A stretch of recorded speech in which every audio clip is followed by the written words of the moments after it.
chain pulled tight, waiting on Saturday night.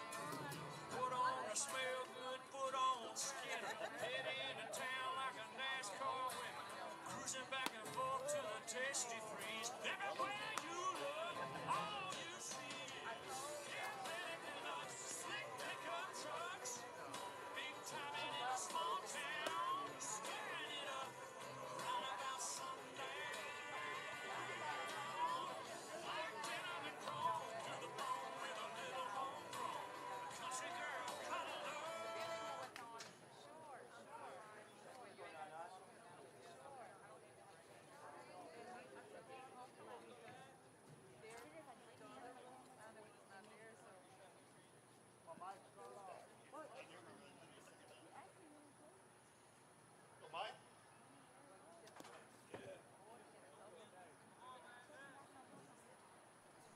Hi, everybody. Welcome in. Last pool play game of this weekend's tournament. Last day of the showcase here at Nicholls State. And again, this weekend. Showcase comes back to Nicholls State in July. So it's not your last showcase series baseball here. Robert Williamson set to bring you the coverage. Mike Mosley stepping in for Extreme. Knox Dose is the two-hitter. Kyson Rodriguez batting third. Tatum Miller is the four guy. Five-hitter Connor Wallace. Landon Hornberger hits 6-7 guy. Cole McGee. Dean Harkness is the eight-hitter. Lucas Barlow bats ninth. Griffin Boyle is in the 10 spot.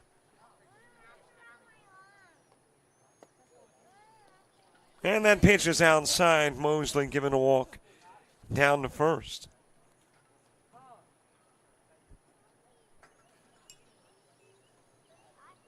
Landon Smith getting the start on the hill for Southern Impact. Behind the plate is Dorian Ford. On Le Perraus over at first. Hayes LeBlanc is your second baseman. Shortstop, Dakota Porsche, and the third baseman is Caden Gidry. Got an outfield of Tyler Barber in left, center fielder Cooper Barber, and the only non-Barber is in right field as far as the outfield is concerned, and that's Zayden Talley.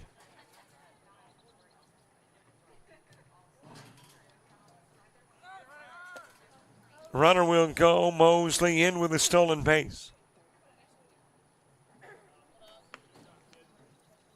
And Knox Dose with an RBI opportunity.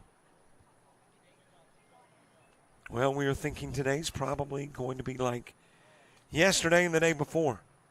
By the afternoon, the possibility of some showers as that's delivered into right field by Dose. And it'll bring Mosley in, Extreme 16, taking the early lead.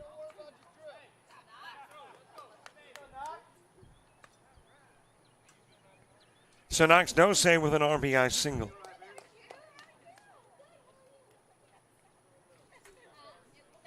At first, Dose, Kyson Rodriguez coming to the plate. 83 degrees currently in Thibodaux, should warm to 90. And, yep, by about 2 o'clock this afternoon, showers predicted to move in. So we will keep a weary eye on radar and skies. Outside with the pitch, stolen base, Dose. Nice throw down by Ford, just a little bit behind Dose. And he is in scoring position at second. Becoming an RBI chance for Rodriguez.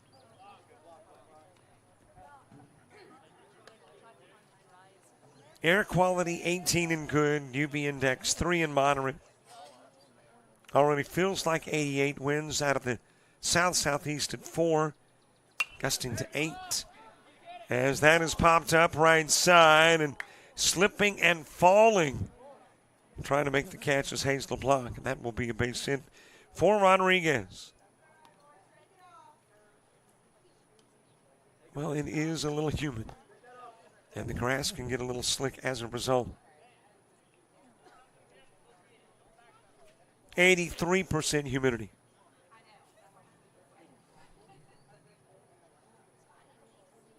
The 11-mile visibility. A little delay in our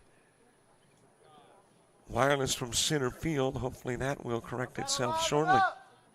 You look like y'all still sleeping. Come on, wake up. I've bragged on these units. They've been so good, but I guess I shouldn't have bragged. They're not quite as good at the moment. Tatum Miller taking a pitch outside. A couple of base runners on. Both in scoring position.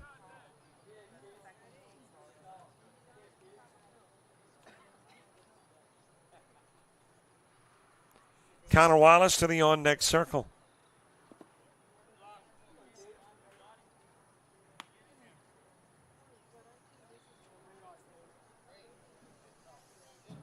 Maybe these units are kind of like humans. You know, it takes a little getting going. You know, the older we humans get, it takes a little more to get up and go. So a little hiccup in the getting up, but maybe we're rolling now. Got a visit to the bump. Tatum Miller at the plate, couple of base runners on. Dose and Rodriguez. Top of the first, pull play underway. The last game of it. And then we get into the consolation and championships. Here's what I don't like about the weather app where Thibodaux is concerned.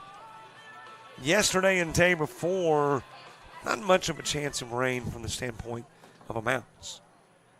Today they're calling for about 1.5 inches. That sounds a little more serious.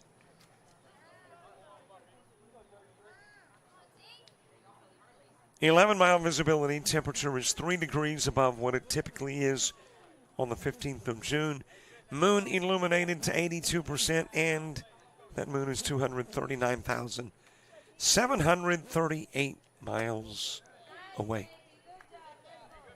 Ball given to Miller. Base is loaded, nobody out. Connor Wallace coming to the plate.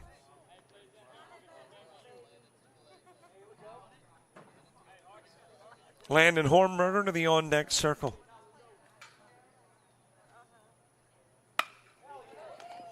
That's a base rip into left field. Dose in. Rodriguez rounding the corner and comes in two. And now you got a couple of runners at second.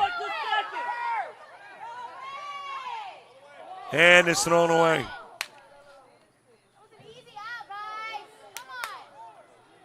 And that will bring in one more run in Miller.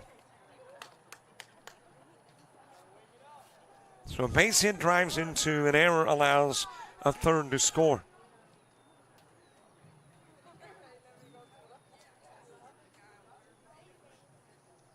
And that error bails out Wallace, able to get to third.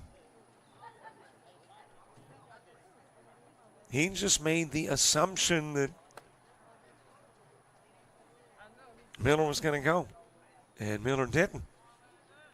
Stayed at second, and for a brief period, you had a couple of guys at second for Extreme. Rocking it over to third, grabbed by Guidry, goes across the diamond, gets the out of Hornberger on the 5-3, but it brings in Wallace.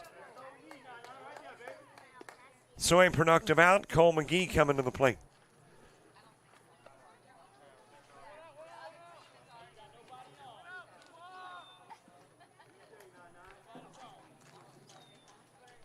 Base is cleared for McGee.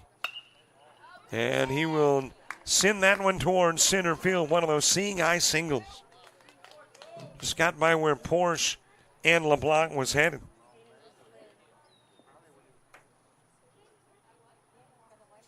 And McGee on with Dean Harkness next.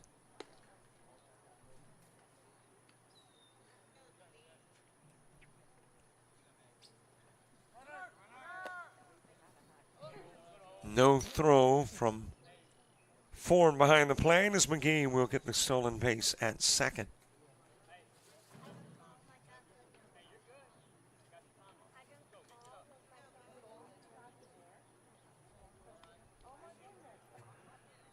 Well, just checking. Looks like we've got our second day of baseball underway at Troy University, too. And there in Troy, Tim Altork with the coverage. And you are stuck with me for the rest of the day.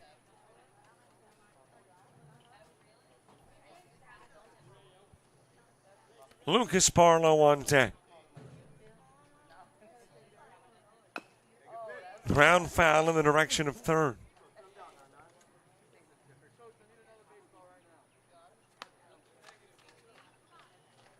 Well, taking a look at 16U, both of these teams in 16U.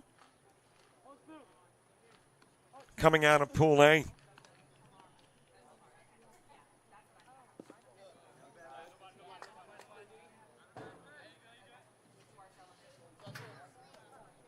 Extreme 16-0-1. And I think that may not include a game. This is likely the third for both. Let me hit a refresh and see if that changes anything. Nope. Still listed as 0-1. Southern Impact 1-1.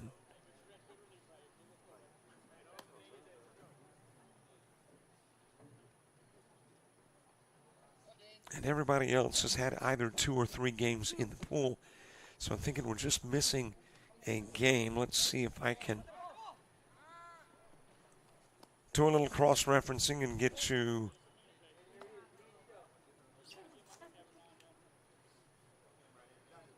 an answer. Of course, typically when the data is put in, it covers all angles, as you've got a walk given to Dean Harkness.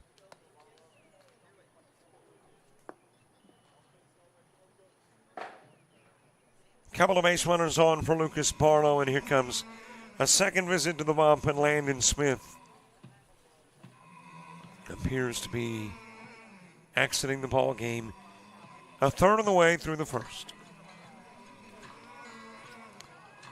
The new guy, the Landon Smith numbers all when we return to Thibodaux.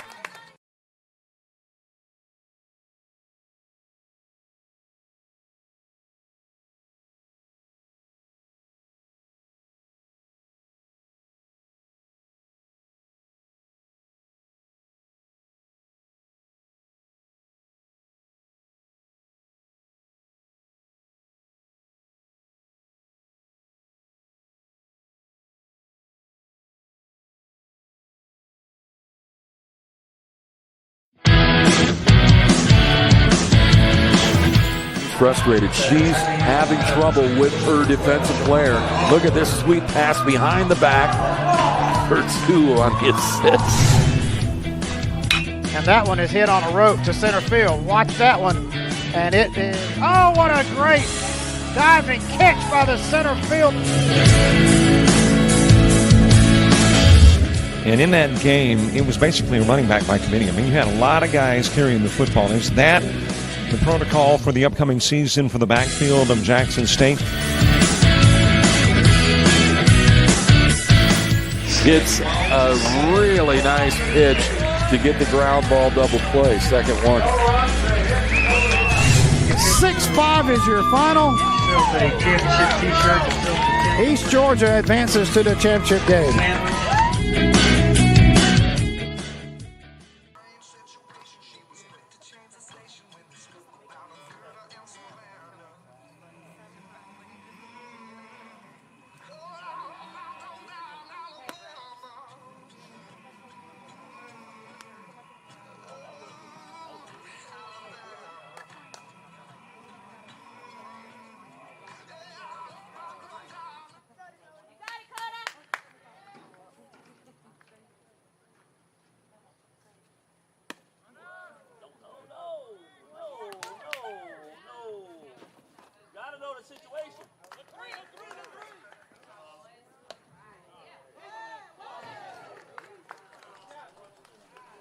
Well, one pitch from your new pitcher, and you got the stolen base by Harkness going down as 4, and that gives McGee a chance to come in from third, and then Harkness will take off for third, rather.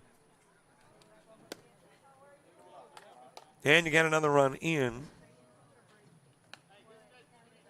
with a runner at third.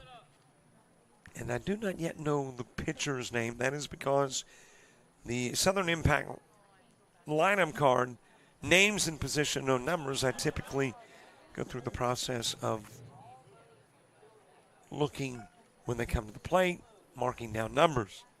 So I hadn't got that far with Southern Impact, so at the moment, can't tell you who the new guy is, but I'll be able to. Got a hit batsman in Barlow. Couple of runners on in the bottom of the order. Griffin Boyle to the plate.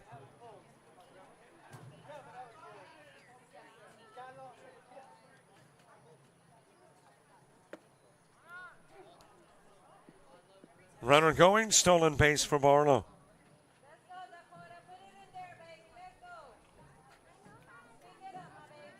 Well, there's a reason that Extreme 16 is 0-1. They haven't finished pool play. They will finish pool play at 1:30 at Terrebonne. I had a feeling that app got it right. You know, we as humans falter, but this new technology is pretty doggone efficient. So Extreme 16 plays a couple of games today, coming in at 0-1. Having allowed 5 and having scored 3. That is chopped slowly towards third, and able to pick up and fire is Gendry. Got the out of Boyle, but another run comes in.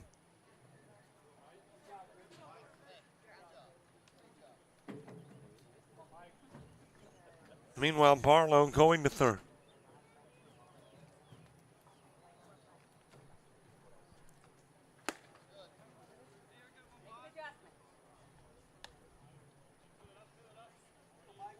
Back to the top of the order, Mike Mosley, the 11th hitter to come to the plate in the inning. The inside with a pitch, 2-0. Landon Smith worked the third of an inning, faced 8. No strikeouts, 3 walks, 4 hits, and 7 runs.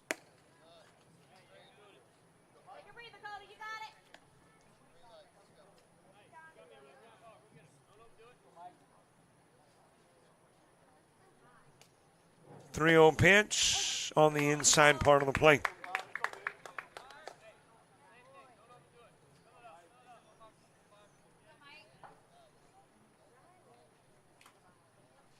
And while we're talking about the various pools, might as well take a look at the standings. As you got a walk given to Mosley, his second walk in the inning. Knocks Dose to the plate.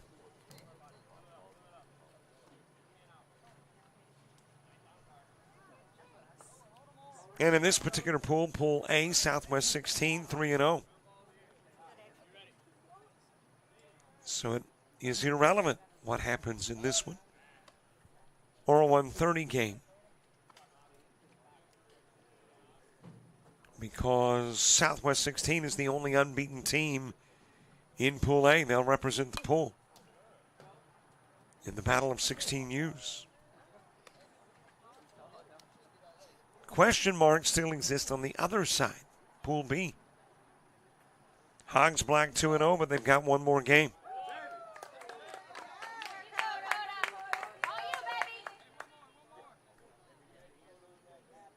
Win the game, they face Southwest 16. Lose the game, and we'll see.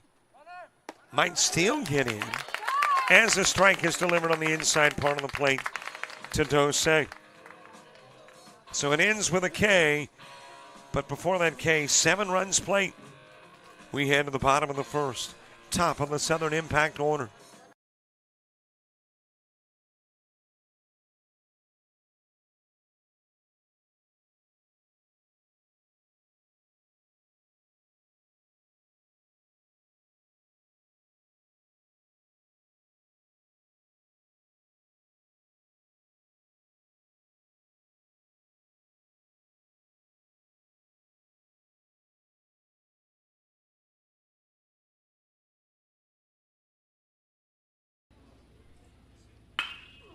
drives that in the direction of right field. That is going to sail. I'm really not sure why I quote it. It's so frequently wrong. That is hit well towards left field. Jackson Hyatt, 1 for 2 in the game, lifts this one towards left center. Here's the 1-0 offering. That is hit well towards left field. High fly ball, left. That is shot in the direction. Barr, who is issued in Sackerly with 2 gone. Sackerly trying to come to the plate with put the finishing touches on a mercy rule win. That's hit well, though, towards left field, and it'll be wrapped up around 8 o'clock. And a shot in the direction of right field. Lyles. 2-1 offering. That is shot towards the gap.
Bottom of the first gets underway. Cooper Barber will start it off.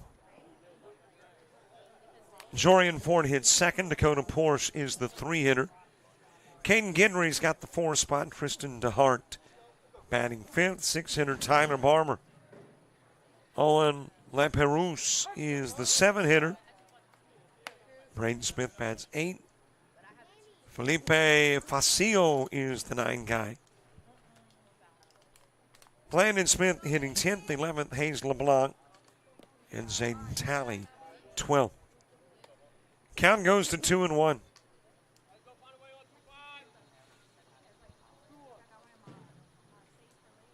Bottom of the first, 7 runs plate in the top part of the inning. A little bit high with the offering. And the count runs to 3-1. Cohen Cure on the pump for Extreme 16. Behind the plate, Landon Hornberger. First baseman is Lucas Barlow. At second, Kyson Rodriguez. Mike Mosley at short for Extreme. And the third baseman, Tatum Miller. Left field, Knox Dose. As you got a walk given to Barber. And Southern Impact. Yeah, they'd like to have all of those runs back, given up in the top part of the inning, but just want to start chipping away.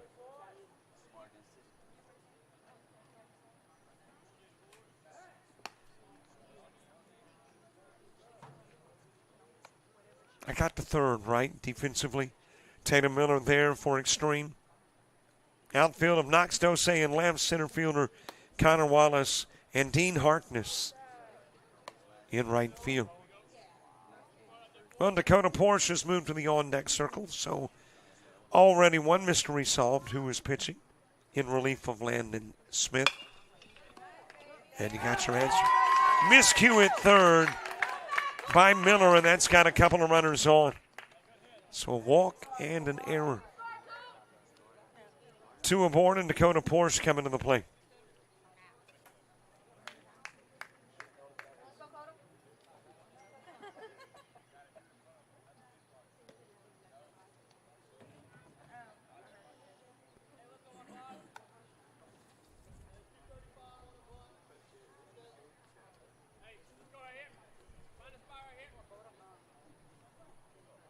Couple of runners aboard. Dakota Porsche, followed by Caden Gindry.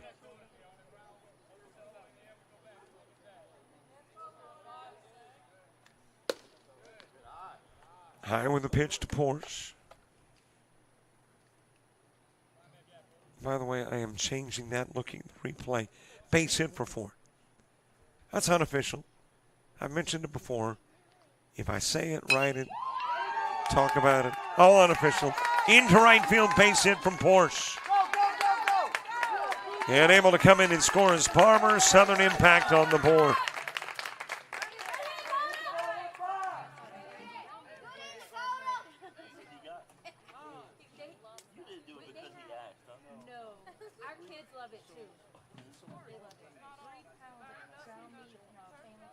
Caden Gindry coming to the plate. Tristan DeHart to the on-deck circle.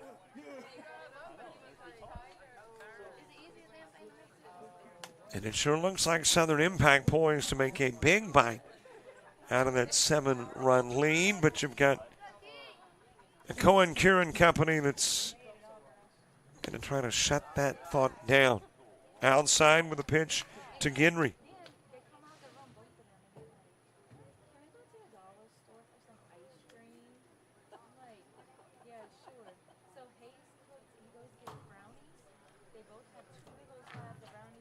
Gindry, obviously a Louisiana name, but it's synonymous with a Major League Baseball great, Ron Gindry.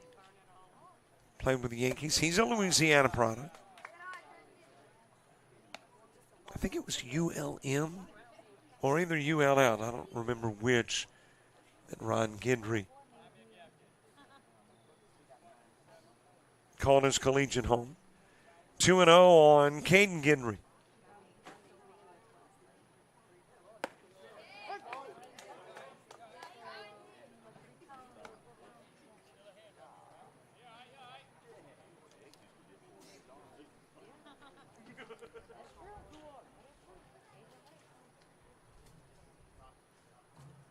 Two balls, one strike. Couple of base runners on, one runner in. High with the offering, 3-1.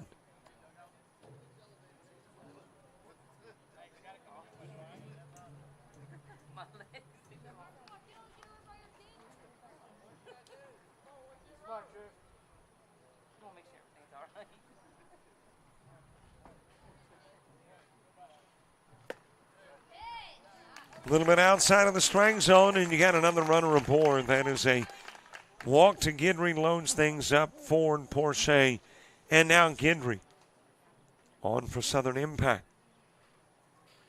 And that's got Landon Hornberger going out to the pump to have a conversation with Cure.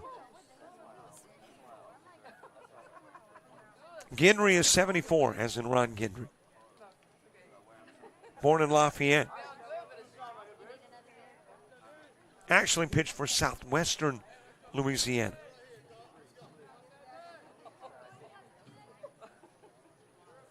Picked in the 3rd round of the Major League Draft in 71. As that is fouled back by DeHart.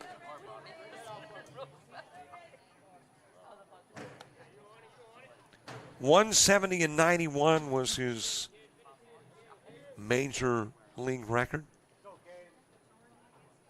And through that time, a .329 ERA, struck out 1,778. That is going to pop out of the mitt of Hornberger. Aggressive base running, Ford in to score. On to third goes Porsche, to second Gindry.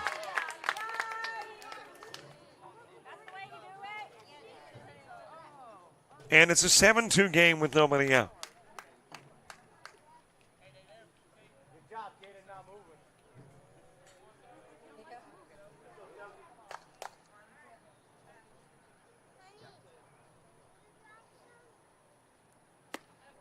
Tyler Barber is on deck.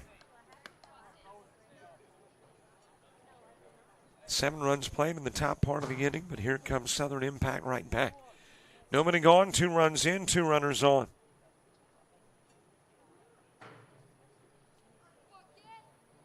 And it's looking like we're going to have a slugfest. A Donnybrook here in the opening game on Sunday.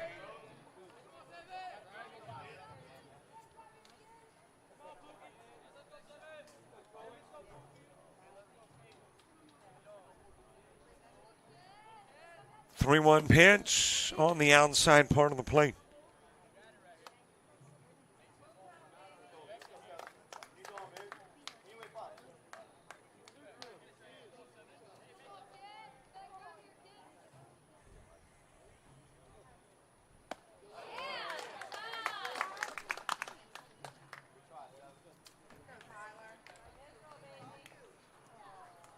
Strike Adam to Hart. There is one away.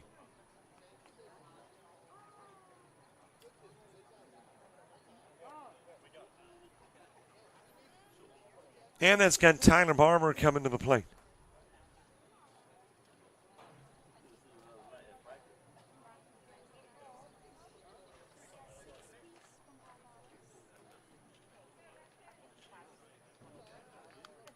Owen LaPerouse moving to the on-deck circle.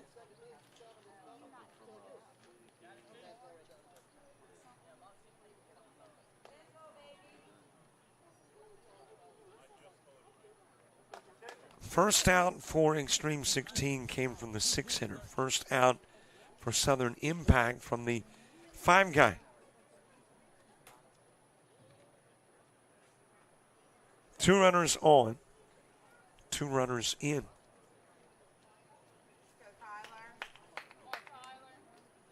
And we are looking at an extended first inning, 31 minutes into the first inning. I'm feeling real secure in saying we're not going 7 in this one. That the 1 hour, 50-minute time limit will get us not the 7 innings. Trying to lay down the bunt, Barber. Nothing in 1. Second inning for Extreme starts with Rodriguez. Rodriguez, Miller, and Wallace. Inside with a pitch, and again showing bunt, Barber.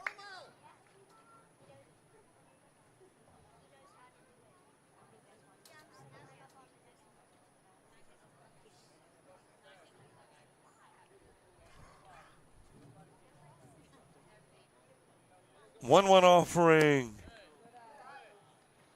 A little bit high. And a third bunt look by Barber.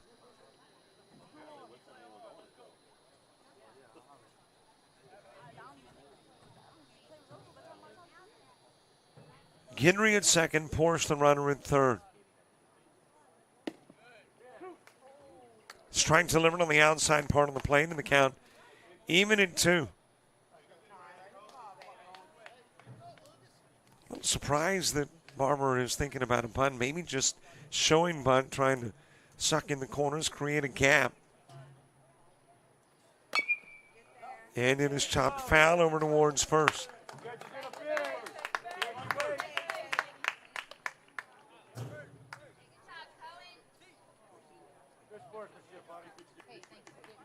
Well, apparently catcher's interference.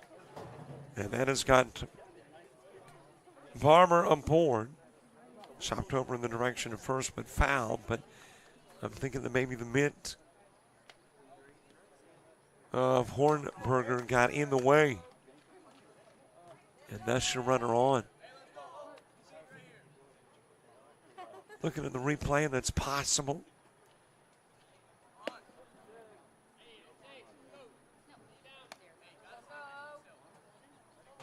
Owen LaPerouse, followed by Braden Smith.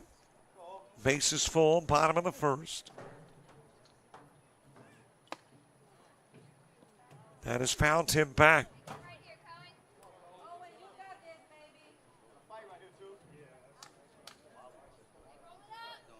And an 0-2 count.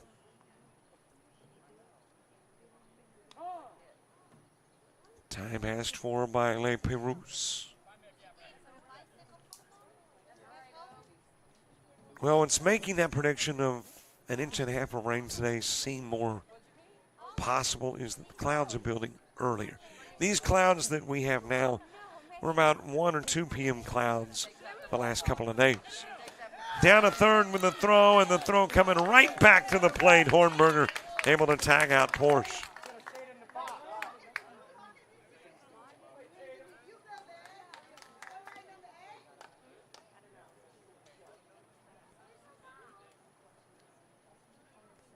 So a 2-5-2 put out of Porsche for out number 2. Getting ready to third. Still on in first is Barber.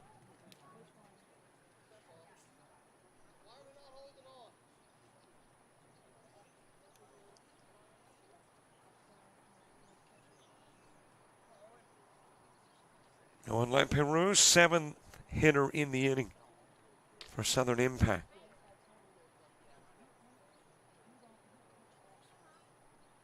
One-two offering from Cure, too far inside. Off and running is Barber. He's got the stolen base at second.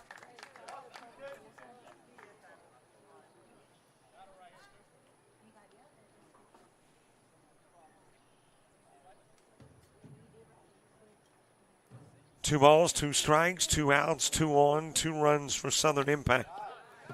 That'll go towards the screen. Here comes Guidry from third.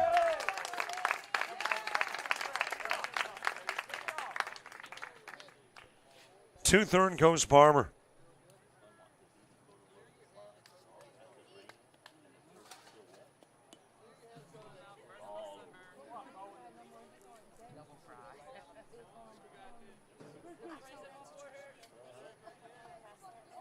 Three balls, couple of strikes. Here is the payoff pitch. On the outside part of the plate, and out will go Lamperousse. But 3 runs plate. Southern Impact right back into the game. With a 3-run bottom of the first, we go to the second. 4 runs up, Extreme 16.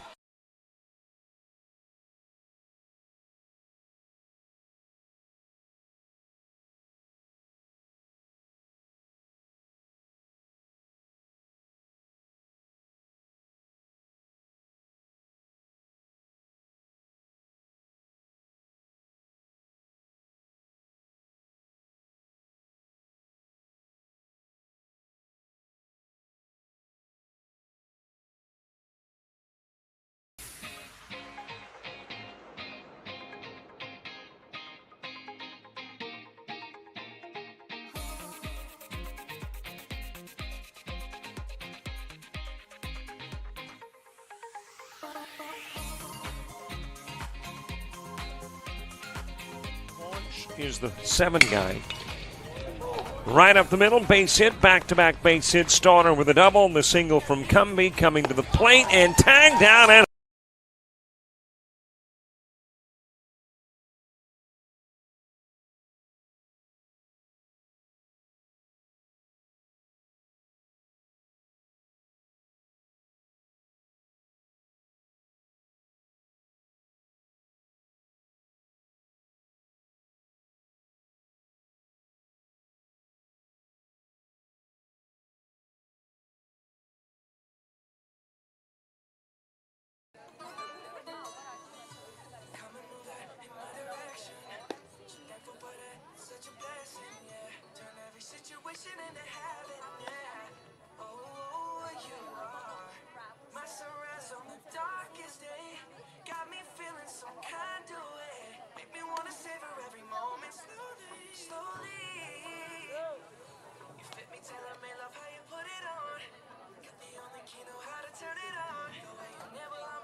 first pitch, top of the second, delivered into right field, and that will be extra bases for Kyson Rodriguez. Dives into second with a leadoff double.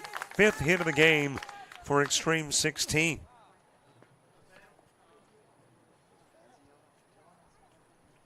And a base runner in scoring position. Tatum Miller coming to the plate. Miller with a walk, advanced on an error, came in and scored a run in the first.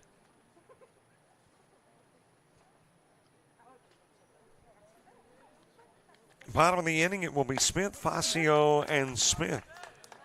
Braden Felipe and Landon for Southern Impact. Wound up being a 39-minute first inning. Ground foul by Miller. Connor Wallace to the on-deck circle. Well, let's do what we normally do, get you updated on scores in the second inning from elsewhere. College World Series yesterday, UCLA knocks off Murray State 6-4. LSU a 4-1 winner over Arkansas. As you got a strikeout of Miller, and there's one away. Connor Wallace coming to the plate.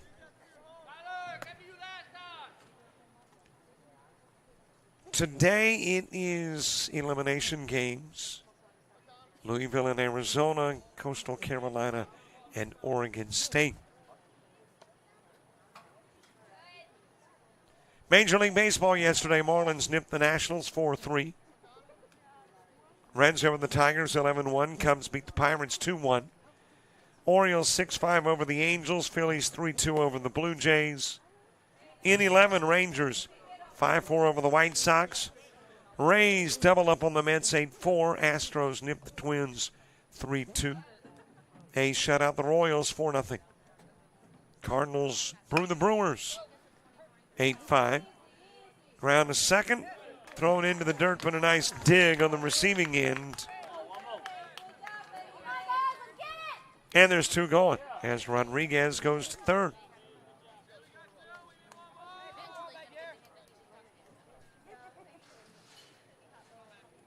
Landon Hornberger next.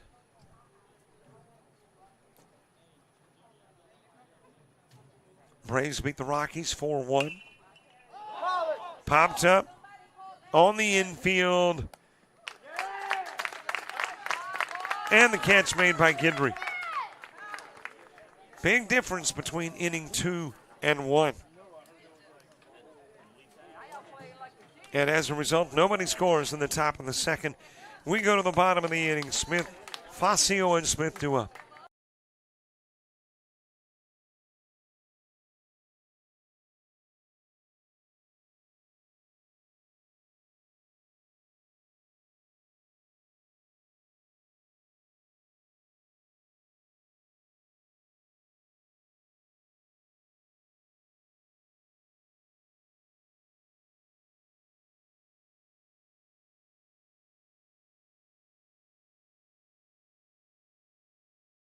You've played some travel ball, you've shared the videos. Mom and Dad can only root so much. It's time to get real interest from the colleges and scouts in your area right where you live. That's why the Showcase Series is different. We're not just another tournament, we're an advancement event where you get real-time exposure with live TV coverage of our games that get you seen directly by the coaches you want to impress from anywhere in the world. Register for events at showcaseseries.org. It's your turn at bat.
Bottom of the second gets underway. It's Braden Smith who will start it off. Felipe Facio and Landon Smith due up in the inning as well.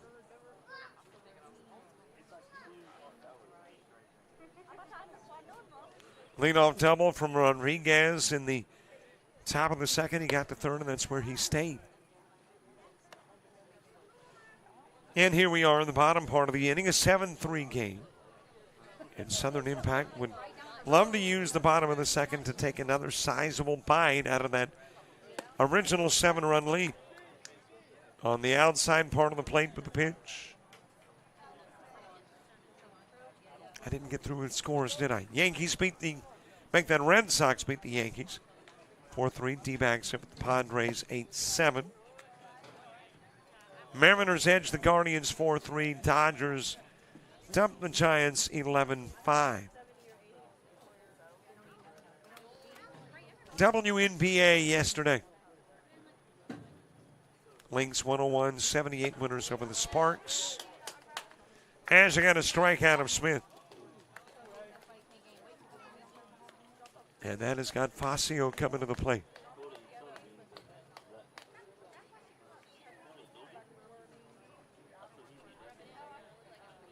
One away, Landon Smith to the on-deck circle.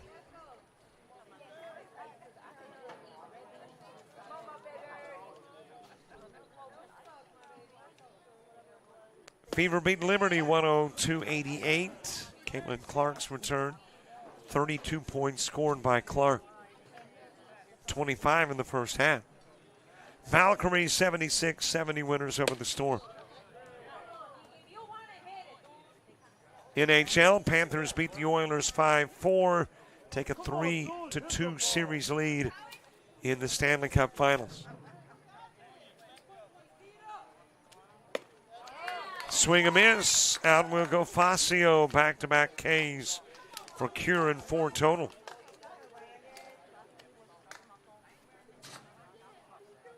NHL off until Tuesday. NBA off until Monday. WNBA's got 3 games today, starting with the Sky and Sun this morning at 11. And your Major League Baseball today, starting at 11 o'clock. Reds and Tigers.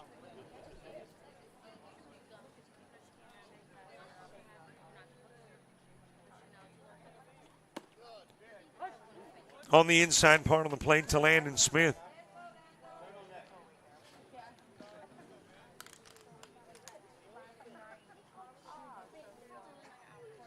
Hayes LeBlanc on deck.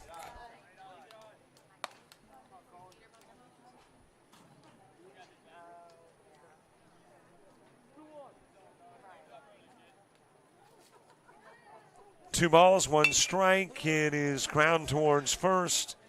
Gathered in there by Barlow, goes to the bag, gets the out. Scoreless top and bottom of the second. We go to the third. Still 7-3 extreme.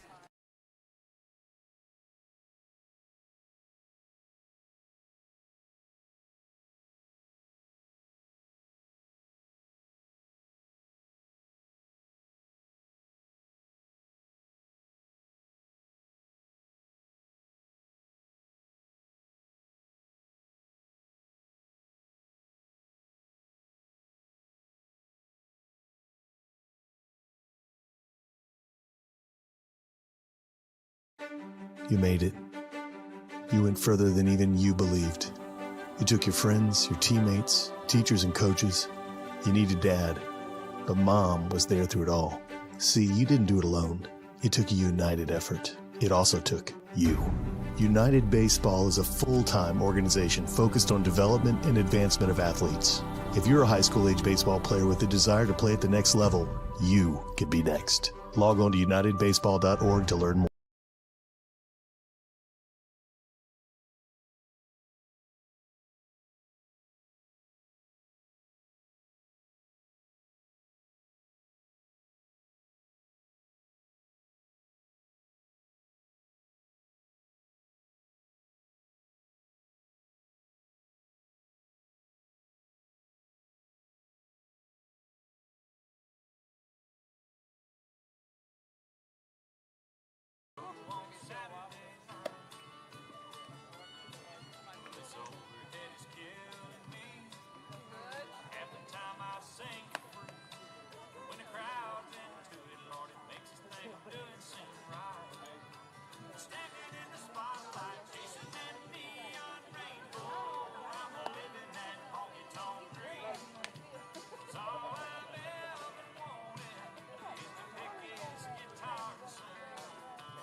Top of the third gets underway. Cole McGee will start it.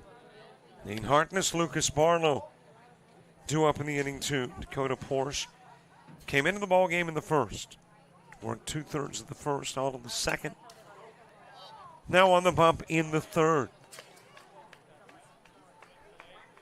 Clouds in the distance, but sunshine on the diamond as we speak. The Did, by the way. So I guess it's the Did Diamond. Did, the nickname for Ray E. Didier Field.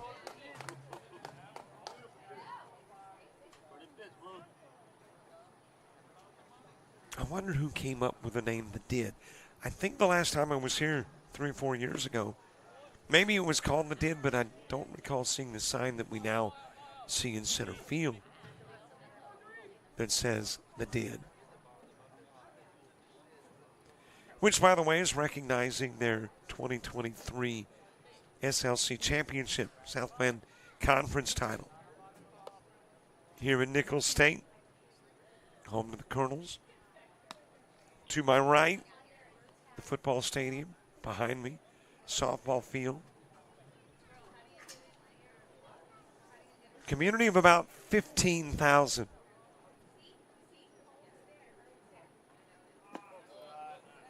There is a walk given to McGee. And somehow, I got to believe that Nicholls State is one of the largest employers in the city. Dean Harkness coming to the plate. Takes a pitch low and inside. LeBlanc, Talley, and Barber when you get to the third inning for Southern Impact.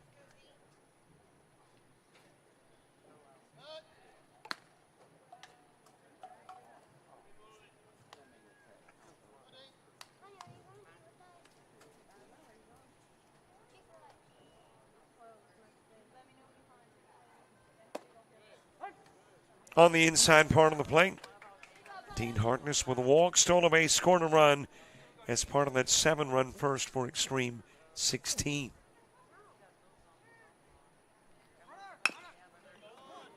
That is hit between the 6-5 gap, and you got on his way to third McGee.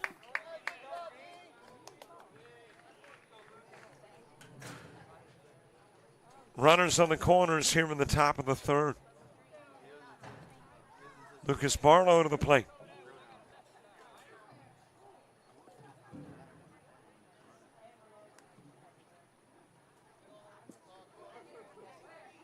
Looking at the 18U division.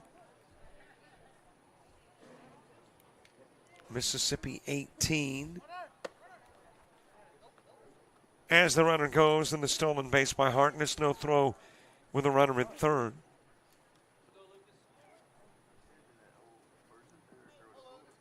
So a couple of base runners in scoring position. Nobody gone. And Lucas Barlow at the plate.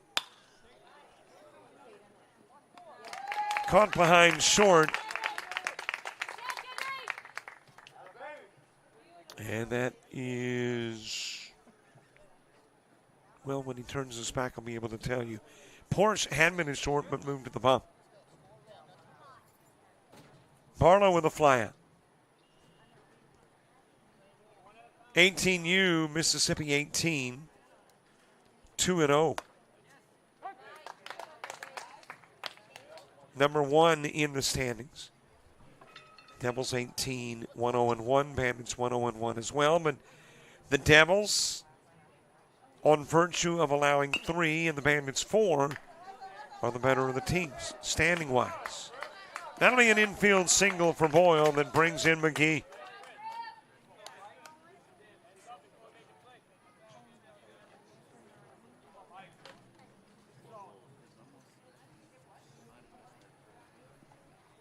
Back to the top of the order, Mike Mosley to the plate. Hogs America, the Cage, Mississippi Scout, Stars 18. All 1-1. Rays Baseball 0-1-1, 0-2. Go Star Scout 17 and Sports U 18.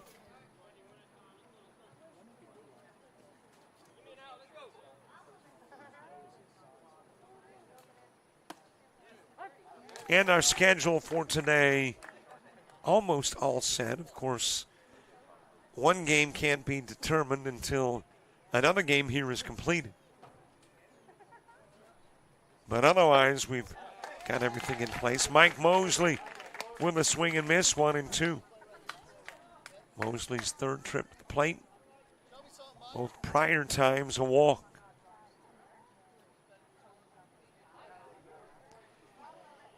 (11:15) Southwest 18 in Hogs America.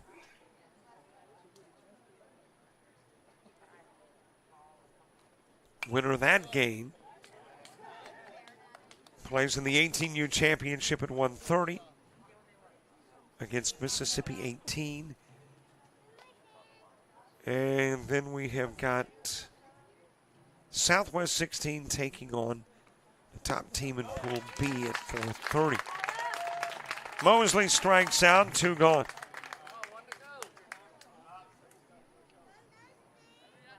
Knox Dose coming to the plate.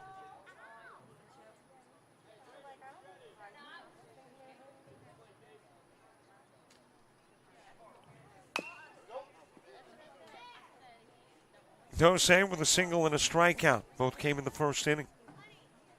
1 for 2 in the game. Has scored a run, driven in a run, and stolen a base.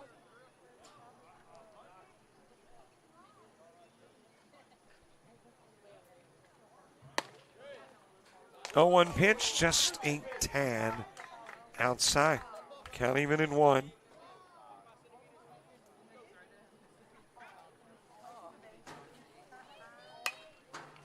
And since pool play has not been completed in 16U, I think that's why we have a little later start for the last game. Instead of a 3:45, a 4:30 start.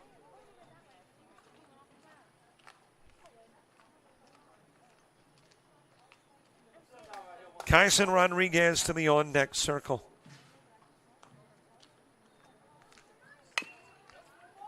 Ground towards third, but foul.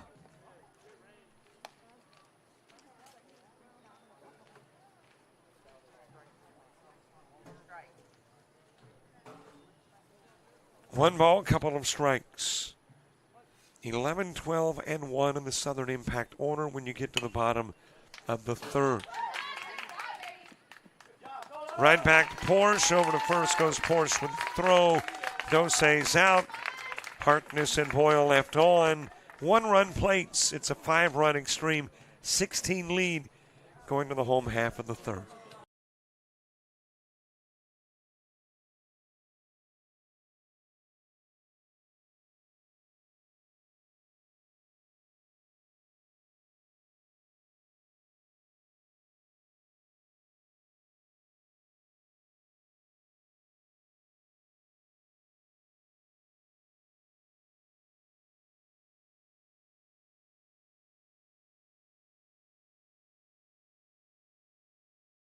Are you an athlete looking to play at the next level? With players and teams all across the Southeast, United teams compete regionally and nationally in Showcase Series, Perfect Game, and PBR events. Visit UnitedBaseball.org and you could be next. United Baseball Organization, where the focus is always on you.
Bottom of the third gets underway. Hayes LeBlanc starts and Zayden Talley is on deck. And then we get back to the top of the order. Cooper Barber. Fouled back to the screen by LeBlanc. An hour and 2 into the game. Roughly 48 minutes left. And don't forget to subscribe to our YouTube channel. Wanted to leave here with 6,800 subscribers. I don't know if we're going to make it. Yeah. The power of positive thinking, right? Need 27 more. 27 to hit 6,800. What do you do to sign up? Simply put that cursor over the subscribe button and click your mouse. That's it. Not a tad more. Not a real extensive process. No credit card numbers as that is delivered into left field by LeBlanc.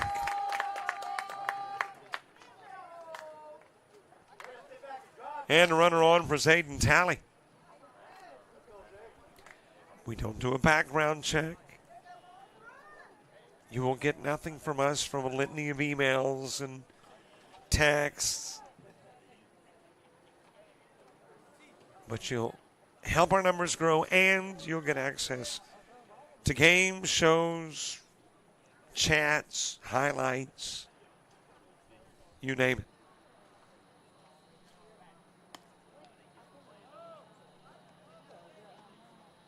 So if you haven't already subscribed, if you don't mind thinking about it, got a runner for LeBlanc coming in.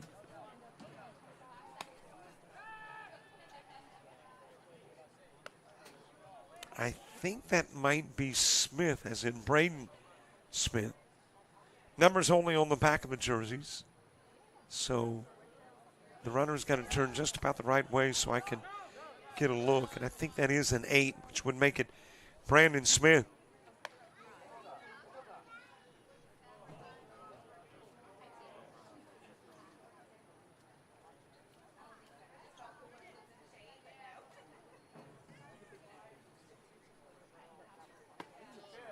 On the outside part of the plate with the pitch to Talley. Top of the fourth, Rodriguez, Millerman, Wallace for Extreme 16.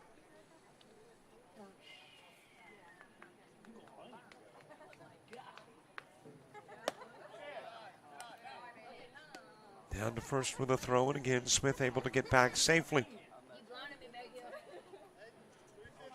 Big thanks to the folks here at Nicholls State.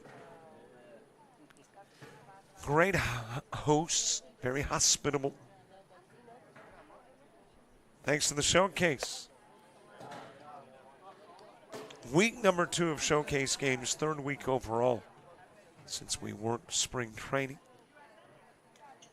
With about 6 or 7 to go.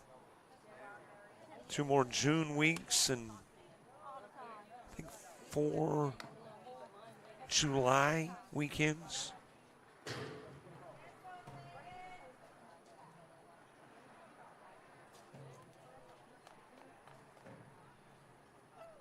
Two-one pitch to Talley, just a little bit outside. Smith diving back into second with a look down, or make that first with the look down.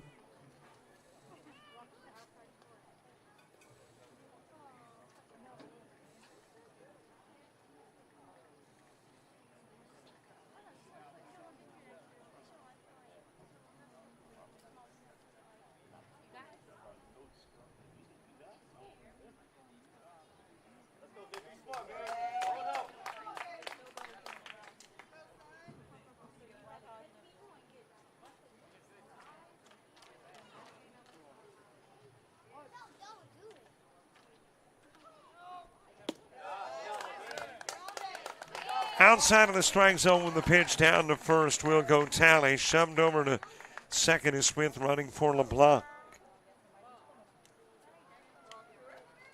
And a couple of runners on as we get back to the top of the order. Cohen Cure getting a visit. There's definitely some rearranging going on with the defense of Extreme 16. The question is Kira going to be part of that rearranging?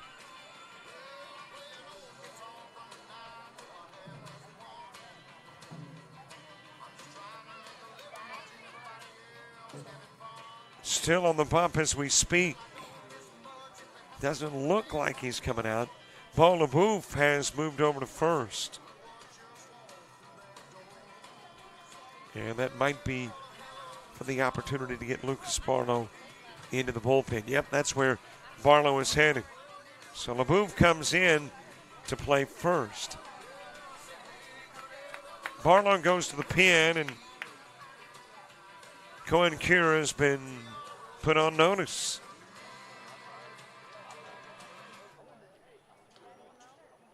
Two report, nobody gone. Bottom of the third, Cooper Barber to the plate. Jorian Ford into the on-deck circle. A 5-run lead, but Southern Impact poised to chip into the advantage here in the bottom of the third.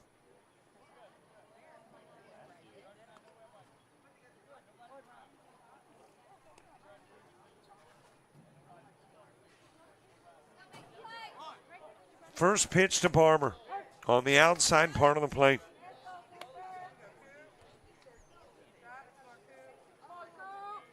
Cohen Cure with 4 strikeouts in the game, 2 in the first, 2 in the second.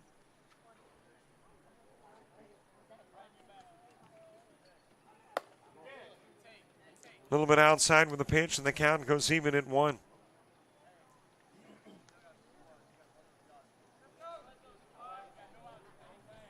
Coming up next week on JockJive, we'll be at the University of South Alabama in Mobile make that Friday through Sunday as part of the Showcase Series. And then on Sunday at Truist Stadium in Atlanta for the Native American All-Star Game.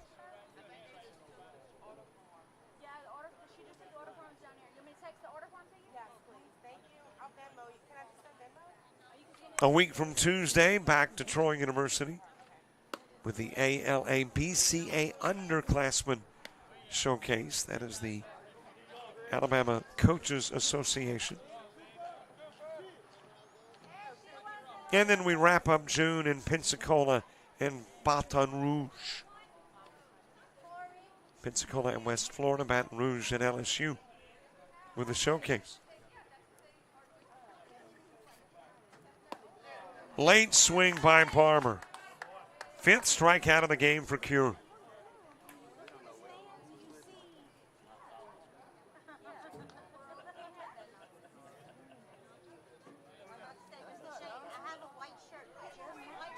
One away in the bottom of the third. Still a couple of base runners on.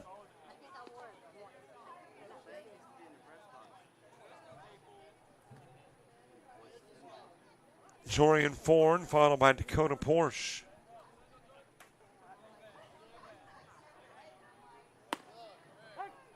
Strike delivered on the outside part of the plate with the opening pitch to Ford.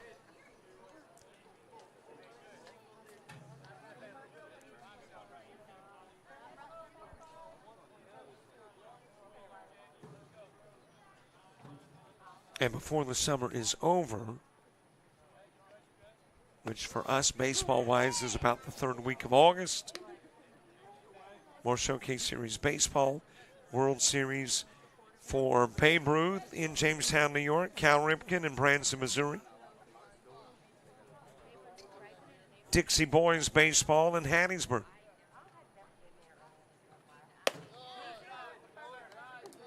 And I believe on the 22nd of August, we kick off football coverage.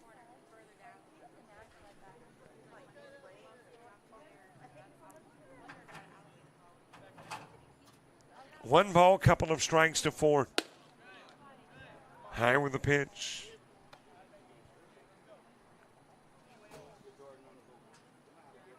And I think at the moment, our football coverage is Bayside Academy and Georgia Military. I'm trying to remember if there's somebody else we have added recently. Swing and miss by Ford, and there's that average for Cure, 2 per. Struck out to Hart and Leperouse in the first. Smith and Fascio in the second. Has gotten Barber and Ford in the third. And there's 2 outs for Dakota Porsche.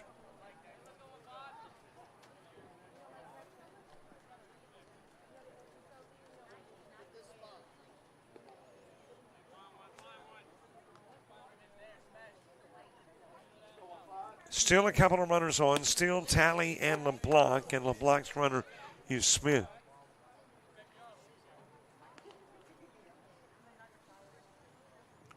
Dakota Porsche with a base hit that drove in a run in the first. One of 2 Southern Impact base hits. Low and away with the pitch. Throw down to second. Smith able to get back. Throw winds up in center. Smith is on his way to third. And in safely is Talley from first. Talley thought the throw was going to go to third. Trying to get Smith. Instead it goes to second. Nearly got Talley, but both will advance.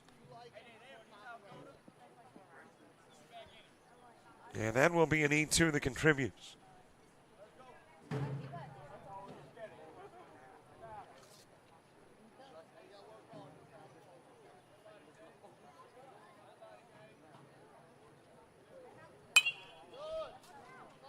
Popped up by Porsche, out of play.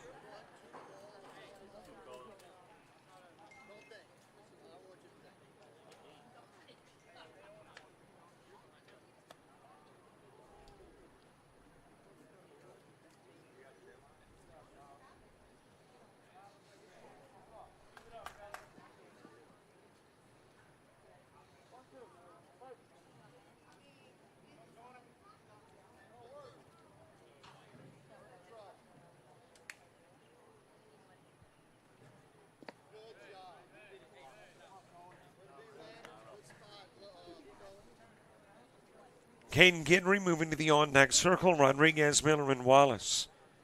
When you get to the 4th inning. I failed to mention it's Father's Day. Happy Father's Day to the dads watching and the dads here. And this is sent to center field, but over to make the catch. Connor Wallace. Porsche will fly out. 2 runners get on, 1 via the base hit, 1 compliments of a walk. An error moves them over, but they are stranded, and we've played 3.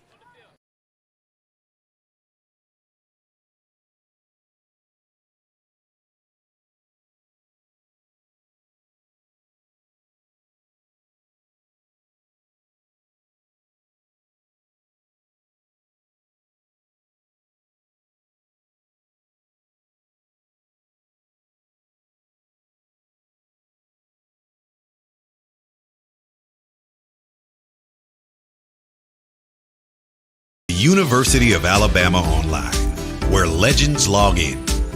A tradition of excellence. Decades of experience in distance learning. Empowering students of all ages. More than 90 degree and certificate programs to advance your career.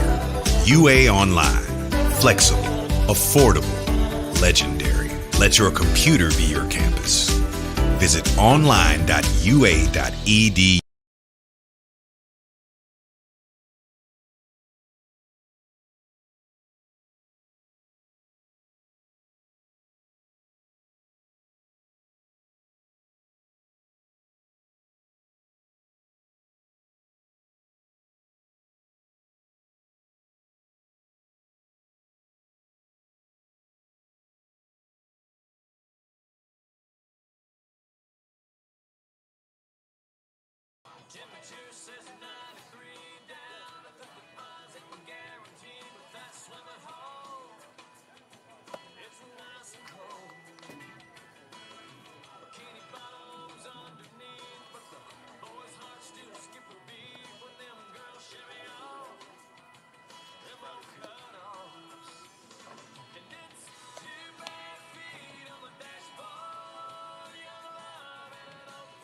Top of the fourth gets underway. Kyson Rodriguez starts at Tatum Miller and Connor Wallace. Let's go to Porsche, who checked into the game to pitch in the first. Still on the bump in the fourth. That is popped up by Rodriguez to Barber in center.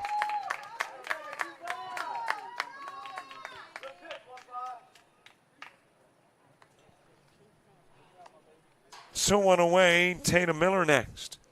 Miller with a walk, a strikeout, scoring a run as well.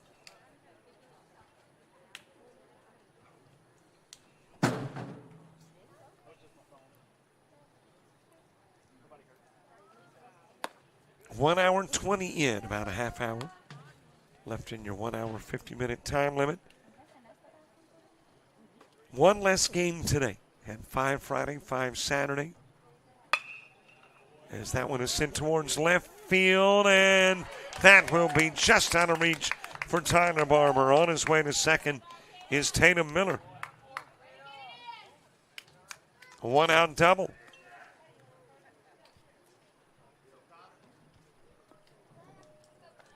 And a base runner at second for Connor Wallace.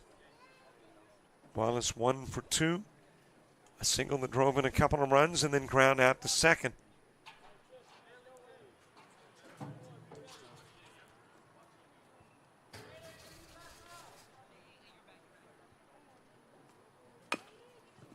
Slowly ground in the direction of Guidry at third. Scoops it up, throws on the run. Able to get it there ahead of Connor Wallace. Good Guidry play.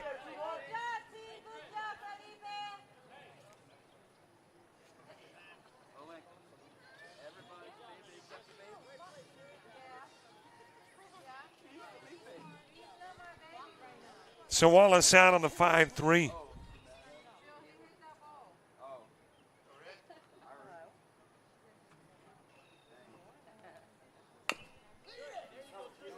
Another opportunity for Guidry. Bare hands the only way to get it there, and he'll be off the mark with a throw. Infield single that brings in Miller. Landon Hornberger picking up the RBI. His second of the game.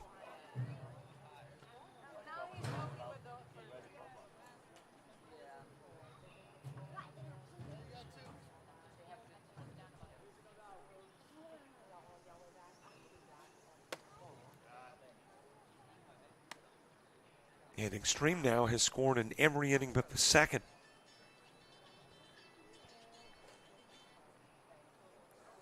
Cole McGee, a single and a walk. Inside with the Porsche pitch.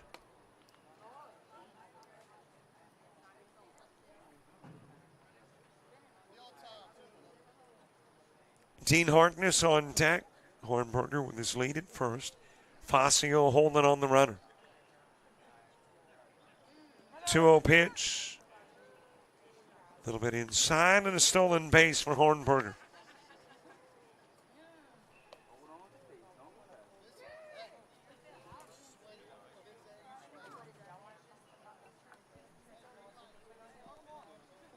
Extreme 16 trying to go 1-1 in pool play with a game to go. Southern Impact trying to wrap it up at 2-1. Fazio giving it a look over towards right, but it's foul. And McGee comes back, having singled and walked and scored twice.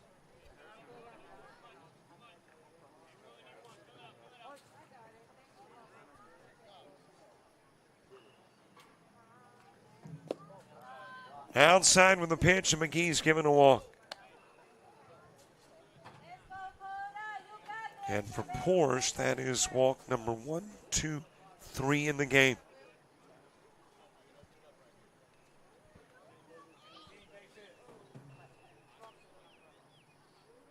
Couple of runners on for Dean Harkness.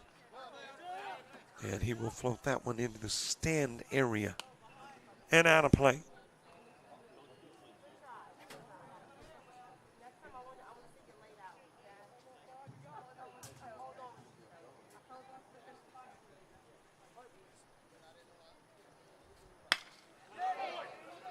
Just out of reach of your shortstop, Tristan DeHart. The end to score is Hornberger to third, McGee, and Harkness has delivered an RBI single that extends the lead to 7.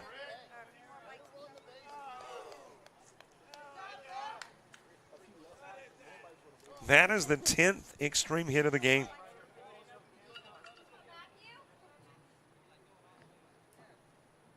Runners on the corners for Lucas Barlow. Actually, this is not Barlow. So let me pull out the Extreme 16 roster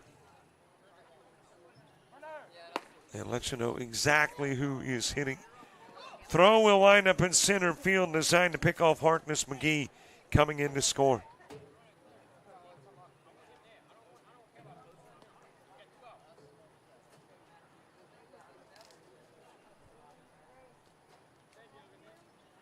This is Matthew Evans.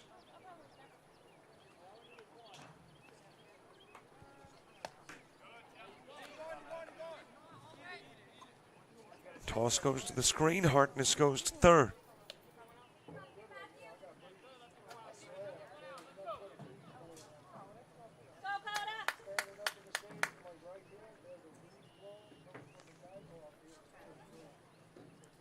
Griffin Boyle's spot on the order would be next. Outside to Evans. Ginry, DeHart, and Barber all due up in the bottom of the fourth. 3-0 pitch, too low, too far inside. Throw down to third, but back safely is Harkness. Evans on with a walk.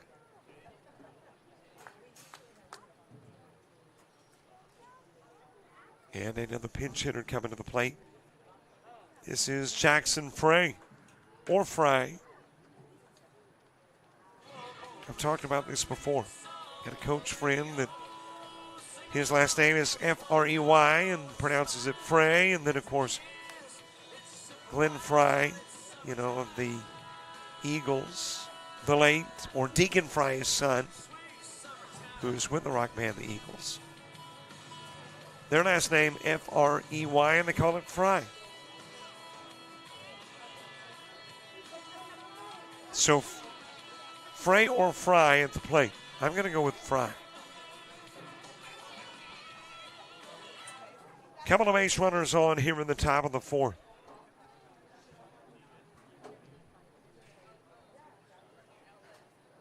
Evans at first, Harkness at third.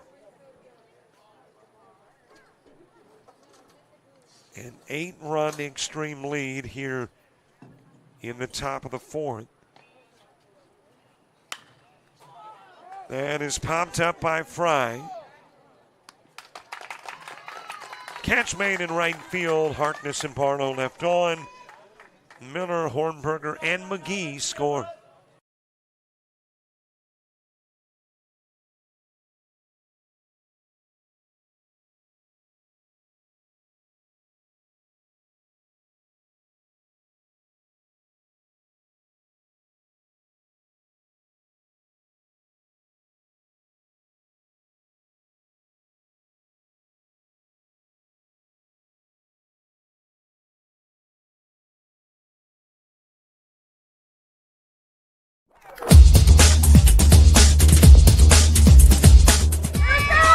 Just about all Wayne Jones County. Diving catch at shortstop. Gross.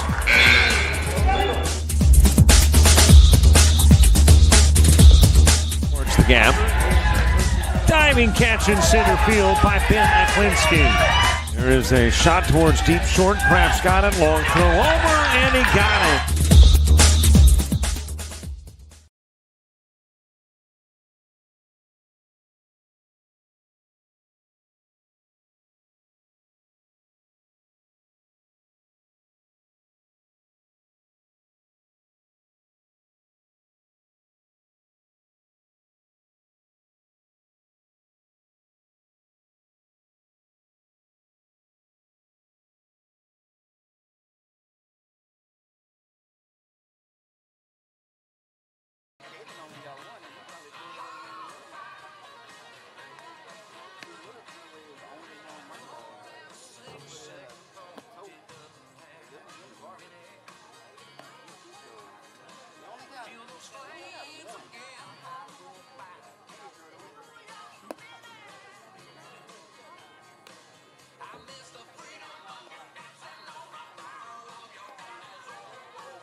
Bottom of the fourth gets underway. Caden Guidry at the plate. The new pitcher is Lucas Barlow, former Extreme first baseman, now pitching, and that will ricochet off the mid of Kyson Rodriguez. Caden Guidry reaches on an E4.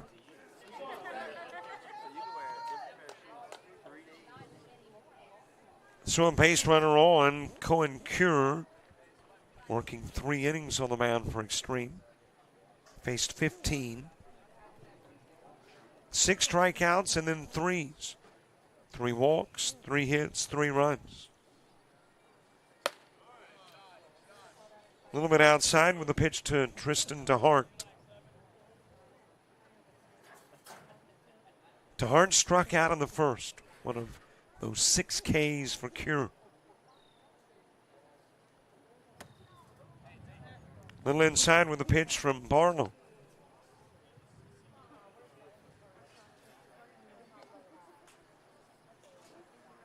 If you are wondering about time, a little inside, 20 minutes left.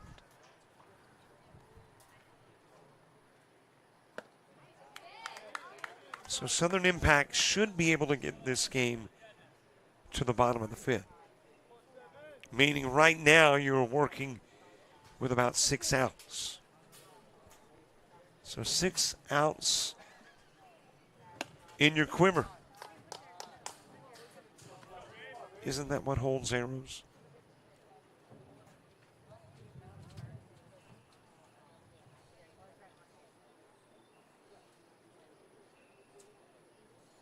And Southern Impact would prefer not to use up those arrows. Use them sparingly. 3-2 the count on DeHart. Tyler Barber on deck. Top of the order in the 5th for Extreme. Mike Mosley. Knocks Dose and Kyson Rodriguez, and out goes DeHart.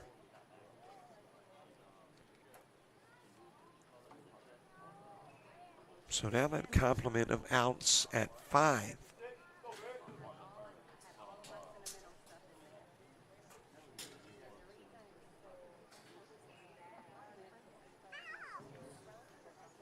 Tyler Barber reached on catcher's interference, stole a base. That happened in the first.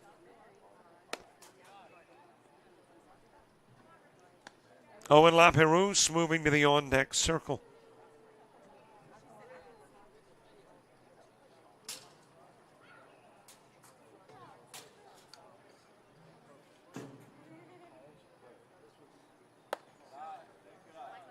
Just a little bit high with the pitch.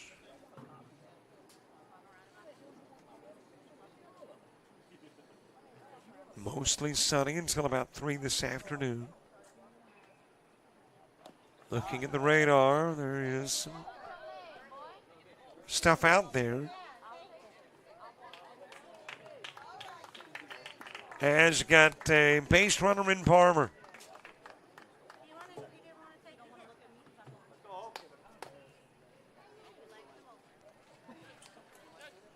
Hit by the pitch and a couple of base runners on. Owen LaPerouse coming to the plate. I'm looking at the radar, and there's some stuff south of us that actually, even between here and Houma, which is only about, I don't know, 16, 17 miles down the road, and 2 of the venues being used this weekend are there. So I'm wondering if they've got a little shower activity. At the moment, doesn't look particularly extensive, like one of those major bands, but those minor bands can sometimes produce some major rainfall.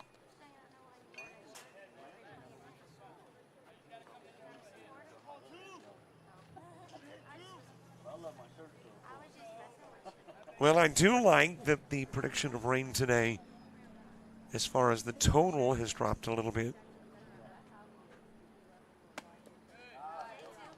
Outside with a pitch to Owen LaPerouse. But just as I said that, I'm looking over to my right. to building clouds.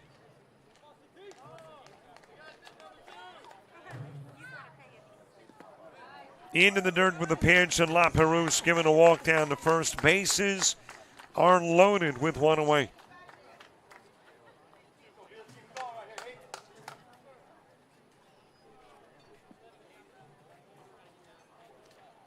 That'll bring Braden Smith to the plate. And coach coming out to converse with Barlow. Gidry reached on the air. DeHart was struck out, but then Barlow hits Barber and walks La Perouse. And that'll get coach out of the dugout.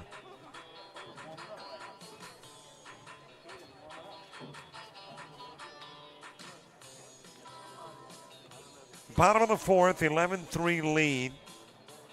Extreme with 7 runs in the first, a run in the third, and 3 runs in the fourth. Southern Impact got all 3 of their runs in the first inning.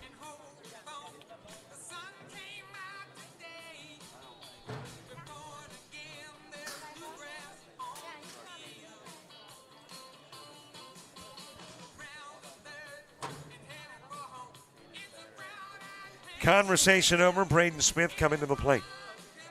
Loaded up for Southern Impact in the bottom of the fourth.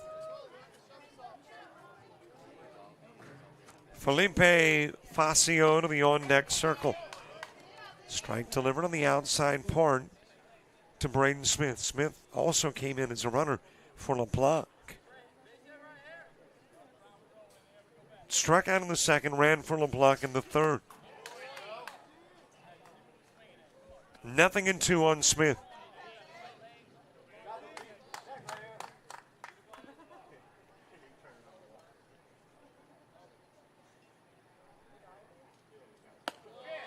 Just a little bit outside with the pitch. 1 ball, couple of strikes.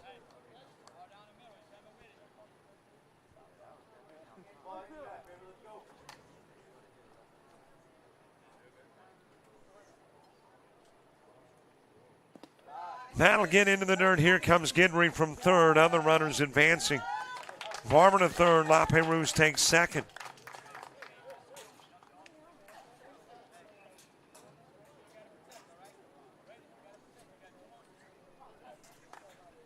And Southern Impact plating their first run since the first inning.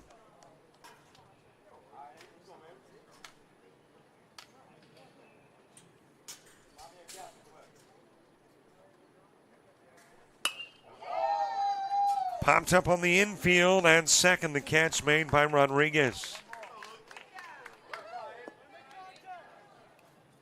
And Braden Smith is out, number 2.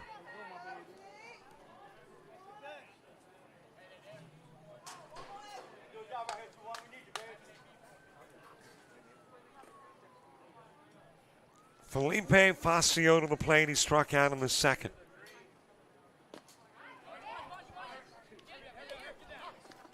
That rolls out of the mid of Hornberger, goes towards the screen, and Barber scoring from third. La Perouse takes third.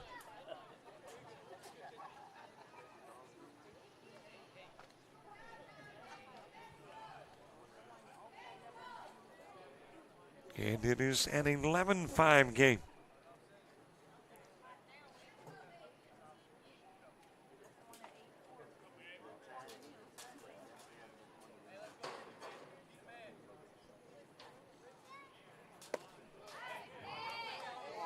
Nothing in 2 on Facio.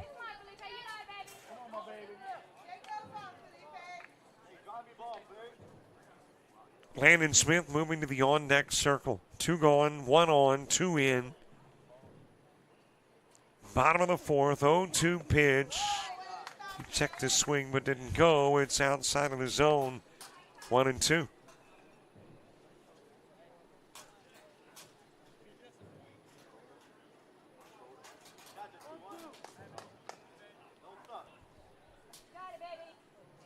One-two offering.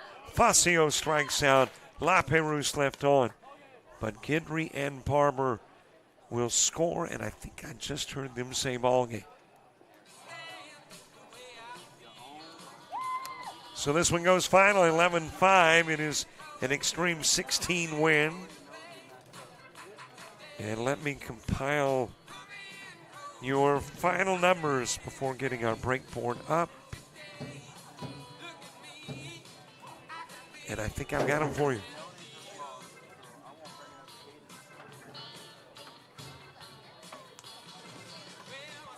Southern Impact, 5 runs off 3 hits, 4 stranded. They commit a single error, got 3 runs in the first, had 2 in the fourth. For Extreme 16, a 10-hit game. Left 7 on and committed 2 errors, got runs in every inning but the second. 7 in the first, a run in the third, and 3 runs in the fourth. And that is your ball game. An 11-5 final. Extreme 16. Now 1-1 in pool play. Southern Impact will end it at 1-2. You probably know the routine by now. We will pop the audio down. That's to make YouTube happy. Keep our cameras up on the link live. And then get our 11:15 game underway. Maybe a little bit early. But keep it right here on JockJive all day long.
Hi, everybody. Welcome in as we get your second game of the day underway. My apologies for the look. It's not like I would like it from center field.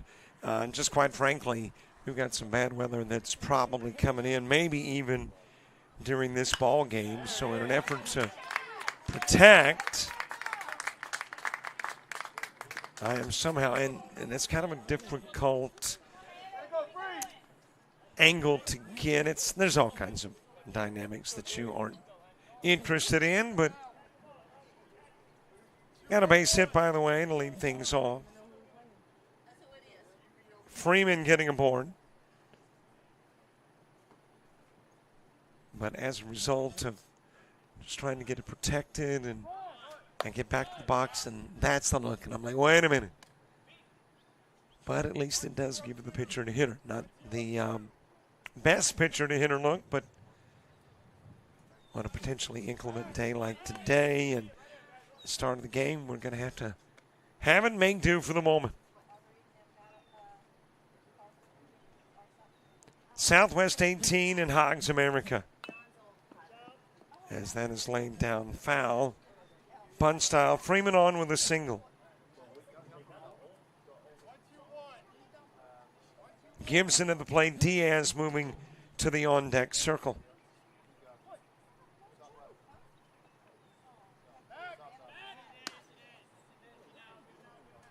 And you can see off in the distance the darkness of the cloud.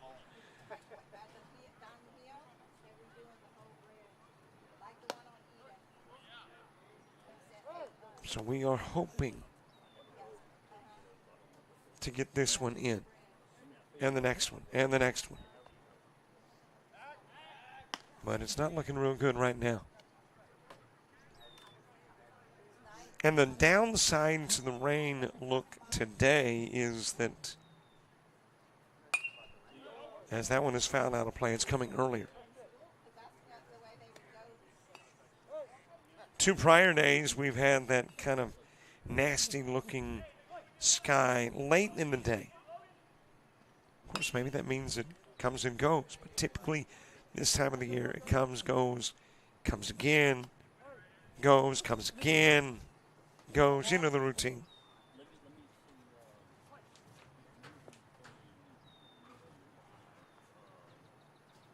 A little bit high with the pitch. Throw goes down to first, but able to get back safely is Freeman.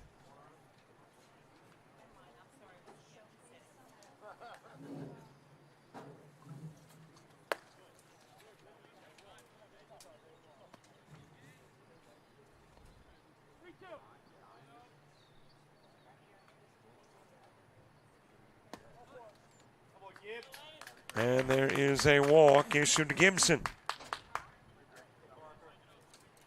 So Connor Freeman will move over to second. Landon Gibson with a walk at first. And that has got Parker Diaz coming to the plate.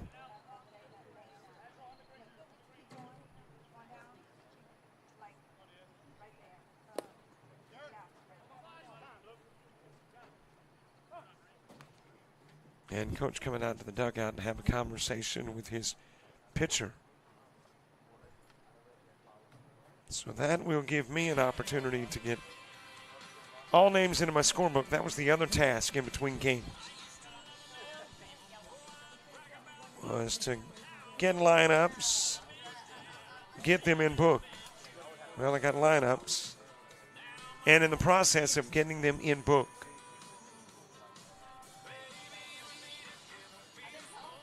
and here we go with the batting order for Southwest 18. Connor Freeman, the one guy, had a single. He is now at second. Landon Gibson, the two-hitter, walked in at first. Parker Diaz, the three guy at the plate. Parker Poirier batting fourth. Carson McQuillan fifth. Dylan Menard sixth. Isaiah Medina is the seven-hitter. Connor McCrane batting eighth. And nine guy, Hayes McFarland.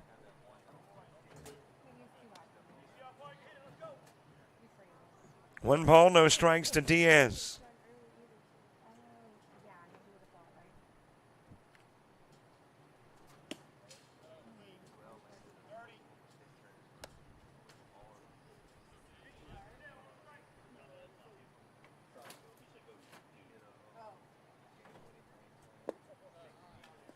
Low and away with the offering. Diaz given a walk. He'll go down to first. And Hogs America has loaded up things for Southwest. At least two of the three compliments of Hogs America. The walk to Diaz and the walk to Gibson.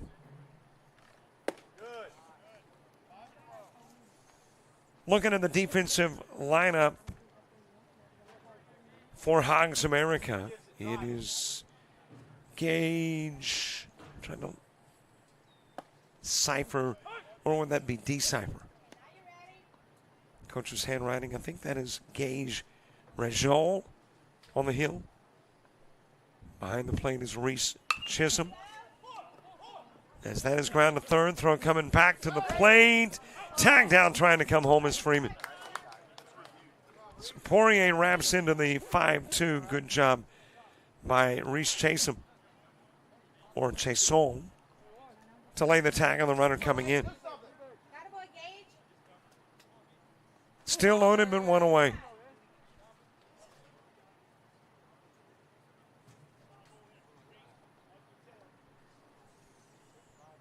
Meanwhile, at first, you've got Evan Duplantis. Second, Cade Chason. Shortstop is Cason Perry. The third baseman, Braden Bergeron. An outfield of Cooper. I'm not sure. I'm going to have to refer to prior notes to see if I can. Got the double play. It is caught at short by Ross Duet. Able to reach over and tag out the runner, diving back into second. Diaz. So despite loading it up with nobody gone, Hogs America beats the odds and takes care of the inning without a run plating.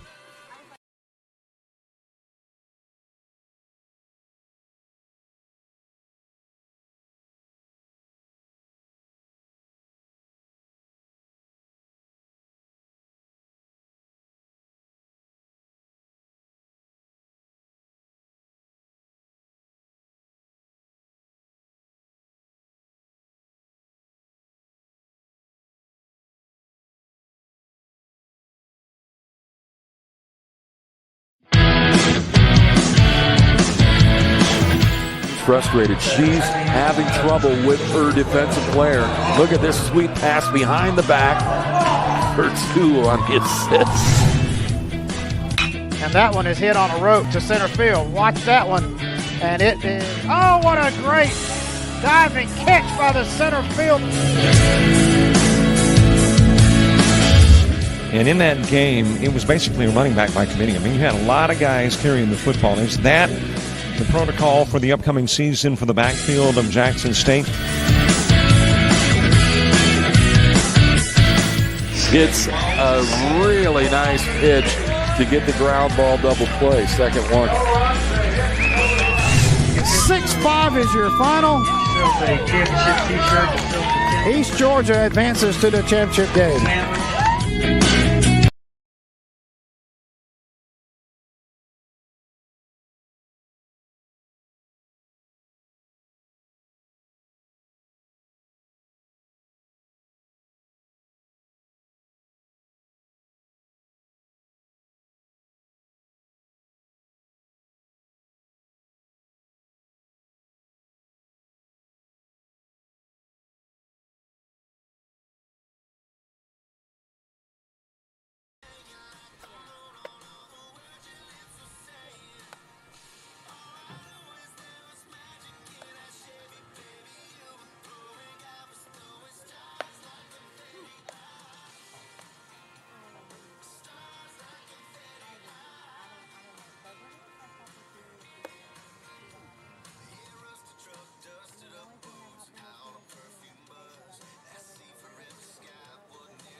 Bottom of the first gets underway. Kason Perry will start it off. Ross Duet is the two-hitter. Braden Bergeron batting third. Logan Rogers fourth. Gavin Darby is your five-hitter. Cade Chason batting sixth. Evan Duplantis seventh. Eight-hitter Reese Chason. Mason Dudek is in the nine hole, and Cooper Dagenot batting 10.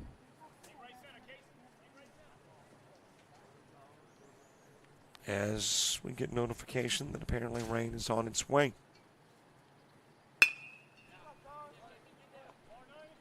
Ground to short, throw over to first, put out, and we'll go 6-3 of Kason Perry.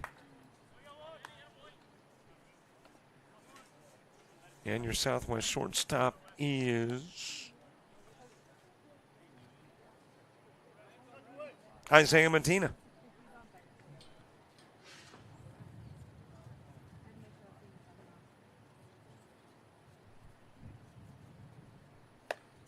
One away with Ross Duat at the plate.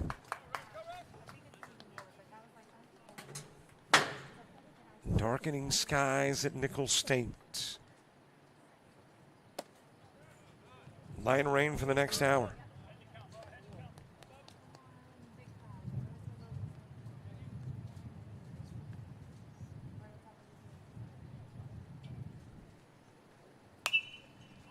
And is popped up. It gets out of play from Ross Duet.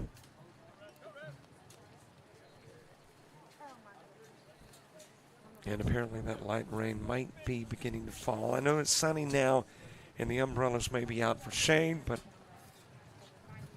I think they will be used for shelter in a bit.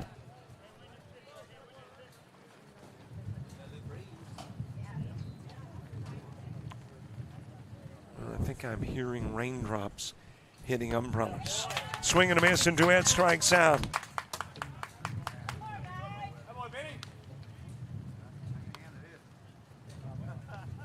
Wind picking up, though.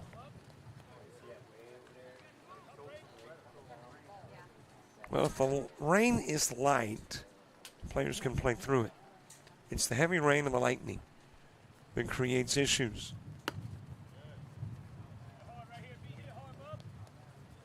Low of the pitch to Braden Bergeron.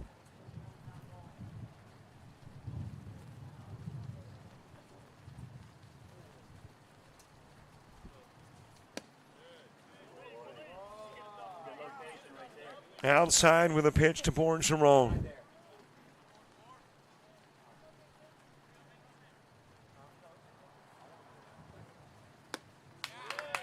And there is a swing, there is a miss. Count goes to 2-1. Logan Rogers moving to the on-deck circle.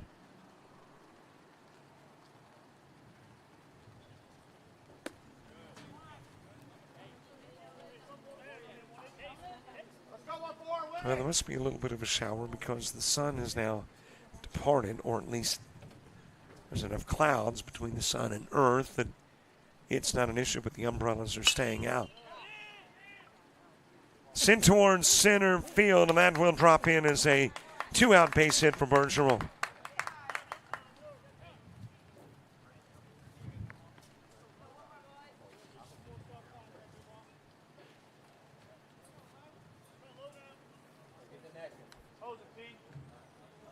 Well, I'm looking at the radar, and there is some light rain coming up. It does have little pockets of severity, but they are minor and look like a little bit south of us. So maybe at least at the moment we skip the worst of it. But rain all over the place. Down to second with a throw. In is Bergeron with a stolen base.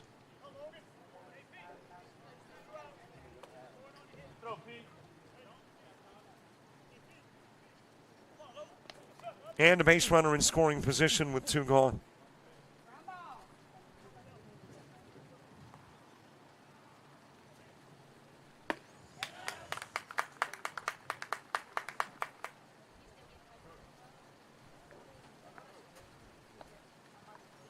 Well, I see raindrops on the window.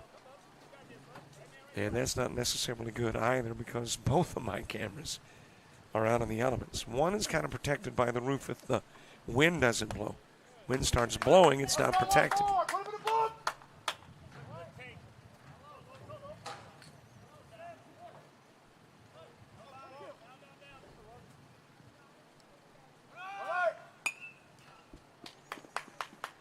Fouled away by Rogers.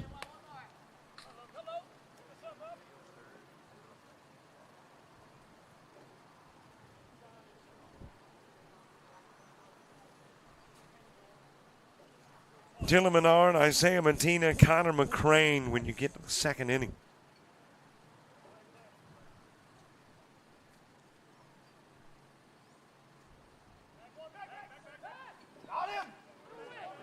Able to get back safely is Bergeron.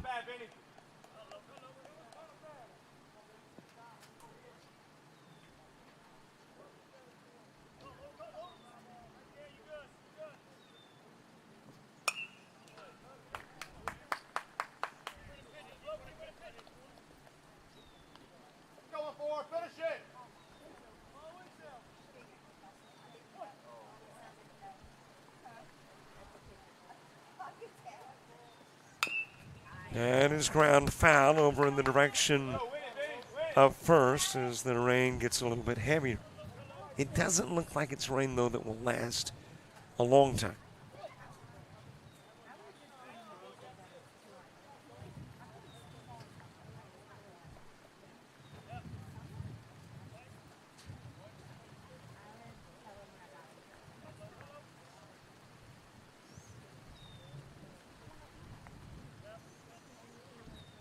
One-two pitch. It is over towards the third base side, meaning that Bergeron will make his way to third in scoring position. Now 90 feet away versus the 180.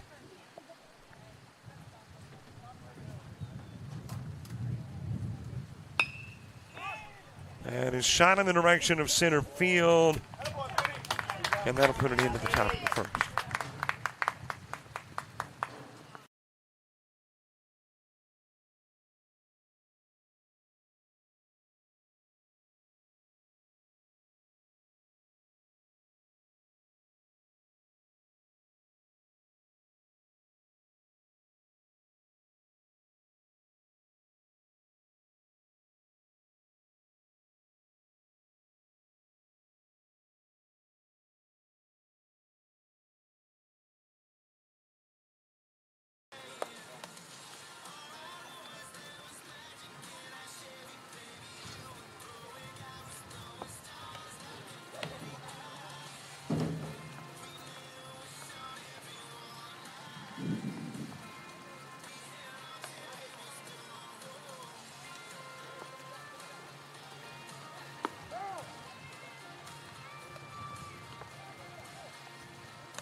Just about all white. Jones County. Diving catch at shortstop.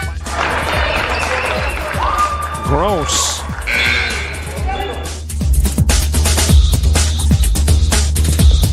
Towards the gap. Diving catch in center field by Ben Aklinski. There is a shot towards deep short. Craps got it. Long throw over, and he got it.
Hi, everybody. Welcome back after a roughly 45-minute to an hour delay.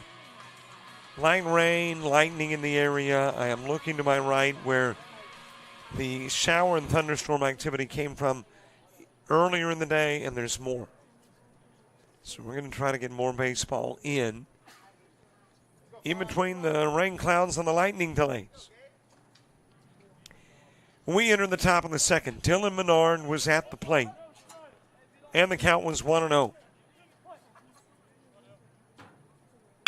And Menard back, and that's dropped into left field. Leadoff single for the second inning in a row for Southwest.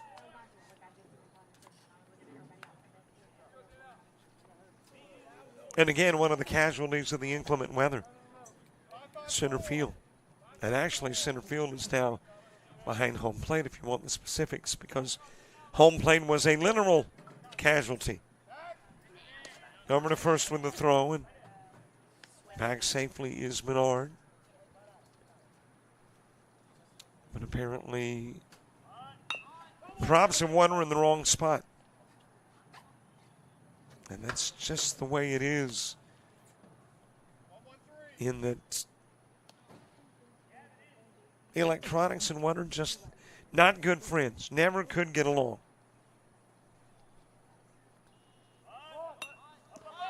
That is popped up by Medina. Back to the screen.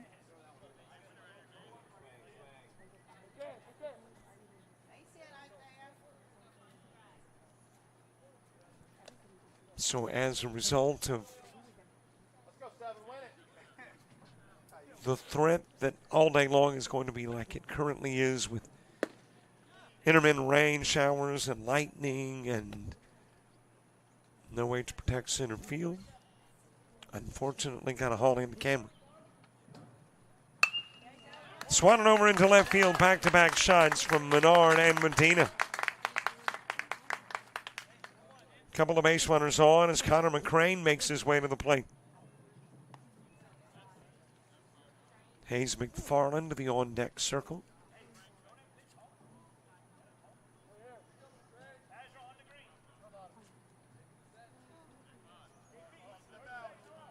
It is the Deep South, and you do go through those runs where back-to-back-to-back days and no rain. As a matter of fact, you're pleading for rain. But very common as that is thrown to second and Menard gets back.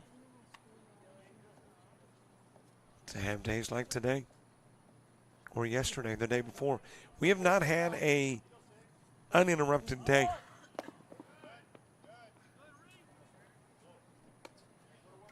Darby, Chesson, and Duplantis when you get to the bottom of the second for Hogs America.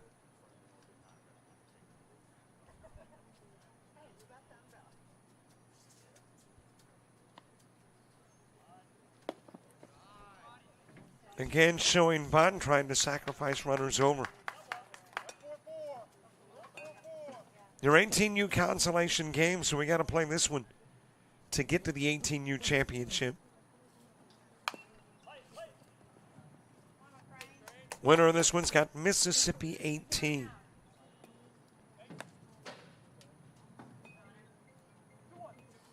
And taking a look at the standings in 18U. Mississippi 18 finishing 2-0. Dropped into left field. That'll be a base hit from McCray. Menard motoring around third. His slide started early, and Chesson able to tag him out.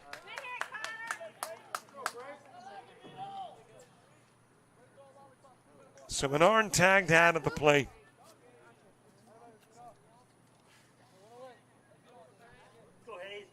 One away, a couple of runners on, but now Medina and McCrane. Hayes McFarland coming to the plate. Top of the order, Connor Freeman to the on-deck circle. Upstairs with the pitch.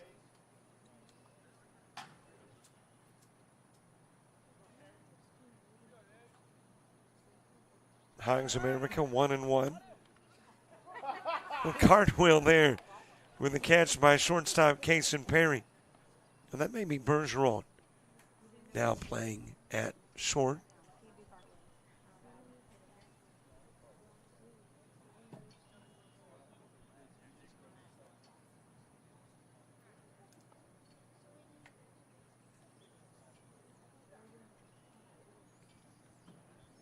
1 ball, no strikes. Hayes McFarland.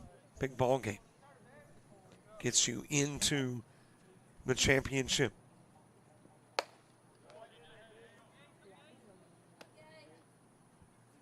So Mississippi 18-2-0. Devils 18, Bandits, and Southwest 18-0. A 1-0-1. That is popped to right field. Darby for the catch. Tagging going to third is Medina.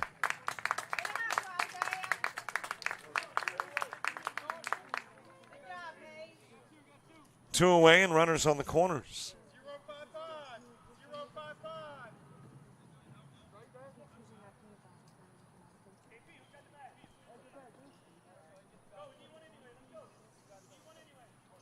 And we are back to the top of the order. Connor Freeman to the plate. Throw to first. Safely back goes McCrane.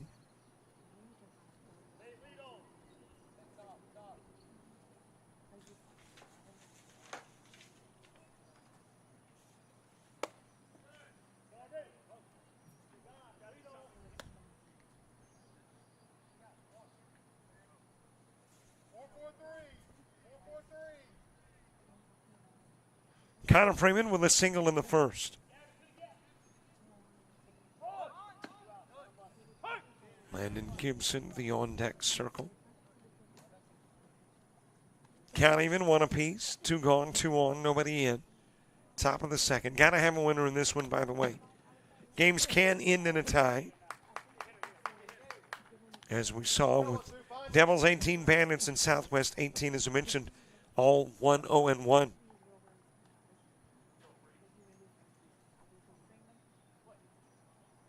But in this one, you can't have a tie.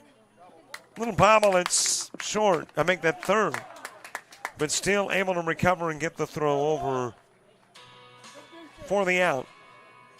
Is your third baseman. I don't know if that's still Bergeron. They do a lot of swapping. Haven't seen the back of the jersey. But I did see the throw. In gets Freeman. Medina and McCrane left aboard.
A look at the stuff coming up the rest of the month here on JockJive as our partnership with the Showcase Series continues.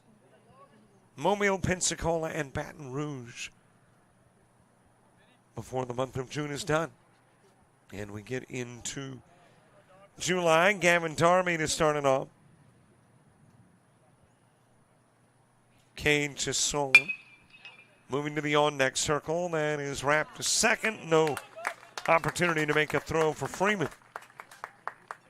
And Darby on with the infield single. Evan Duplantis to the on-deck circle. But yeah, games can end in a tie. Not this one, though. Not your championships. And in this particular case, not your consolation. Because this one decides who moves on and takes on Mississippi 18.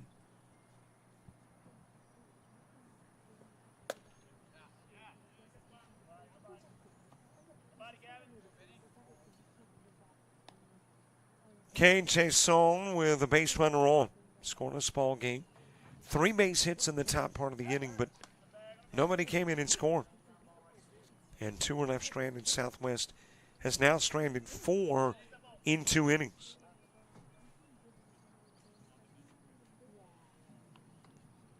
Two more games to go. Your 18 and your 16U matchups, your championships. Ground award short, fielded by Menard. Got the 6-4, did not get the 3.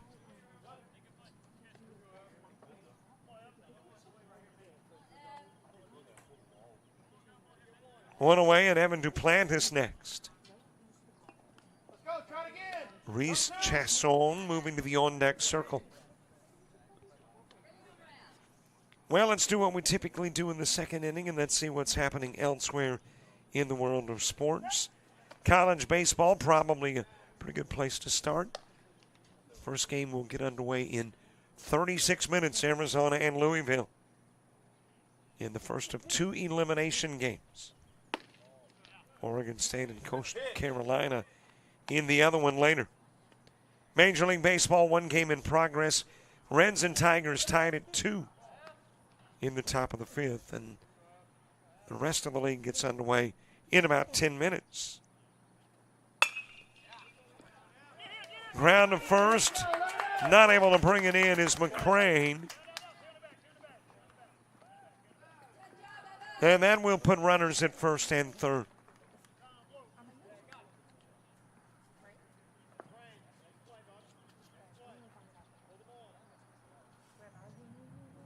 Again, unofficially a base hit. Runners at first and third.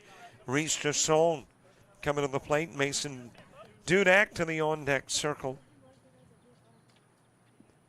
WNBA, Sky and Sun. About as close as it can get. 48 each. 3:06 to play in the third.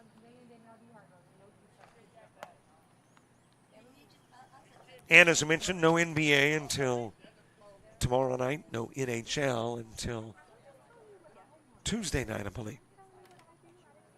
NBA Finals and Stanley Cup Finals.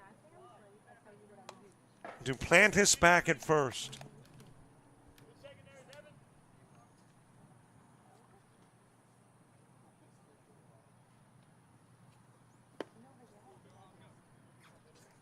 A little bit outside with a pitch to Chasson.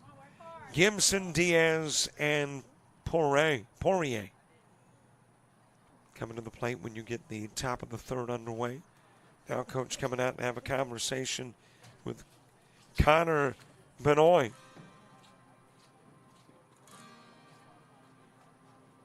Runs the count to 2-0. And to a little added pressure where this game is concerned. First of all, you are playing to get to the championship. And secondly, you know you are playing with now less time. Because of the weather delay, you don't have as much time to play with. Let's go, Benoit. Double play ball. Conversation with Benoit over. Got a final in Troy, Lake Martin. The Patriots knocking off the Gulf Coast Pelicans 10-7.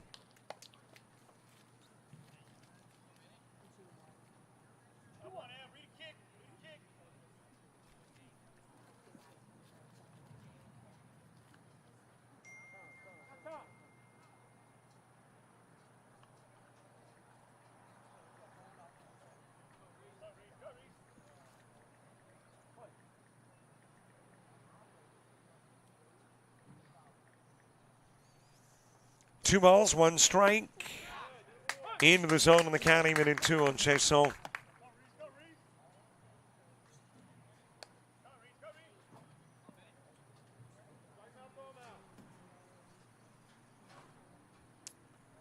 Couple of balls, couple of strikes. Got him on the handle, popped up on the infield. Coming in from first to make the catch. That is Connor McCrane, and out will go Chason. Big out. With a couple of runners on, especially with a runner at third. Good job, McCrane. 2 gone for Mason Dudek.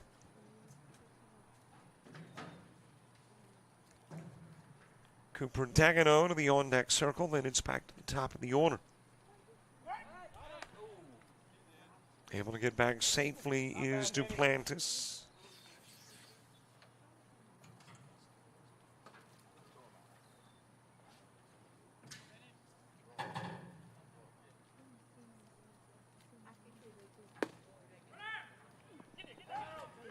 Throw going to second, and that's going to let the run come in from third. A little surprised that the throw went down, but it hopped out of the mitt of Montina, and that does allow Chason to come in, and Hogs America takes the lead. Duplantis at second with a stolen base.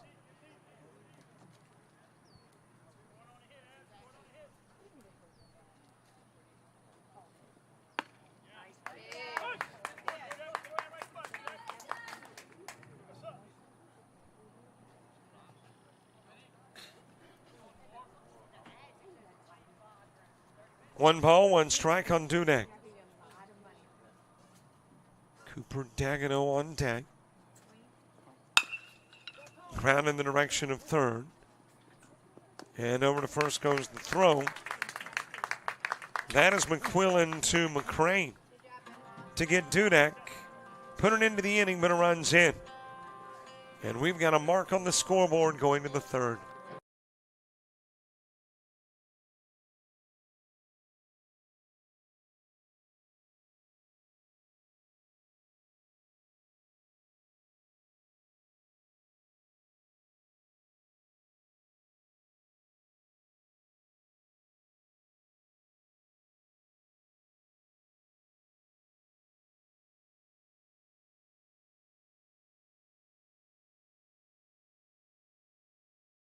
University of Alabama Online, where legends log in. A tradition of excellence. Decades of experience in distance learning. Empowering students of all ages. More than 90 degree and certificate programs to advance your career. UA Online. Flexible, affordable, legendary. Let your computer be your campus. Visit online.ua.edu.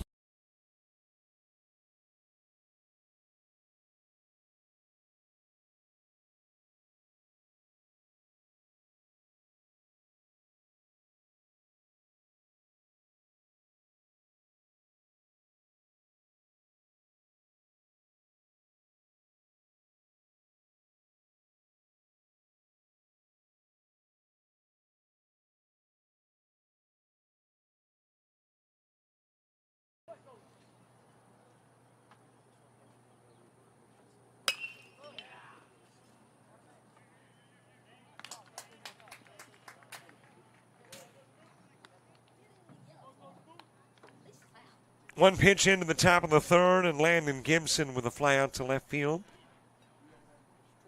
Catch made by Dagenot, and there's a pitch in and out in the third inning. Parker Diaz and Parker Poirier coming to the plate.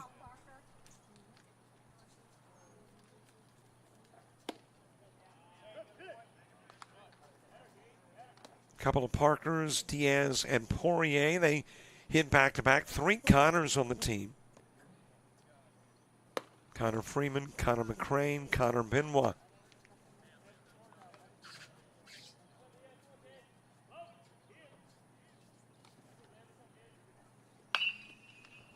Driven foul by Diaz. 1-run plates in the bottom of the second.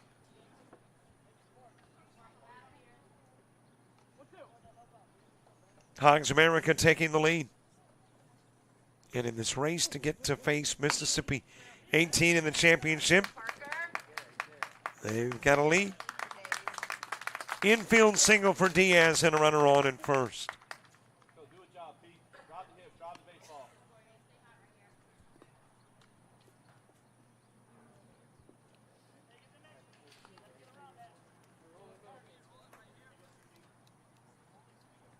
Tying run aboard, one away. Poirier next, ground into a 5-2 in the first. Running is Diaz, and then we'll hop out on the man of Chason. No opportunity to throw out. Diaz in with a stolen base at second.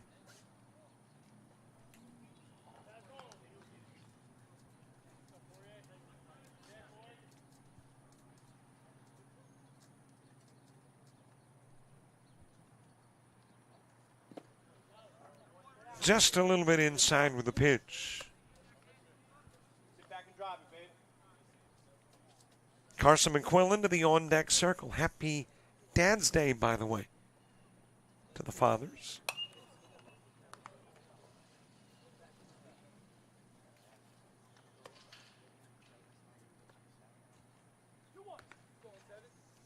Two and one the count on Poirier.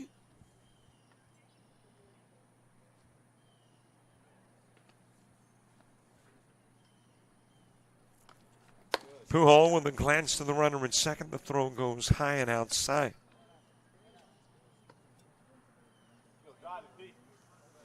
Be sure to download the Showcase Series app. I've said it practically every game this weekend, as that's popped up to center field. Logan Rogers with the catch. And Poirier out number 2. But such a great resource for keeping up with everything that's going on. And when there's weather delays, you get those alerts too. Scores, standings, schedules, and typically the games for next week post on Tuesday. And by the way, you do not have to have kinfolk or acquaintances involved with teams to come out and watch some great baseball. Just come to a time and near you, and able to get back safely is Diaz.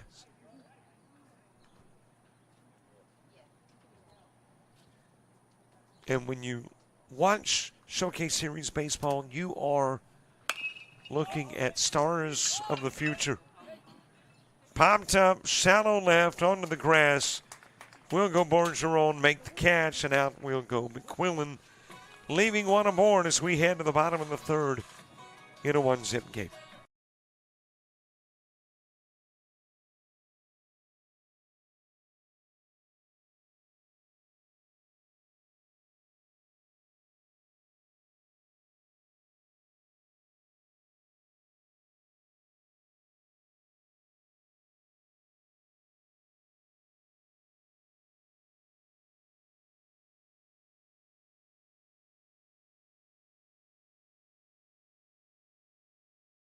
Are you an athlete looking to play at the next level? With players and teams all across the Southeast, United teams compete regionally and nationally in Showcase Series, Perfect Game, and PBR events. Visit UnitedBaseball.org and you could be next. United Baseball Organization, where the focus is always on you.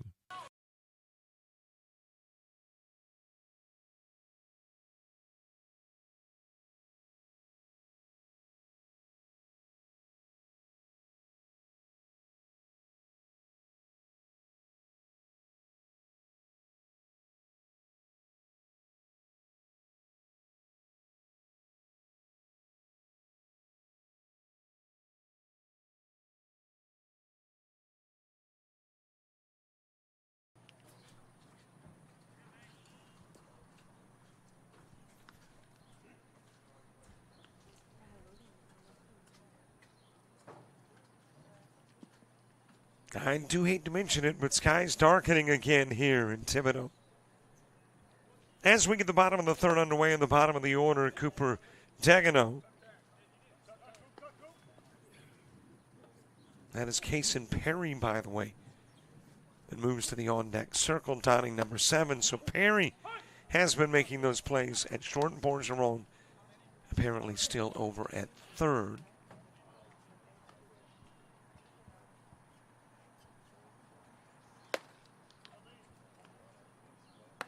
Ten-hitter here in the bottom part of the inning. Mid part of the order in the fourth, Menard, Medina, and McCray. The M&Ms coming up. Ground to short. Over to get it and throw it, Medina. Daggino out number 1.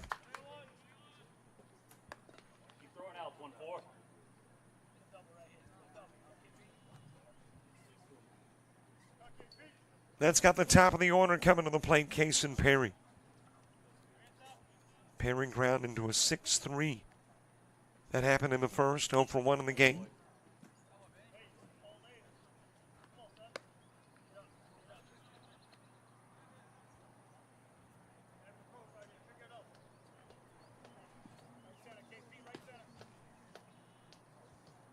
Nothing in 1. Connor Benoit getting his third inning of work in, and that hit Perry. So he'll head to first. Ross Duet coming to the plate.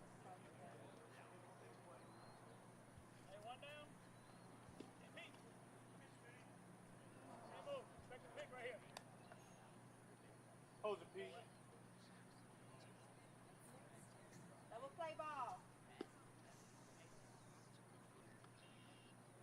McCrane holding on Perry at first. Throw over. Perry able to get back safely.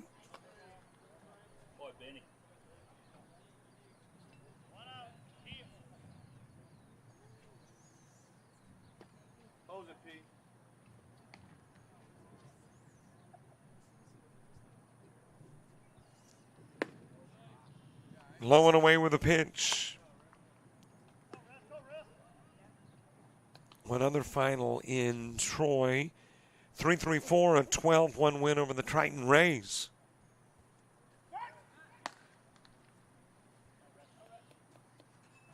As our continuing coverage of a couple of fields continues.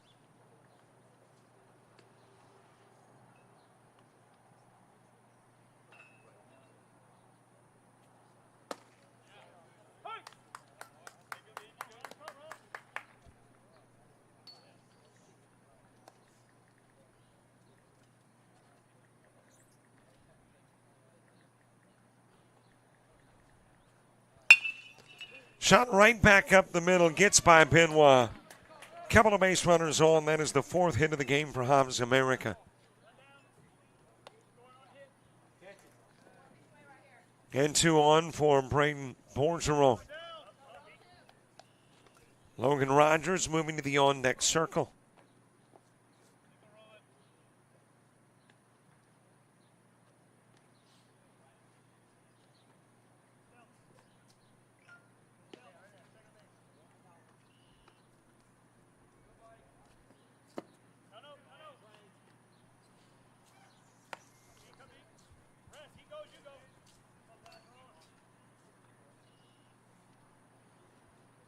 Couple of base runners aboard.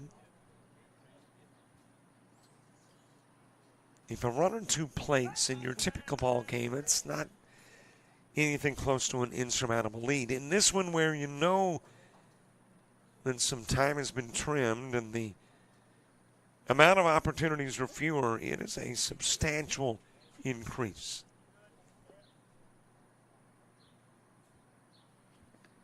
Bergeron grounding it to short. Medina will field, go over to first with the throw. Get the out of Bergeron as Perry and Duet move 90 feet further. And there's 2 away with Logan Rogers next.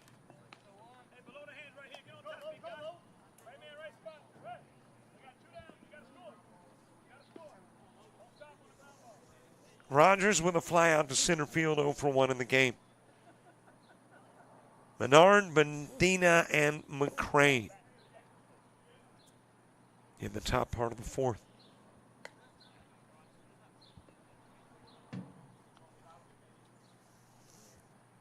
Showcase Series, not just about summer baseball, fall ball coming. Typically it starts in late September, runs into the first part of November. Little variation, not 3 days, but 2.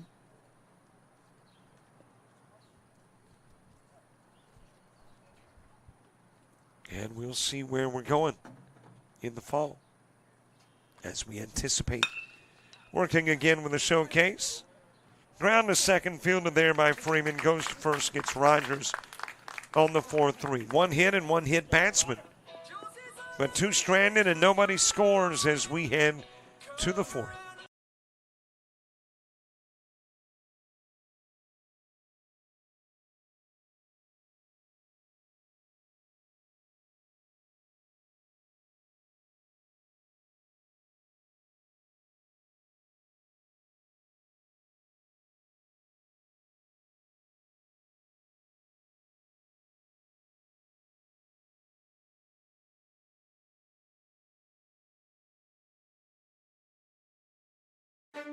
You made it. You went further than even you believed. You took your friends, your teammates, teachers, and coaches. You needed Dad, but Mom was there through it all. See, you didn't do it alone. It took a united effort. It also took you. United Baseball is a full-time organization focused on development and advancement of athletes. If you're a high school-age baseball player with a desire to play at the next level, you could be next. Log on to unitedbaseball.org to learn.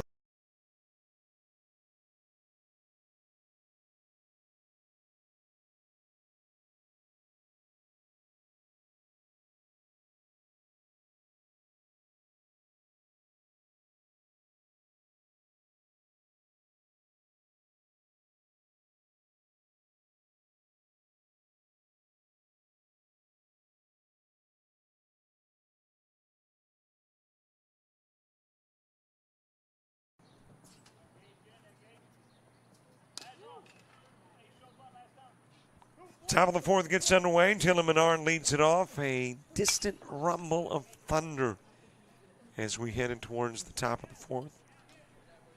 Isaiah Medina and Connor McCrane due up 2.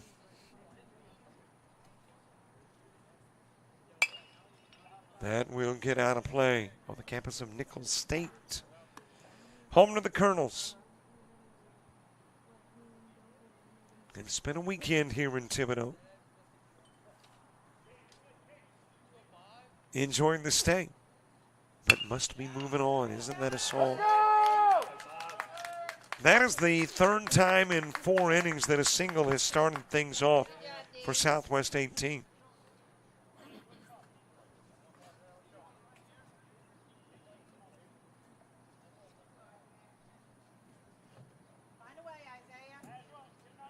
Isaiah Medina to the plate after the Dylan Menard base hit. Connor McCrane on deck.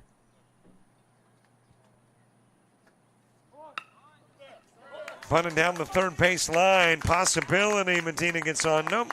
Couldn't beat it out, but does his job getting that tying run to second. So the sacrifice goes 1-3.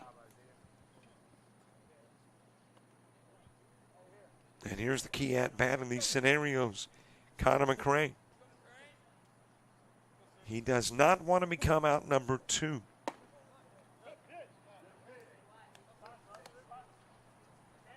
Hayes McFarland to the on-deck circle.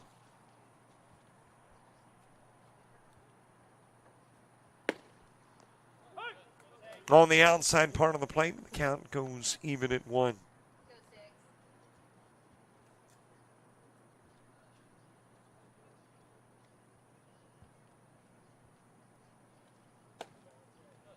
Just a little bit inside. I can see way off in the distance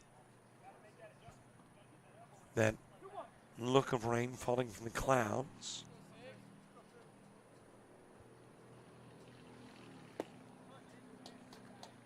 Couple of strikes on McCrane. Of course, that rain, I would say, is 15 miles away, 10 or 15. Fouled away. As a matter of fact, I can probably get closer to telling you based on what kind of visibility we got today. How far can I see? 16 miles, it says. So, yeah, it could be about 10 to 15 away.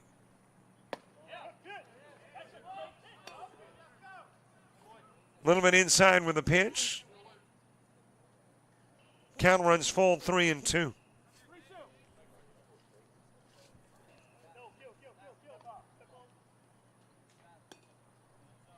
Gage Pujol stepping briefly off the bump, back onto the hill.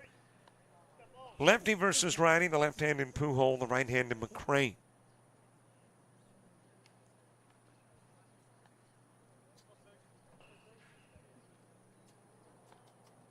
Three-two offering. That is popped up on the infield.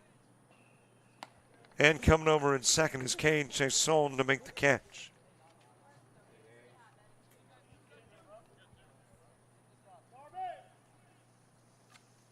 So if Southwest 18 is to get that run in from second in the fourth, Hayes McFarland's got to play a role. The DH popped out to right field in the second.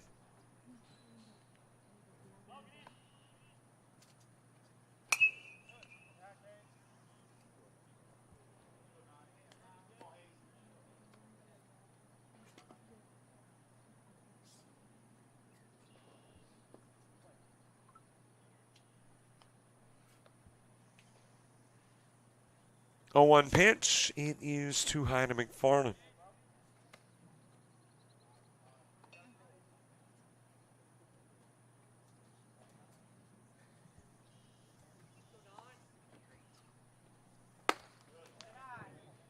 A little bit high with the pitch.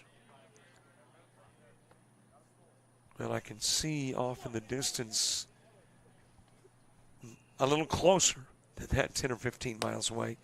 Maybe about a mile away. It's got that kind of light rain look. We can play through light rain here. It is when the light rain is mixed in with lightning that creates problems. Popped up. It'll get out of play by McFarland.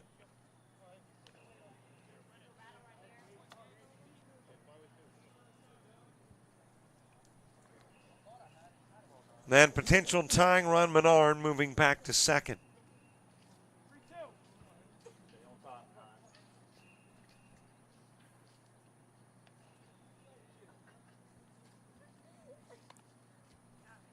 Here's another payoff pitch. Got the inside part of the plate and out will go McFarland.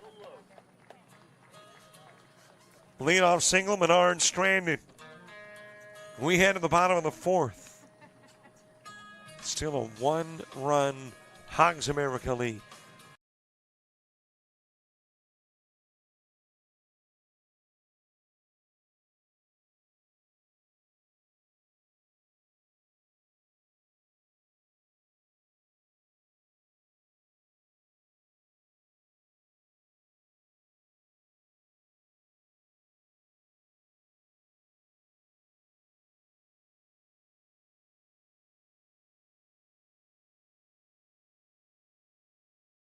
You've played some travel ball, you've shared the videos. Mom and Dad can only root so much. It's time to get real interest from the colleges and scouts in your area, right where you live. That's why the Showcase Series is different. We're not just another tournament, we're an advancement event where you get real-time exposure with live TV coverage of our games that get you seen directly by the coaches you want to impress from anywhere in the world. Register for events at showcaseseries.org. It's your turn at bat.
Bottom of the fourth gets underway as the rain begins to fall again. Gavin Darby starting it off. Kane Chasson and Evan Duplantis due up in the inning.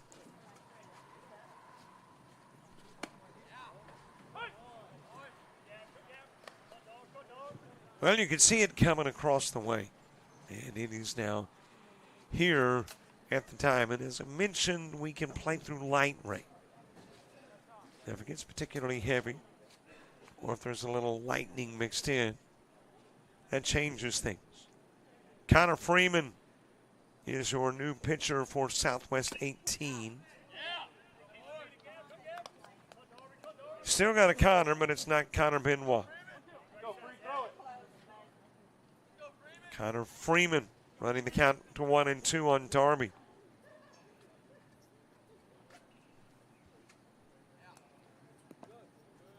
Into the dirt with the pitch.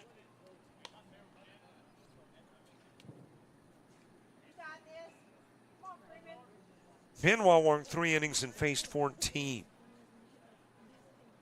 He struck out 1. As that is shot right back up the middle and right past Freeman. And on is Darby to begin the bottom of the fourth.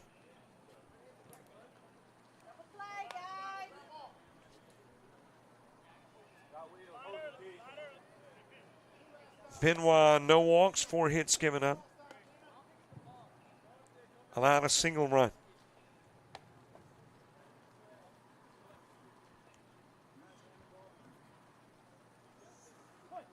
Kane Chasson ground into a 6-4. Got aboard and eventually came in and scored the only run of the game thus far.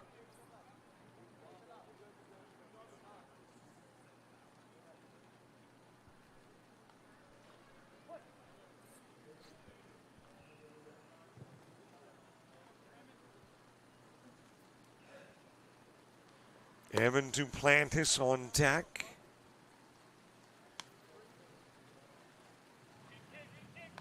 Rain beginning to pick up a little bit.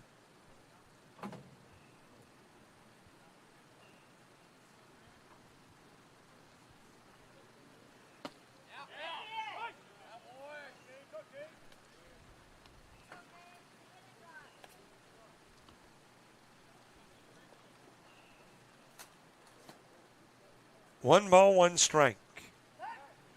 Over to first with a throw, and Darby able to get back safely.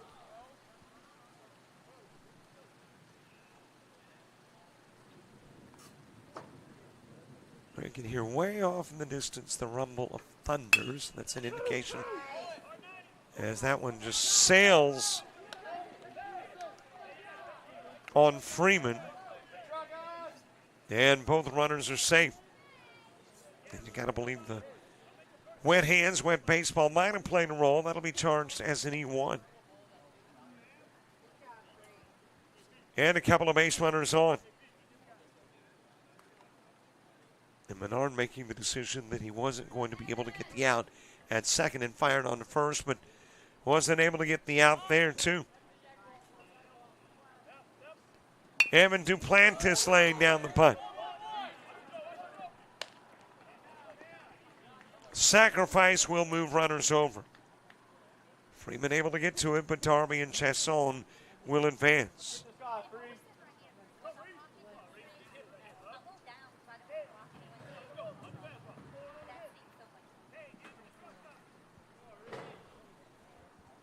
So a couple of runners on, and Reese Chasson coming to the plate. Mason Tudak moving to the on-deck circle. That's a popper towards center field. Diaz is there. Fires home, throw, will not get. Gavin Darby scoring from third on the sac fly by Chasson.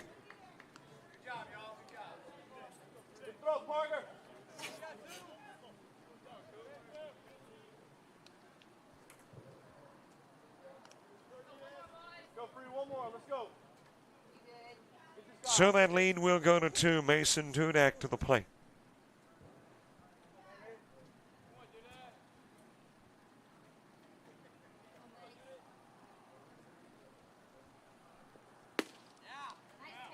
On the outside part of the plate.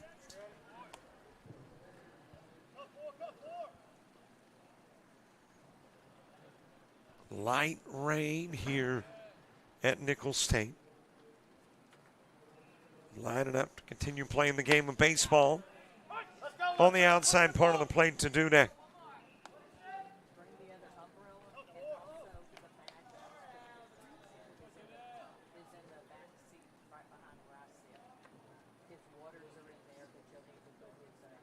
Oh, 2 offering, Thibodaux ground into a 5-3. Top of the order in the top of the 5th for Southwest 18.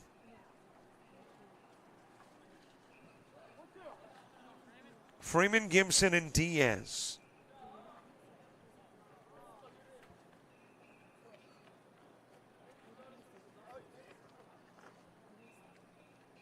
One, 2 offering, swung on and missed, and out will go Thibodaux. But another run is in. The lead is doubled as we head to the 5th in a 2-zip game.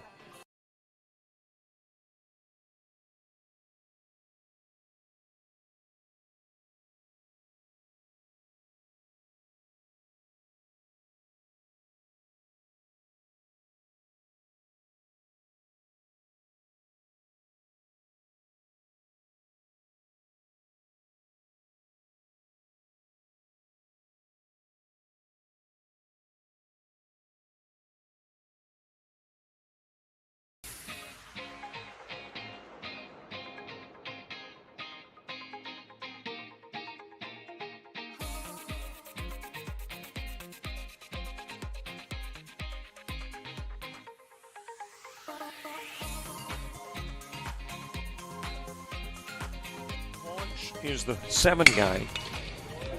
Right up the middle, base hit, back-to-back base hit. Starter with a double, the single from Cumbie coming to the plate and tagged down.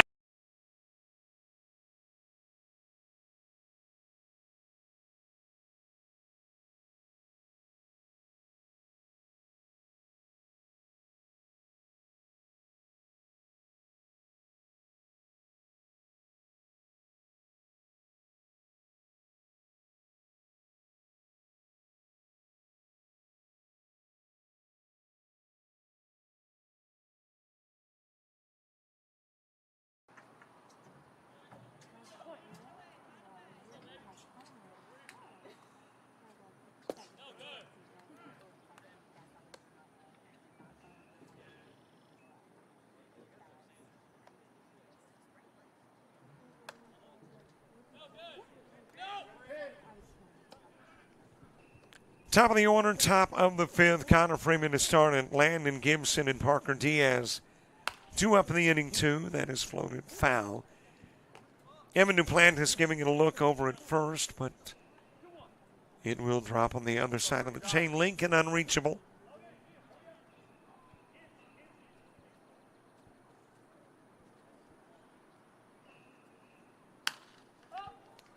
Popped up on the infield. And coming over from first to make the catch is Evan Duplantis. Well, I'm not sure how much the game has been shortened as a result of the nearly hour-long interruption.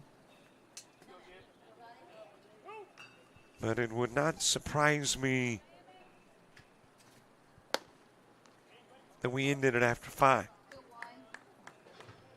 Mine go on to the bottom of the 5th, then to the 6th. Next game slated for a 1:30 start. Put out will go 6-3. Perry over to first, and out goes Gibson.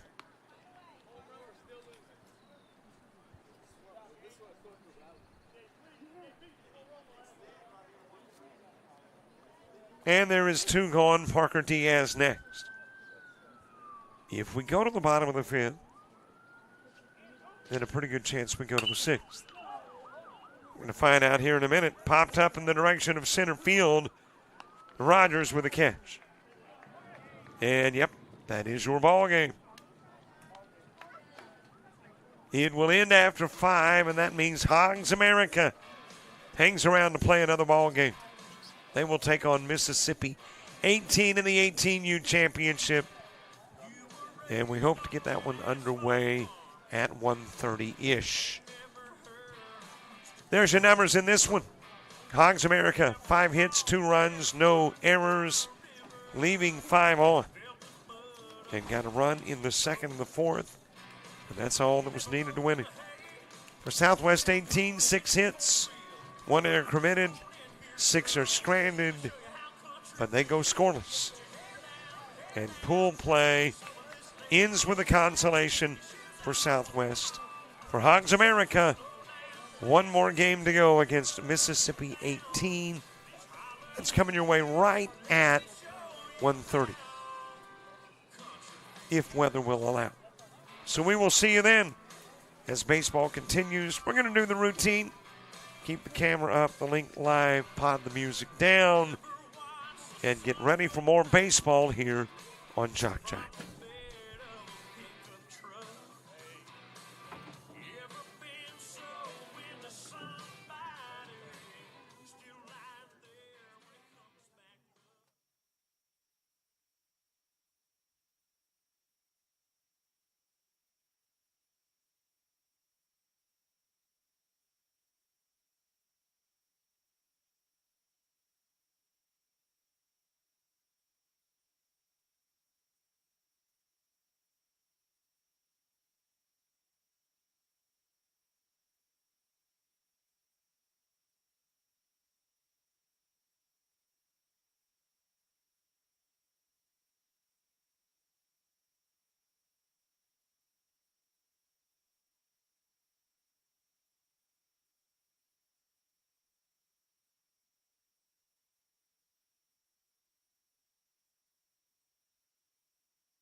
Hi, everybody. Welcome back. 18U championship game. It is the Bandits and Mississippi 18. And we're going to see how much of this game we can get in without interruption or before interruption. I'm not sure which. There is inclement weather all around. The skies are fairly ominous looking. But we're going to try to get this one and one more in and call it a weekend in Thibodaux. Matthew Taylor leading it off for the Bandits. Roman Larry is the two-hitter. Jace Zorns batting third. Brennan Deese, the four guy. That is popped up over in the direction of left. And charging in to make the catch. I think that is a 3-1, which would be Preston Anderson.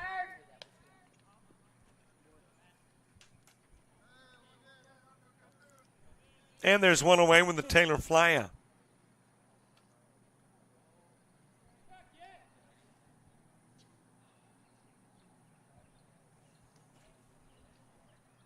Brendan Deese, the four guy. Aaron Lewis hitting fifth.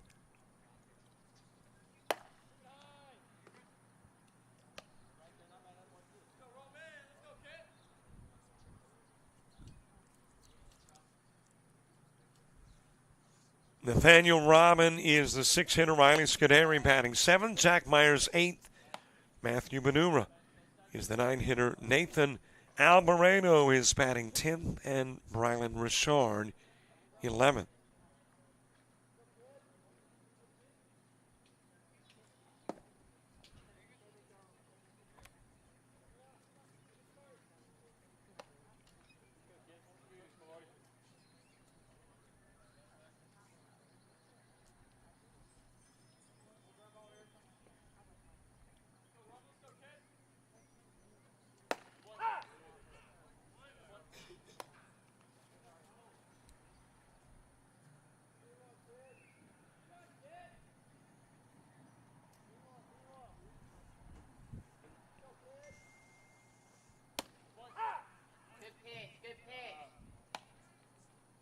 On the outside part of the plate, and the count goes to 3-1.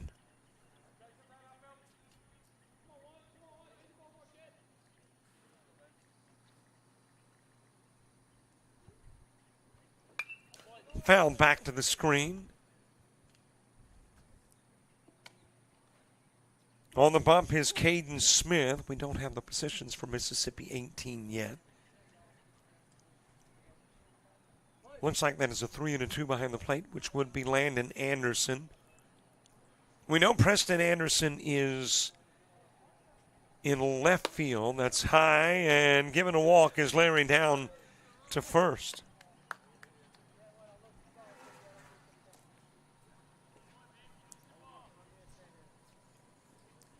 So a base runner aboard as Jace Zorns makes his way to the plate. I think you got Aaron Lewis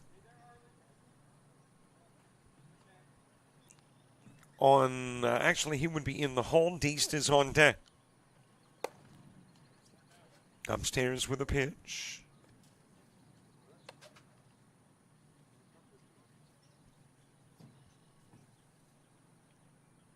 Connors at first. He is the lone Mississippi 18 player that I do not have a last name for. But he's playing over at first. Popped up on the infield. Catch made by his shortstop. If he will turn his back, I can tell you who made the catch on the fly out by Zorns. Could be Parker Harper.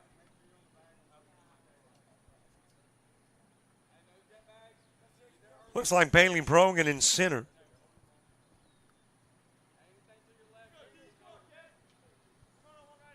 And if all of that is correct, it would leave Tristan Alford in right.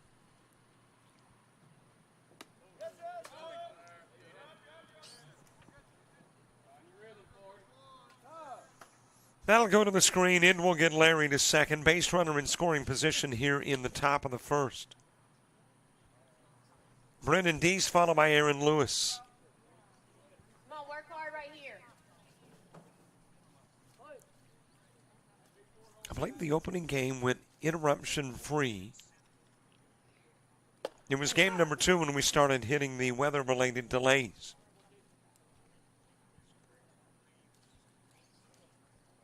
And here we are in game number 3, 18U championship. Teams battling one another and the elements. Inside to Deist.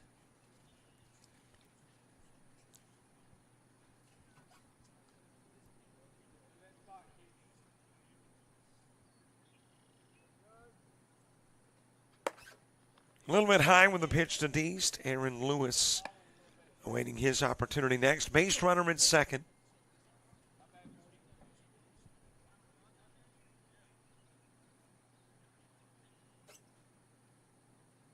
Good pitch.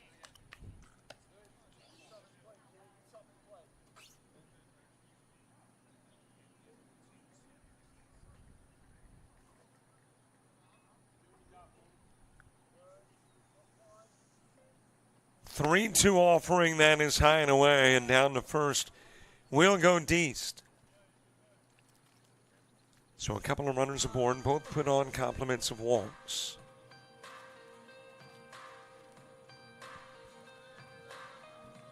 And that will get Anderson out to have a conversation with Caden Smith.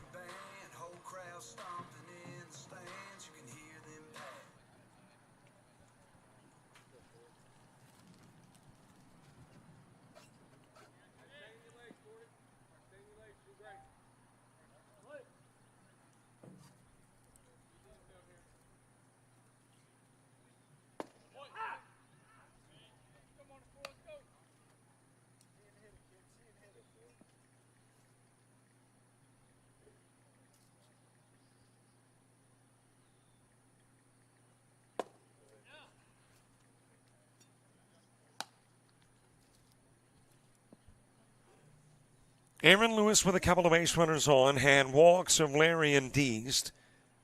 They came in out apart. Zorns popped out to short in between. Foul back by Lewis. Nathaniel Robin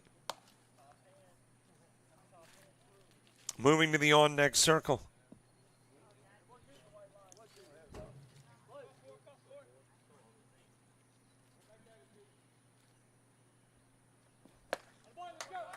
Swing and miss and out will go Lewis. 2 runners are stranded. Nobody scores. We're done with the first. As in the top part, we go to the bottom part next.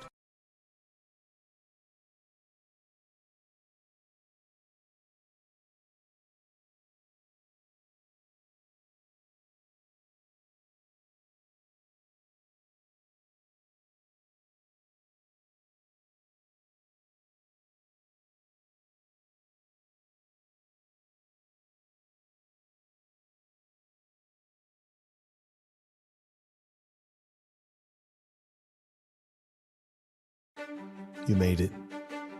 You went further than even you believed. You took your friends, your teammates, teachers, and coaches. You needed Dad, but Mom was there through it all. See, you didn't do it alone.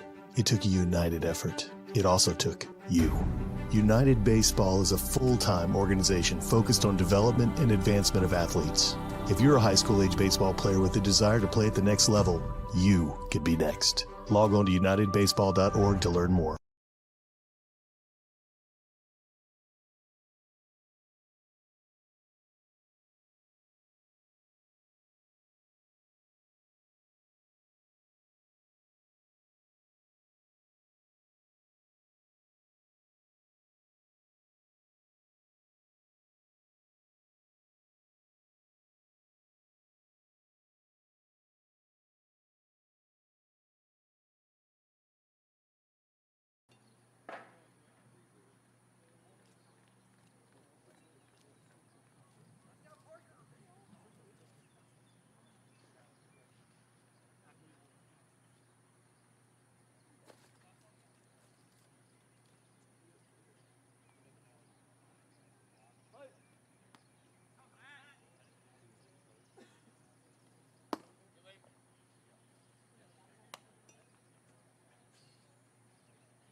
Bottom of the first, Bailey Brogan will start, and Parker Harper moving to the on-deck circle. Three-hitter is Max Bates. Hit first, throw to first. Covering the bag is your pitcher. And Brogan will wrap into the 3-1. And your pitcher is Matthew Taylor.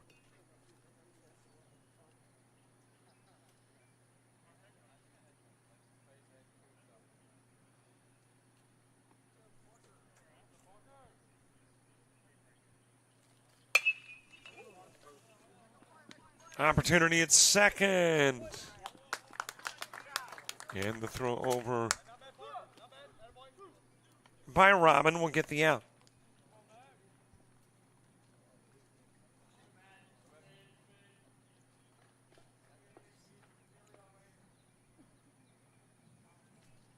Four to 3 goes the putout. So a 3-1 and a 4-3. 2 gone here in the bottom of the first for Max Bates. Preston Anderson moving to the on-deck circle.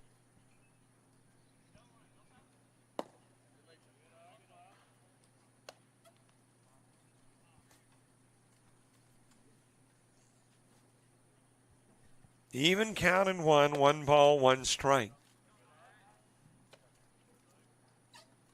Count goes to 2-1.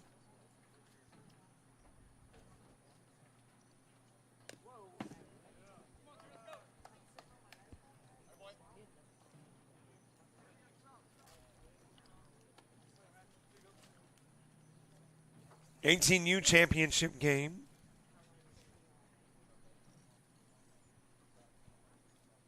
Thibodaux, Louisiana. Not particularly friendly weather, a little bit to the south of us. I think that is south, maybe a little southwest of us. But as I look all around the press box, it is on the outside, obviously, of the press box. It is very overcast. And you've got, again, that rain look off in the far distance. Hopefully that will skirt beyond us. Again, light rain, we can live with that. Our preference would be no, but hey, that's okay. It's the heavier stuff that's problematic.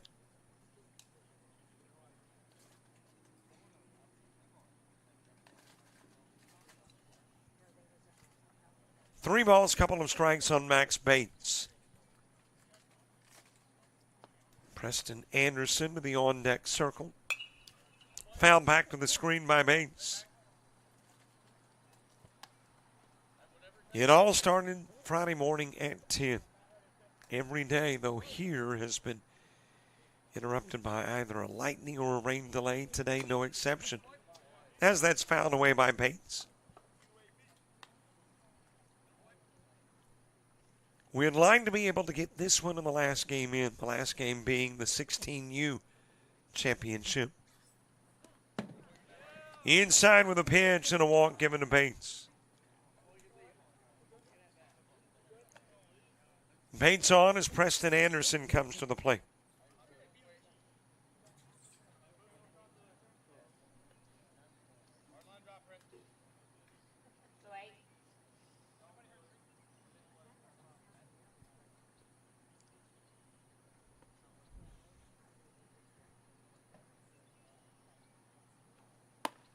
A little bit outside with the offering to Anderson. Got your back-to-back Andersons. Preston and Landon.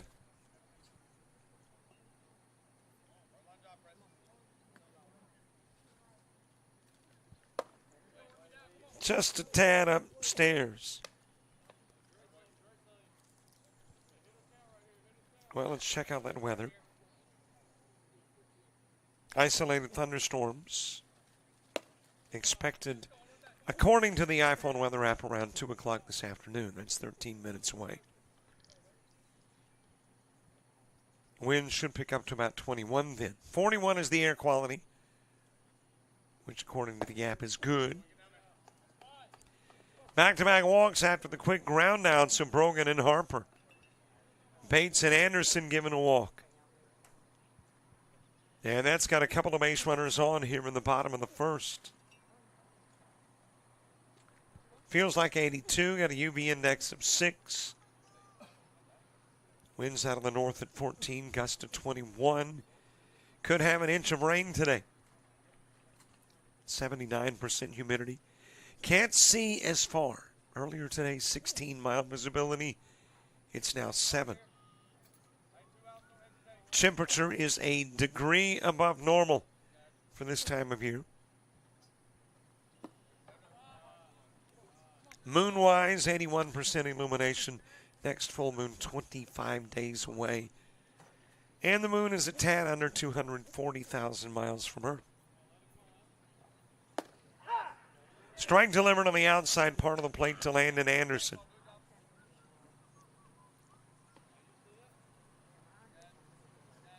And looking at radar, well, there's some stuff in the neighborhood. It's not like this massive band of rain, but it could be enough to get things wet here or even prompt a delay with the lightning. There is some lightning in the systems as well. One hop to first. Deist has got it. Goes to the bag, gets Anderson. Bates and Anderson, as in Max and Preston, left on. Anderson, as in Landon, with a ground out that ends it.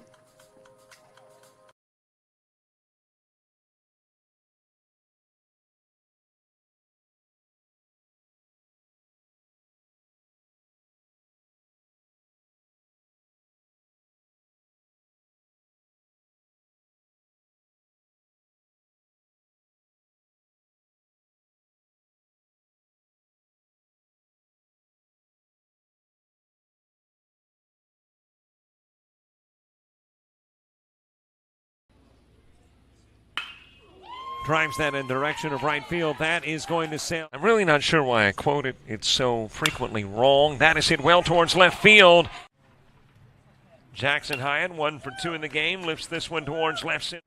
Here's the 1-0 offering. That is hit well towards left field. High fly ball, left. That is shot in the direction. Barr, who is issued in Fye-Sackerly with 2 gone. Fye-Sackerly trying to come to the plate with put the finishing touches on a mercy rule win. That's hit well, though, towards left field, and it'll be wrapped up around 8 o'clock. And a shot in the direction of right field. Lyles. 2-1 offering.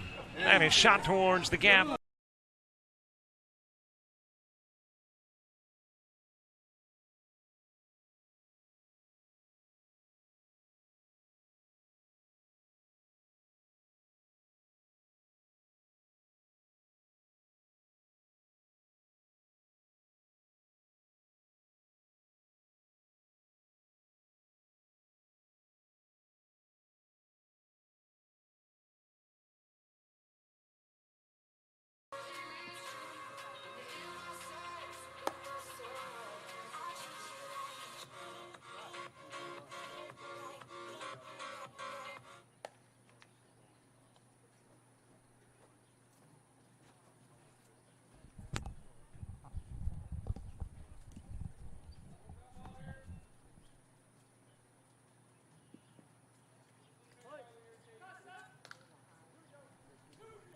Top of the second gets underway. Nathaniel Robbins starts in. Riley Scuderi and Jack Myers due up in the inning, too. A first inning that was pretty much uneventful. Did have a couple of walks in both the top and the bottom part of the inning, but no hits, no runs, no errors.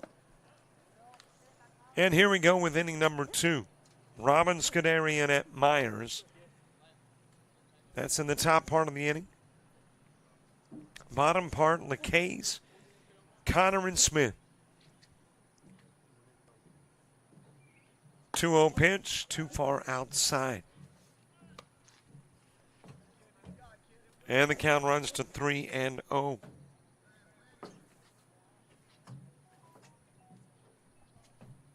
3-0 offering. It is outside. Third walk issued by Smith. Robin on. Riley Scuderi coming to the plate. Jack Myers on deck.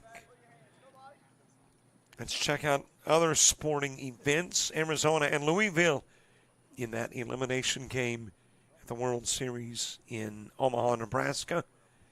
And Arizona with a 2-1 lead in the top of the third. Major League Baseball got a lot of games in progress. Midway through 9, Reds with an 8-4 lead over the Tigers. Bottom of the 5th, Orioles 3-2 over the Angels. Top of the 6th, the Rockies 1-0 lead over the Braves. Marlins on top of the Nationals 2-1, bottom of the 4th. Bottom of 4, Yankees and Red Sox. It's the Red Sox by 1. Phillies leading the Blue Jays 4-0. Top of the 5th. Rays 4-0 over the Mets midway through 4. Top of the 4th. Twins 1-0 over the Astros. Top of 3, no score, A's and Royals. Top of 4, no score, Cards and Brewers. Bottom of the 2nd, Pirates and Cubs tied at 2. And in the bottom of the 1st, scoreless, White Sox and Rangers. Stolen base from Robin with a strike delivered to Scuderi. Count even at 2.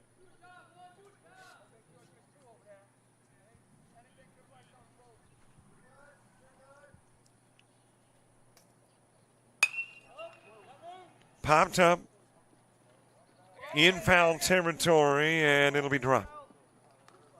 Connor called for it. Couldn't make the catch. If we were playing Major League Baseball, that would be an E3. We're not, so it ain't. Riley Scuderi back to the plate. And second, Robin. WNBA, 78-66 Sky win over the Sun. And at halftime, Dream leading the Mystics 45-34.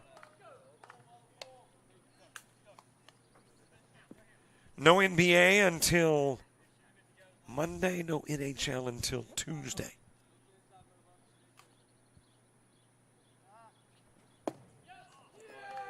There's a walk given to Scuderi. That is the 4th Smith walk.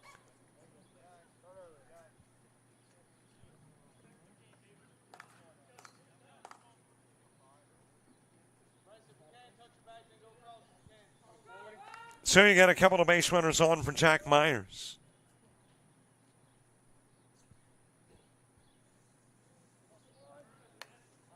Matthew Benura moving to the on-deck circle.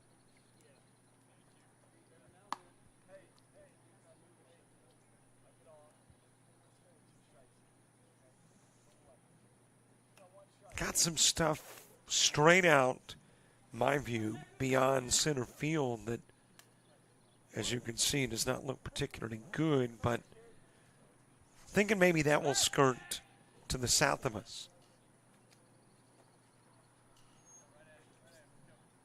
But we are keeping a weary eye on threatening conditions. High to Jack Myers, and the count evens at 1.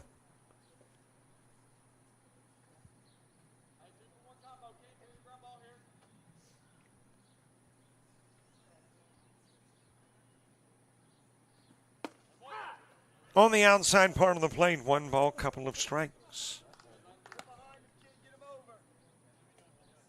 Next week at the University of South Alabama in Mobile.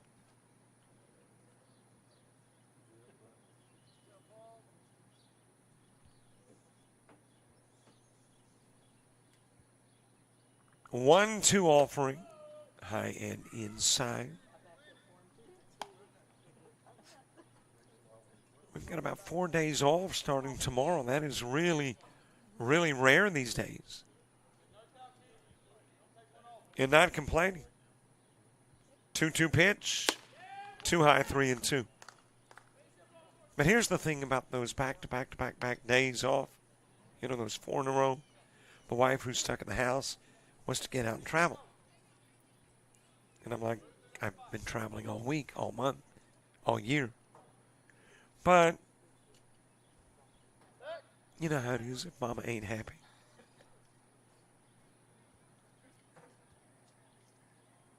So I'm probably a little traveling on the agenda next week. 3-2 pitch inside, back-to-back walks, bases loaded. Myers on in first, at second, Scuderi, and Robin goes to third.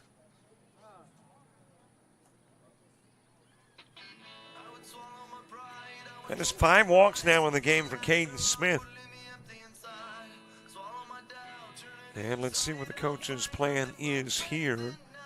Whether Smith will come out of the game or if he will try to kind of hit the reset button. 2 walks in the first.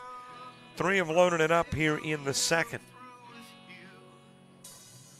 But if you're a Caden Smith and you stay in the game, you know your time is limited if you hand out a few more walks.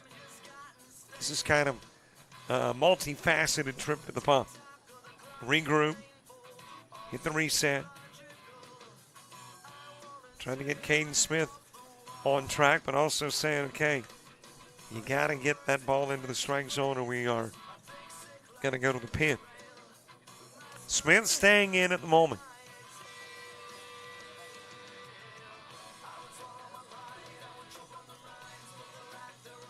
Matthew Benura to the plate. Nathan Albareno moving to the on-deck circle.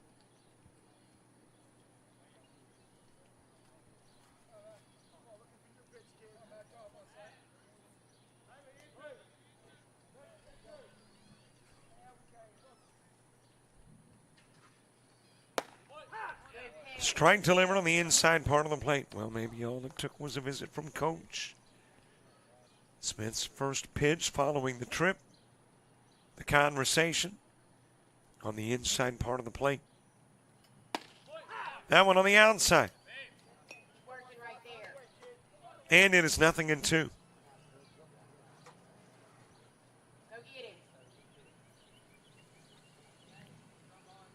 Oh, 2 offering. Fouled away, and the count stays. No balls and a couple of strikes.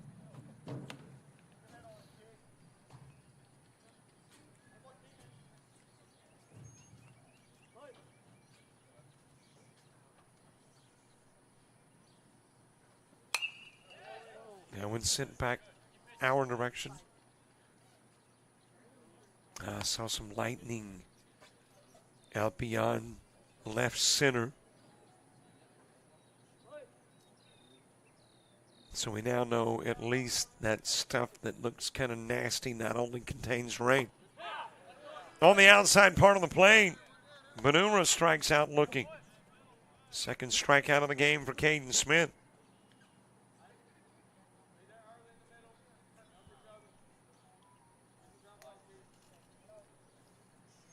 One out for Nathan Albareno. Brylan Richard moving to the on-deck circle. Caden Smith trying to keep it loaded. Here in the top of the second, send it to the bottom of the inning scoreless. A little bit outside with the pitch to Albareno as the count evens.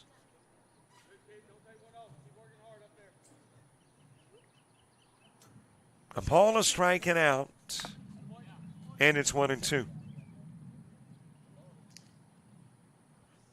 And that one apparently got the chest protector of Anderson after being fouled away. Well, there's another flash. It's off in the distance. And I assure you officials are watching apps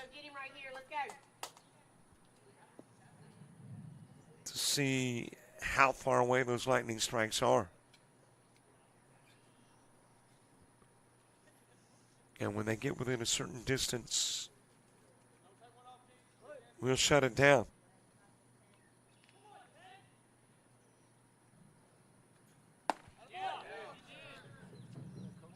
Strike delivered to Albareno. He will get fanned. And there's 2 gone. Brylan Richard next. Well, I don't know what coach went out to the bump and said to Caden Smith, but it is working. Walked Robin, Scuderi, and Myers. All prior to the trip. Since then, struck out Benura, Albareno, and now working on Richard.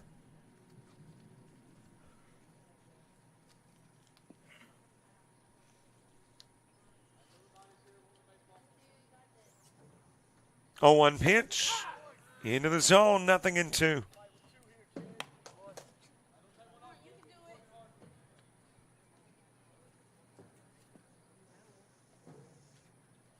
No balls, couple of strikes. Swing and a miss, and out he goes. Pre-visit, 3 walks. Post-visit, 3 Ks. We go to the bottom of the second, scoreless.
We head to the bottom of the second. It is Maverick LeCase who will start it off. Connor is next. And again, my apologies. Do not have a last name for Connor. I've looked on the roster. There is no 22. And apparently a late ad. Strike delivered to LeCase. And you talk about a tale of two halves within an inning. That's what happened in the top part of the second. The 3 walks, then the 3 strikeouts.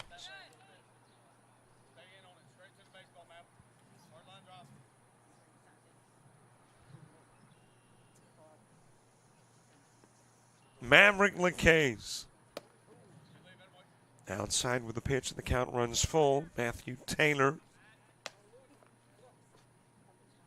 getting his second full inning of work in after walking 2 in the first. We have had a total of 7 walks already in the game. A little bit outside with a pitch. There's the 8th walk. Leadoff free pass to LeCase.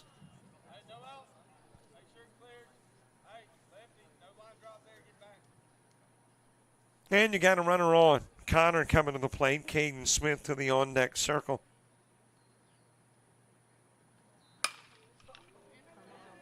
Shot over towards left field. And holding it first on the fly out is LeCase. 1 out, Caden Smith next.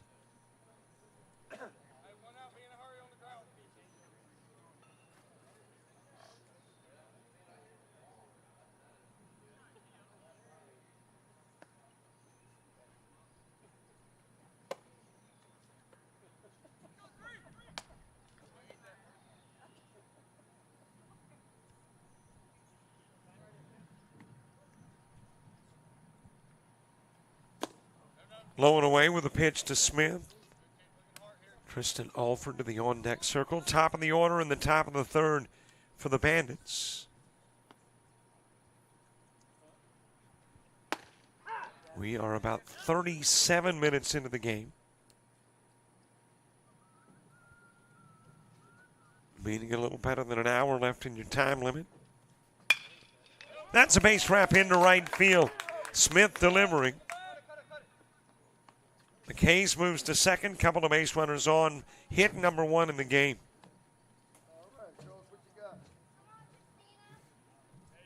And all of a sudden, Kate Smith's got everything working. Issued 5 walks in the first 8 at-bats. Got a visit. And then strikes out Benura, Alvarado, and Richard. And then what does he do next? As an encore, comes to the plate and gets himself the first base hit of the ballgame.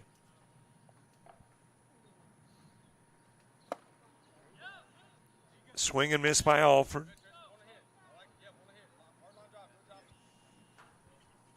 Connor now running for Smith, the pitcher. A little bit low with the Matthew Taylor pitch.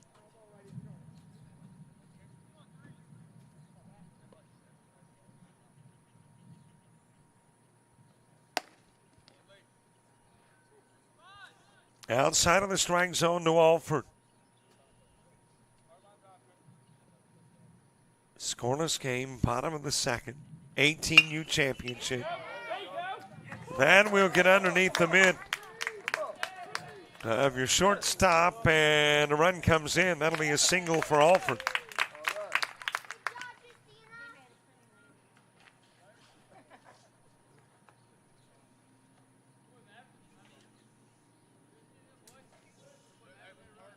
So an Alford base hit. The case in. Connor running for Smith, going to second.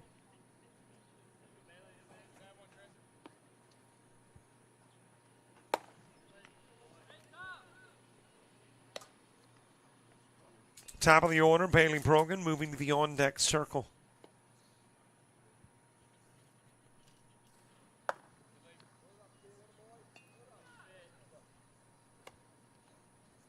Brogan wrapped into a 3-1. Harper to the on-deck circle. I think I said that already, didn't I?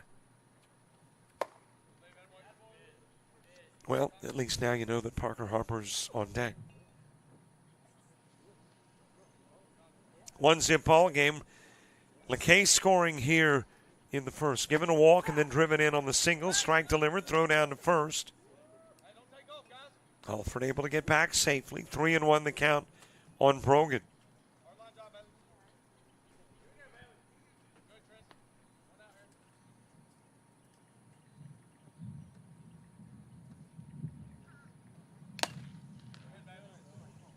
Foul tipped by Brogan.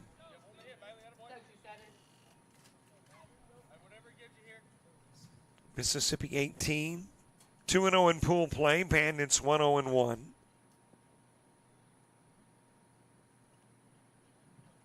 Mississippi allowing 9, scoring 13. As you got a walk given to Brogan. And it's loaded up on the bottom of the second. Bandits have allowed 4, scored 6 with a 1-0-1 mark.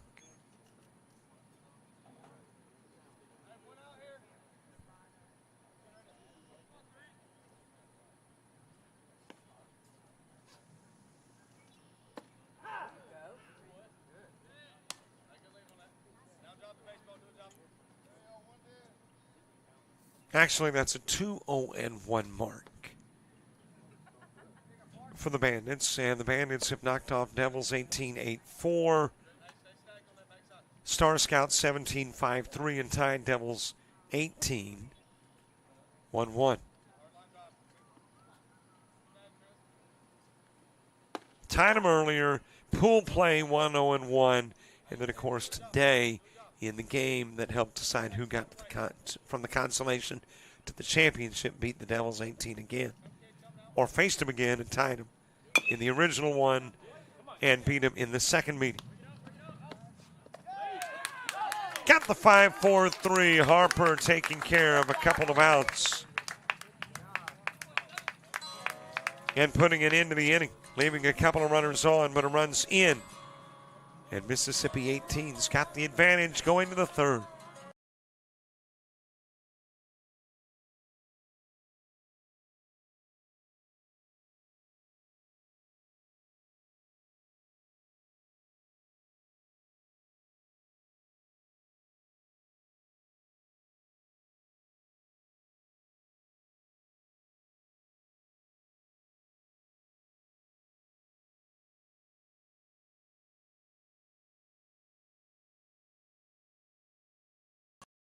You've played some travel ball. You've shared the videos. Mom and Dad can only root so much. It's time to get real interest from the colleges and scouts in your area right where you live. That's why the Showcase Series is different. We're not just another tournament. We're an advancement event where you get real-time exposure with live TV coverage of our games that get you seen directly by the coaches you want to impress from anywhere in the world. Register for events at showcaseseries.org. It's your turn at bat.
One-run plates in the bottom of the second. Leading things off, Taylor. Grounds out to short. And there is one away. Trying to pick up the numbers on shortstop still. I think that's a 3 and an 8. I am fairly confident that is Parker Harper. Got Taylor on the 6-3, one away. Roman Larry to the plate.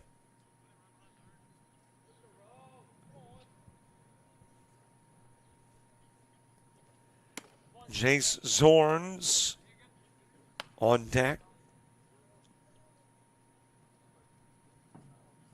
Bottom of the third, Bates, Anderson, and Anderson. Max Preston and Landon. As that one is muscled foul.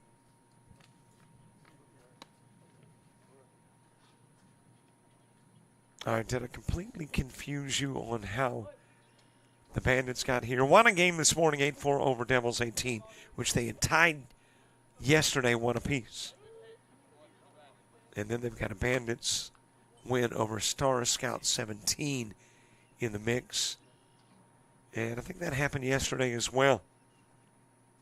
Meanwhile, on the other side of the diamond for Mississippi 18, as that is popped up, and Connor's able to get over and make the catch of the Larry fly ball over to the right side.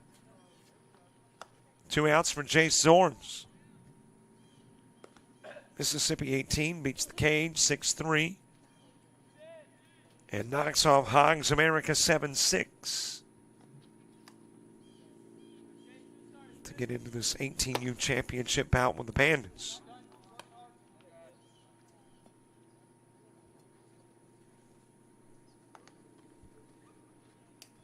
Zorns with a fly out to short 0 for 1 in the game. Ground towards Parker. He's not going to have a throw. That'll be an infield single. First Bandits hit of the game.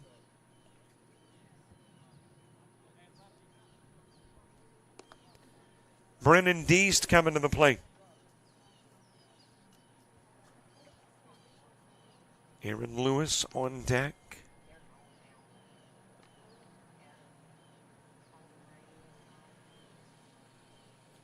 Two gone, a runner on. Low and away with the pitch in a 1-zip game.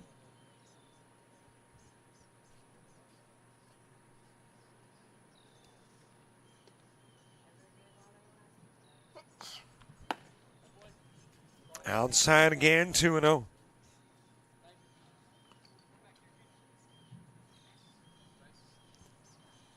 Smith a couple of walks in the first, 3 walks in the second.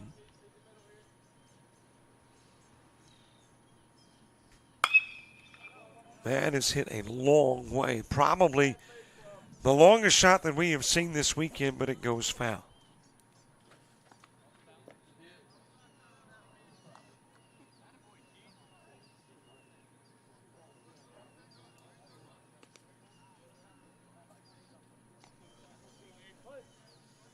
Still got baseball going on at Terrebonne. They are in the middle of the AEI Tigers Extreme 16 game. And we'll have one more here. Southwest 16 and Hogs Black. Somewhere around 4:30. If that's okay with Mother Nature. Got a walk given to Deast. Come on, you need one. So a couple of base runners on. Aaron Lewis coming to the plate.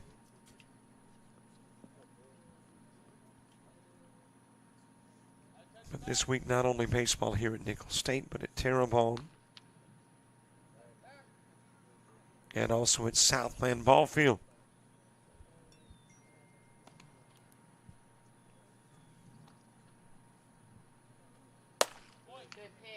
Two aboard, two gone. Taylor and Larry out. Zorns and Deast on. Aaron Lewis, who struck out on the first, coming to the plate. That walk, by the way, is the sixth now, given up by Caden Smith. Hit towards the gap, right center field. That will drop in. In will roll all the way to the fence, the warning track. In comes Zorns. Here comes Deast. Lewis is on his way to third. He's in with a triple. And not just ordinary run-of-the-mill triple. It is a 2 RBI triple that gives the lead to the Bandits.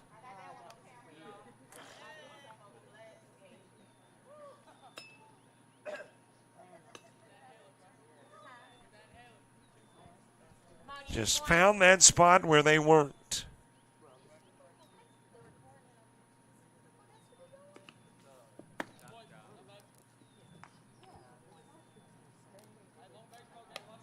"90 feet away" is potentially the third run of the ball game for the Bandits. Come on, you need one. Work hard.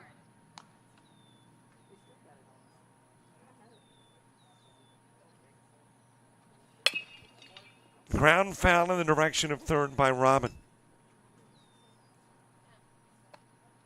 Riley Scuderi on deck. Still got a one-run ball game, but it's a one-run ball game now for the Bandits. Was for Mississippi 18. That is a base hit into right field, and in to score from third is Lewis. Robin with an RBI single.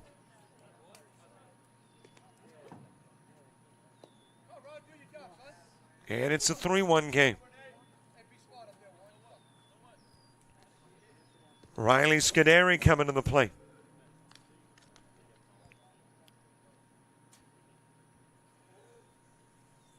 Scuderi with a walk in the second. Robin on at first. Inside pitch from Smith.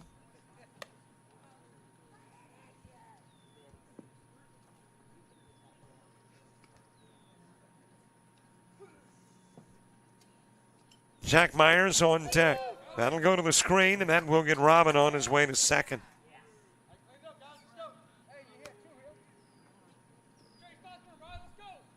Come on, work hard. You need one.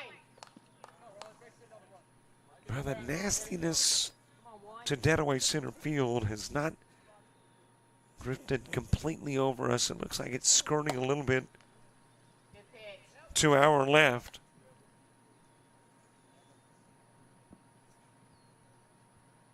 So maybe we've dodged at least one of the multiple bullets that are out there.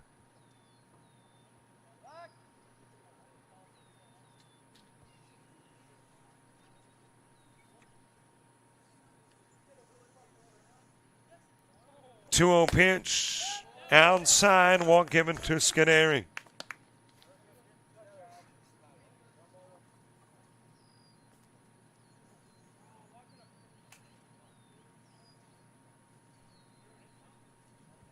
And let's see if that is going to do it for Caden Smith. Coach coming out. Or can he work that magic again that he worked in the second inning? When Smith had loaded it up with walks of Robin, Scuderi, and Meyer, and Coach came out, and all Smith did was follow it with strikeouts of Benura, Alvarado, and Richard.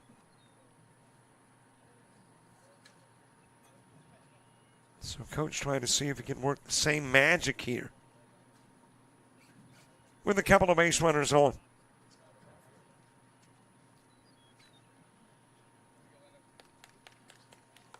That walk total for Smith now at 7.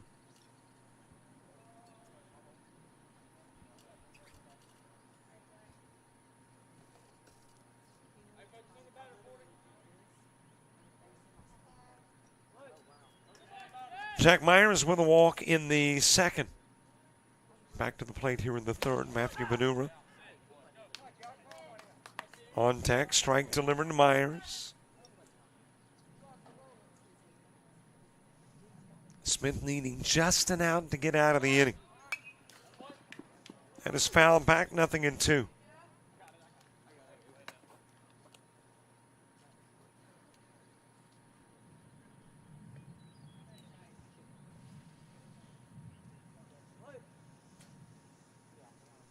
No balls, couple of strikes, 2 gone, 3 in, 2 on. That is a little bit low to Myers.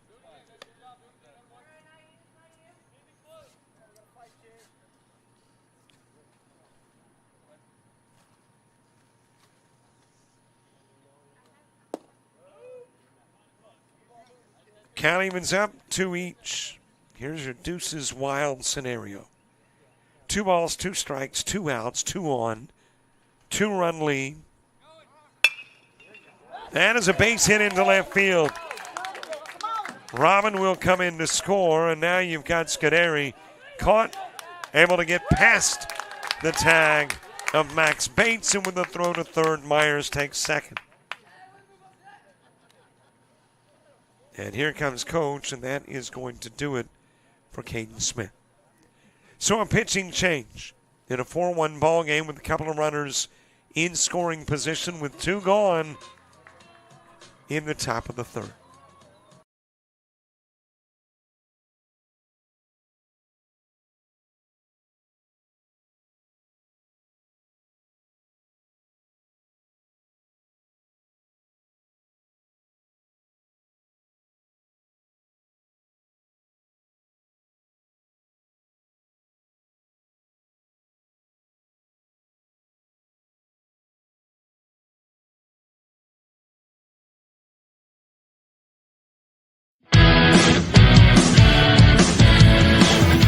Frustrated. She's having trouble with her defensive player. Look at this sweet pass behind the back for 2 on the assist. And that one is hit on a rope to center field. Watch that one. And it is, oh, what a great diving catch by the center field. And in that game, it was basically a running back by committee. I mean, you had a lot of guys carrying the football. Is that the protocol for the upcoming season for the backfield of Jackson State? It's a really nice pitch to get the ground ball double play. Second one. 6-5 is your final. East Georgia advances to the championship game.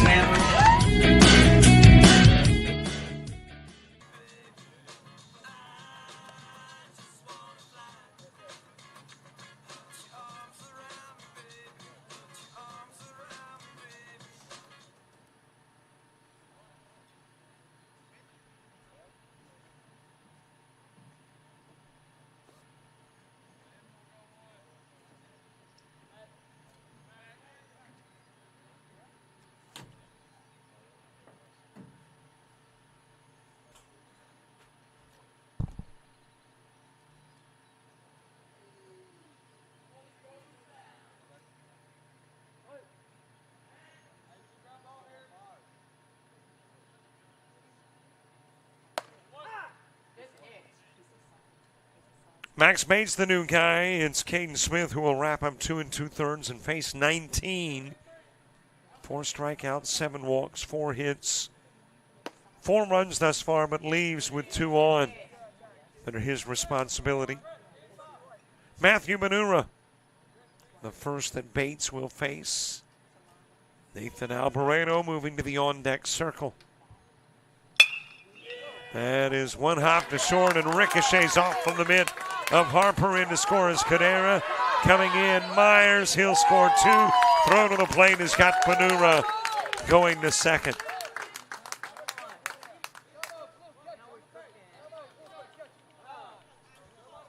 And with that, we can put the finishing touches on Caden Smith. 2 2/3 work, inning-wise, 19 faced, 4 strikeouts, 7 walks, 4 hits, and a total of 6 runs.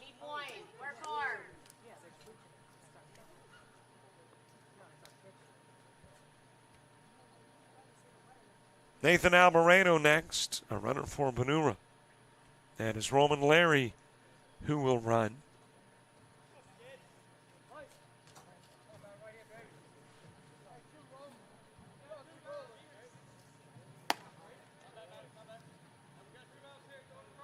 Little outside to Alvarado. Championship game in 18U, 16U to follow.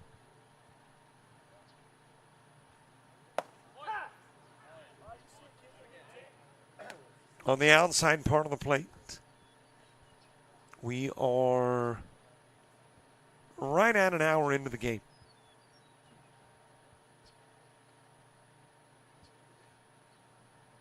And I am assuming that your time limit still applies. That's not necessarily true in championships. But I'm assuming on a day like today where you've got the threat of rain, and if you can get a game in, even if it's an hour 50, you try to do it. There is another base hit.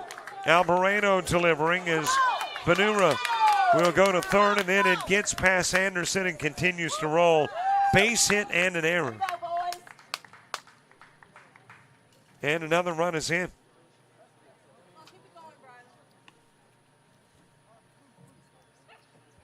It's a 7-1 game. And the 11th hitter in the plate, Brylan Richard, coming to the plate. Matthew Taylor moving to the on-deck circle.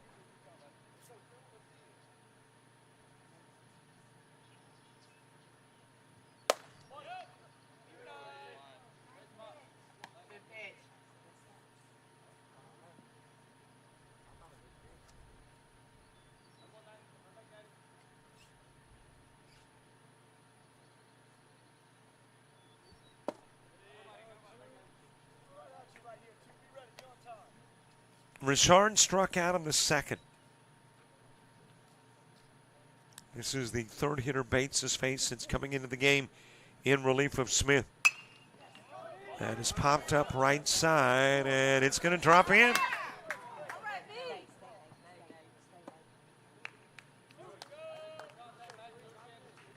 So another base hit, and we're back to the top of the order.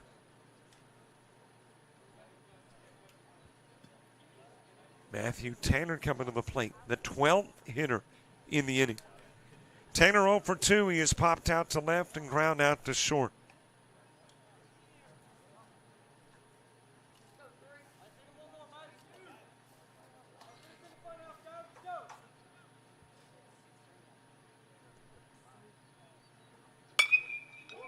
That is smacked foul over the direction of right. It'll get out of play.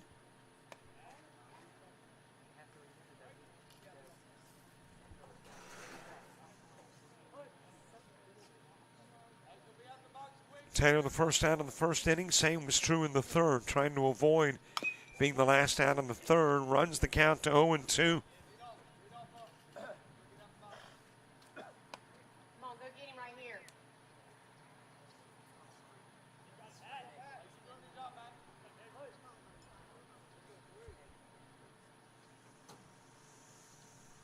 No balls, couple of strikes. High and inside, running is Richard, and he'll be in safely at second with a stolen base.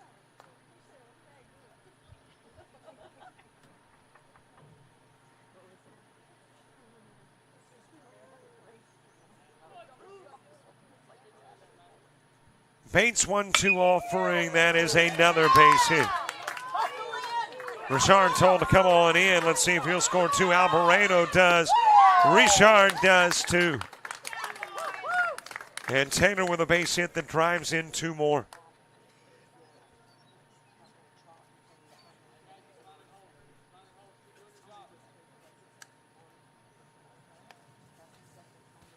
A 9-1 game, and every one of the runs coming here in the 3rd inning for the Bandits. Roman Larry next. Jace Zorns to the on-deck circle. On the outside part of the plate with the pitch.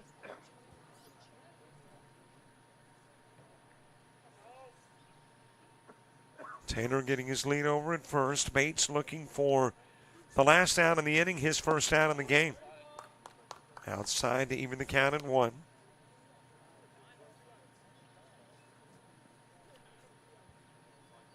As I look around, I'm not sure why it's not raining here. I think we're kind of nestled into one little spot, and we've got clouds all over the place. But not directly over the diamond.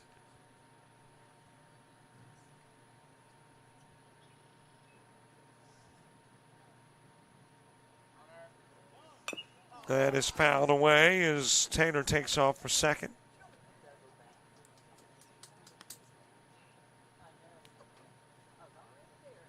He will go back to first.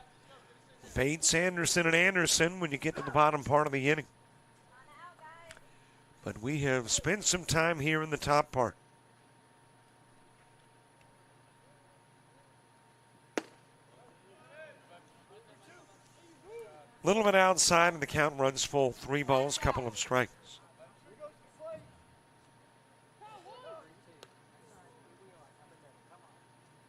Larry with a walk in the first, a fly out to first in the 3rd.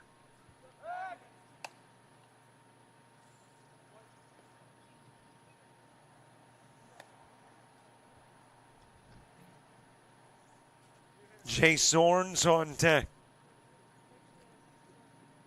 Will Zorns become the 14th hitter in the inning? Fouled away. And back to first goes Taylor again. He was off and running.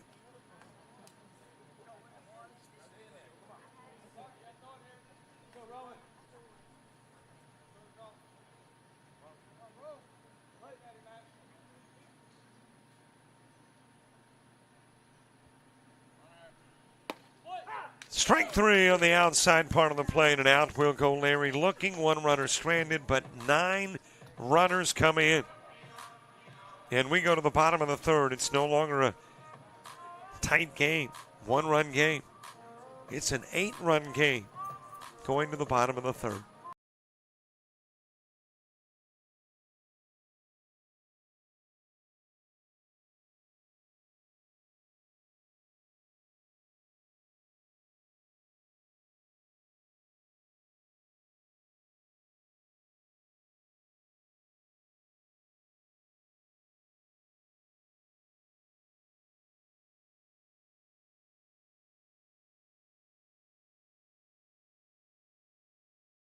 University of Alabama Online, where legends log in.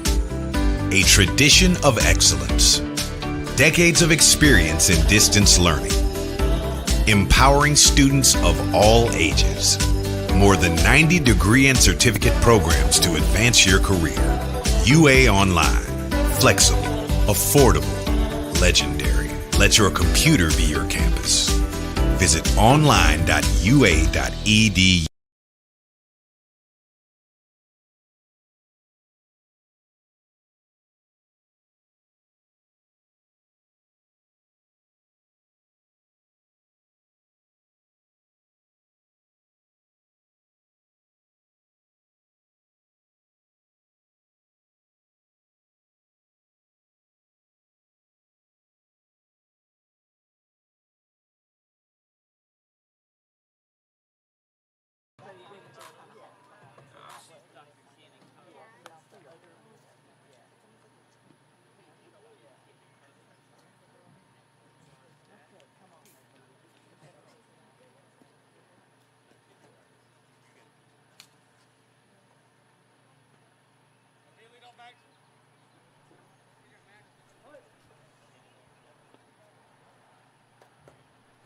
New pitcher Nathan Alvarado here in the bottom of the third.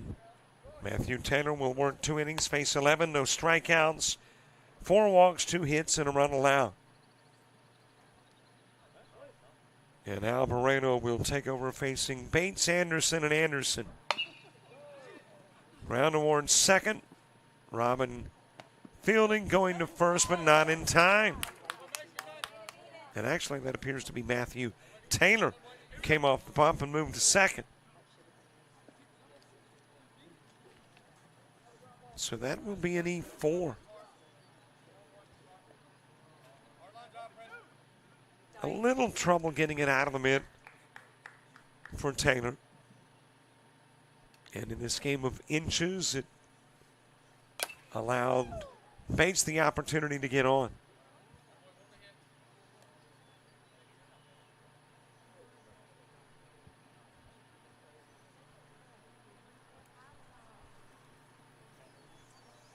Preston and Landon Anderson, with the base runner aboard in the bottom of the third.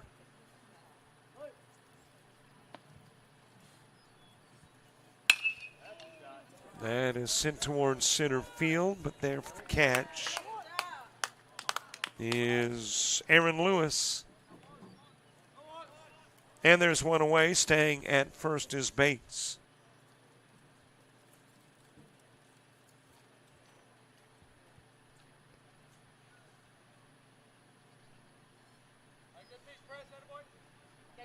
Landon Anderson next. Maverick LeCase to the on-deck circle. This one towards right field. And another out. Fly out the center and right, 2 gone.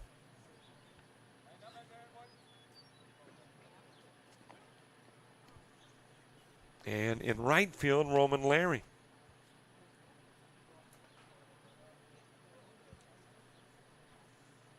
Maverick LeCase next. LeCase with a walk and a run scored in the second.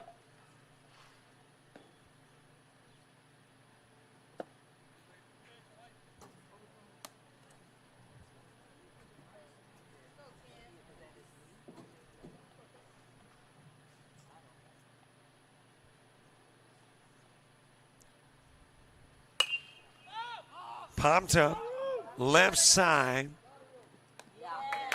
And over to make the catch is Jace Zorns from third. And Aaron gets a runner on and 3 flyouts. Send this to the fourth.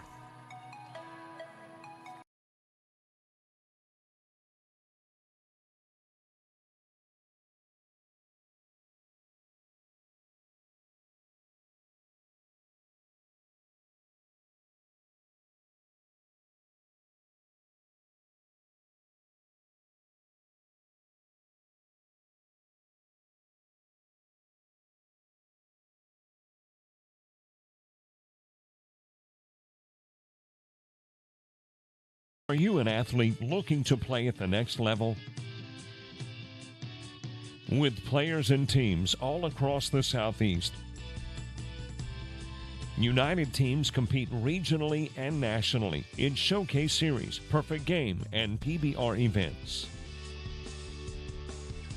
Visit UnitedBaseball.org and you could be next. United Baseball Organization, where the focus is always on you.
Top of the fourth, Jay Zorn starts it off.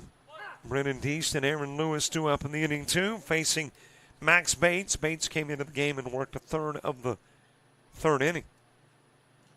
And wound up facing a total of 5, giving up 3 hits. Had a strikeout, allowed 3 runs. So 3 of the 9 belong to Bates. The other 6 are the responsibility of Caden Smith. Trying to get an 18U champ and move on to the 16U championship game.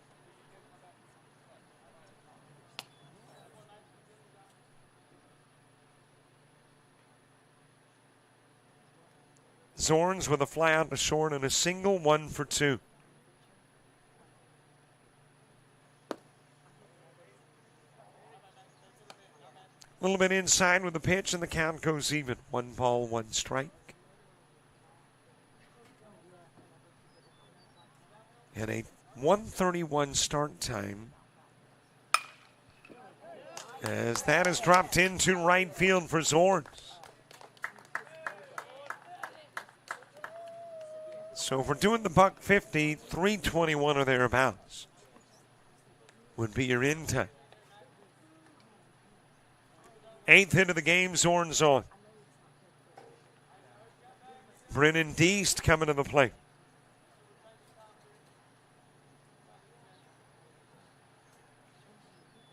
Aaron Lewis moving to the on-deck circle.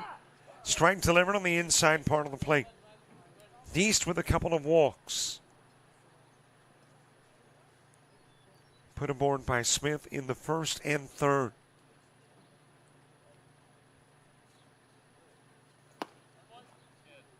Count goes even in 1. Aaron Lewis on deck. Bottom third of the order in the bottom of the 4th for Mississippi 18.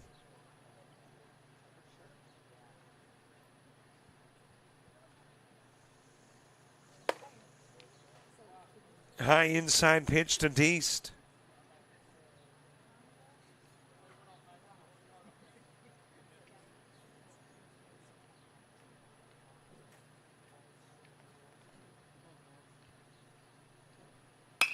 That is a base rip down the line into right field.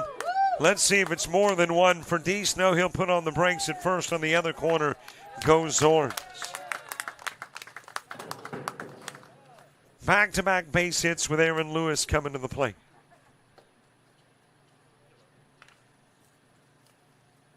Aaron Lewis has struck out and tripled. The triple drove in 2. Found the gap in right center. Rolled it all the way to the Let'sRev.com sign.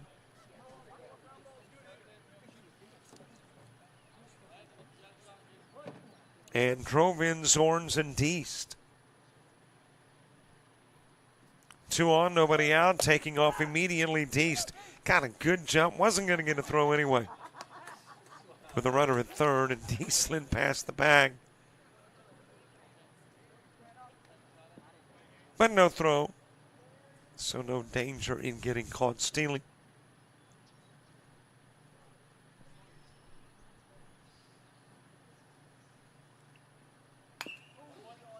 Fouled away by Lewis. Struck out in the first and tripled in the third.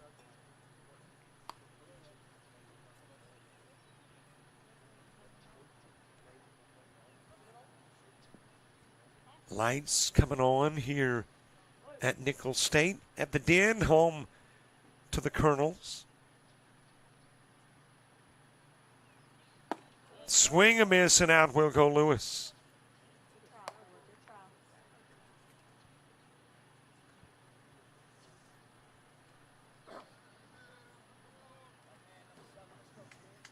And 2, that's the Colonels. Colonels. Not the Kernel, or is it AL? You know, the kernels of corn. I know you're going, no. It would not be called kernels, as in kernels of corn. Well, you are right, but you know we're not too far from Delta State. A little bit north of here. And aren't they kind of like a fighting okra? Is that Delta State? Now I've got to look and see. But there are mascot names that have a food content. Yeah, Delta State, fighting okra. So, you know, it could be the Colonels. I mean, but it's not. But it could be. You got the Montgomery Biscuits in Double-A minor league baseball.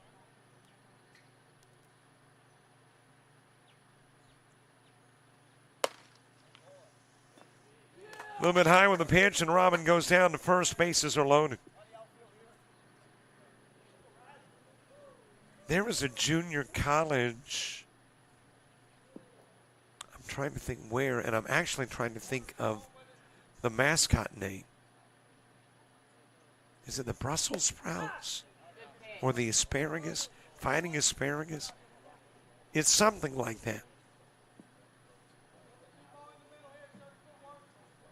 Nothing in one on Scuderi.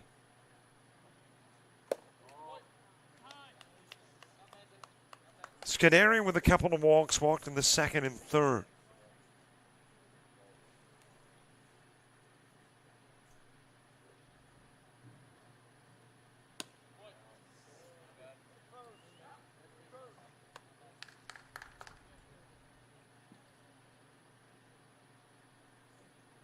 Two balls, one strike.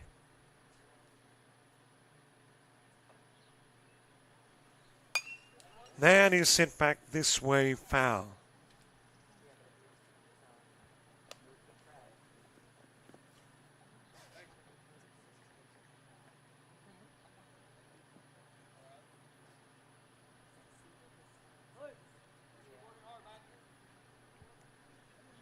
Two balls, two strikes.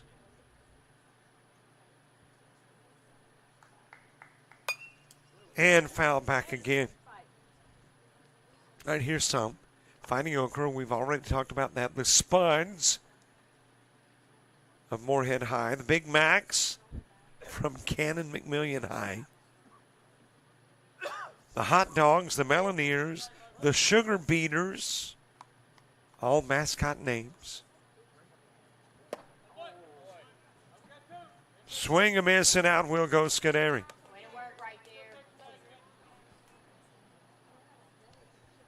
Two gone with Jack Myers next.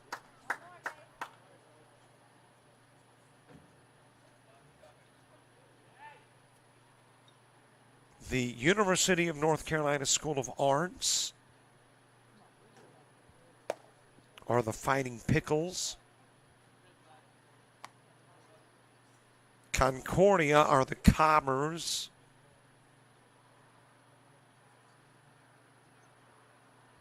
Ah, here we are. I knew it was something. I was going asparagus and, Brussels sprouts. It's artichokes.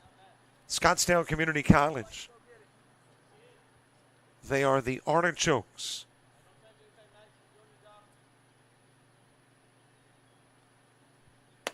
Got the Acorns and the SUNY College of Environmental Science and Forestry. So, yeah, you got some food mascot names.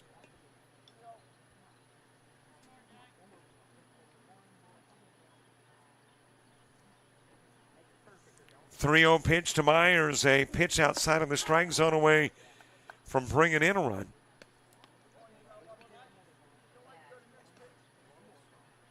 Did a Babe Ruth World Series, and as a matter of fact, going to be back there in August, which is at a minor league park, and that minor league team is called the Tarp Skunks.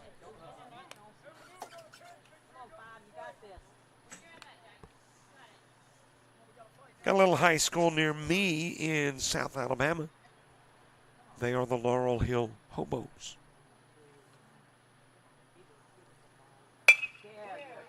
That is over to Ward. Second, fielded and thrown to first to get the out by LaCase. And the bases were loaded. But the bases were left loaded, and we go to the bottom of the fourth.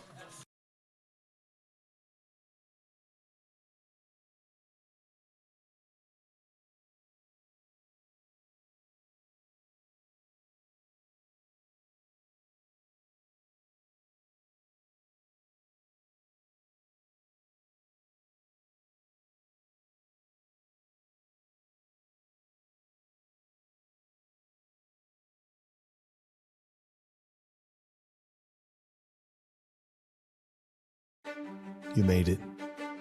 You went further than even you believed. You took your friends, your teammates, teachers, and coaches. You needed Dad, but Mom was there through it all. See, you didn't do it alone. It took a united effort. It also took you. United Baseball is a full-time organization focused on development and advancement of athletes. If you're a high school-age baseball player with a desire to play at the next level, you could be next. Log on to unitedbaseball.org to learn more.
Bottom of the fourth gets underway. Connor starts in. Caden Smith, Tristan Alford, 2 up in the inning, 2.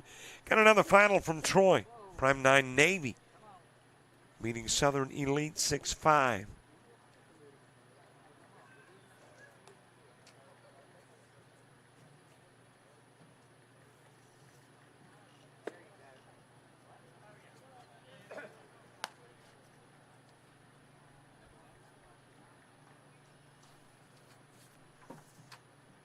Bases got loaded with nobody out, but they were left loaded in the top part of the fourth. Here's a walk given to Connor. And that'll be the first walk issued by Nathan Albareno. It is the 5th for Bandits pitching.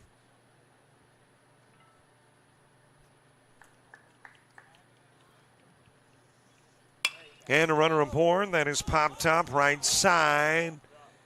And it will drop foul.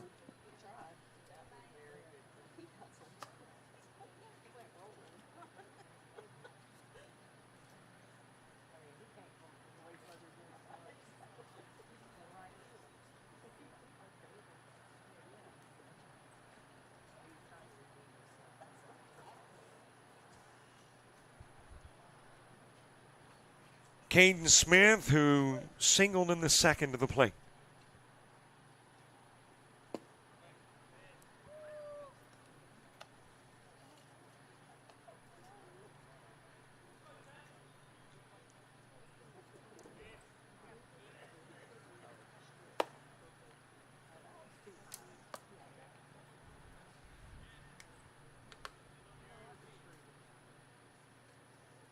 Tristan Alford to the on-deck circle. One runner on here in the bottom of the fourth.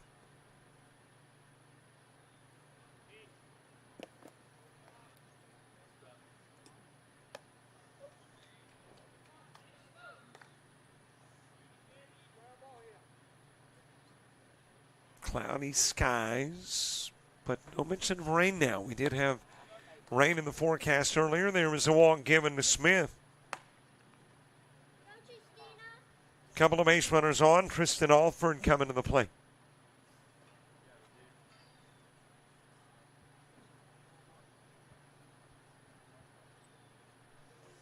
Very overcast, but no rain if predictions hold true. You know how that is, though, right?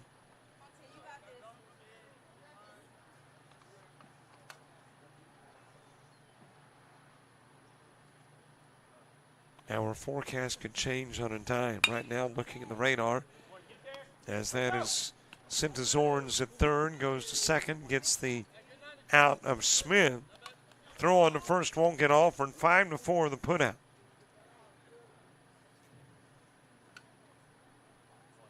Connor goes to third. On the other corner is Alford. Top of the order, and Bailey Brogan to the plate.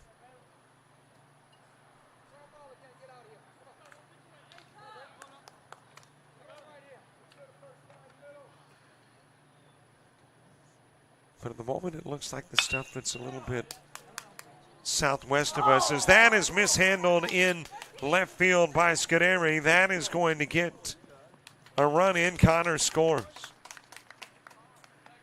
Brogan will wind up at second. It's an E7. Second bandit error of the game.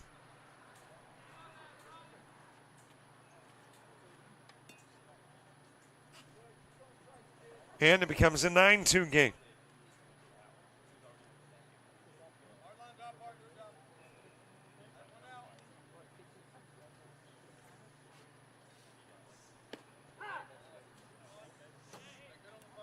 Do have some patches of rain all over the place down into the Gulf. But the worst of it at the moment looks to be north of us. And head into the northeast of us. So maybe, just maybe,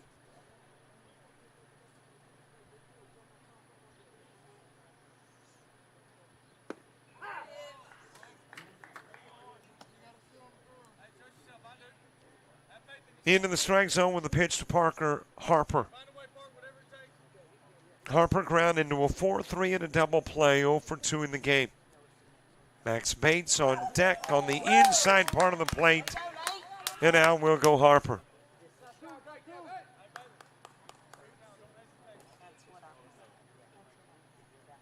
And there's 2 gone for Max Bates.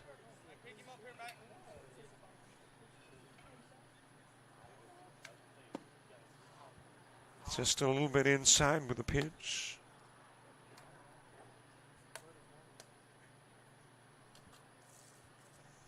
Well, if we are working on a time limit, and we may not be, 16U championship game given a 4:30 start, and that may have been for the purpose of allowing for additional time to get 7 innings in where this is concerned. But if we are working on a time limit, then you're looking at about 18 minutes left, which would be the 5th inning.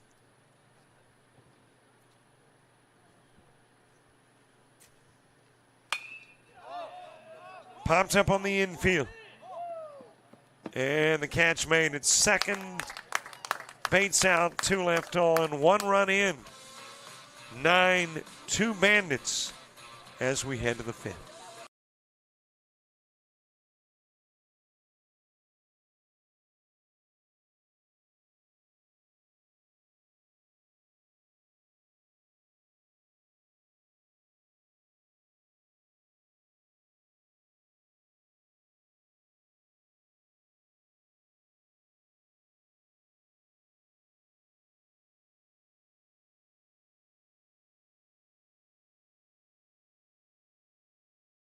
You've played some travel ball, you've shared the videos. Mom and Dad can only root so much. It's time to get real interest from the colleges and scouts in your area right where you live.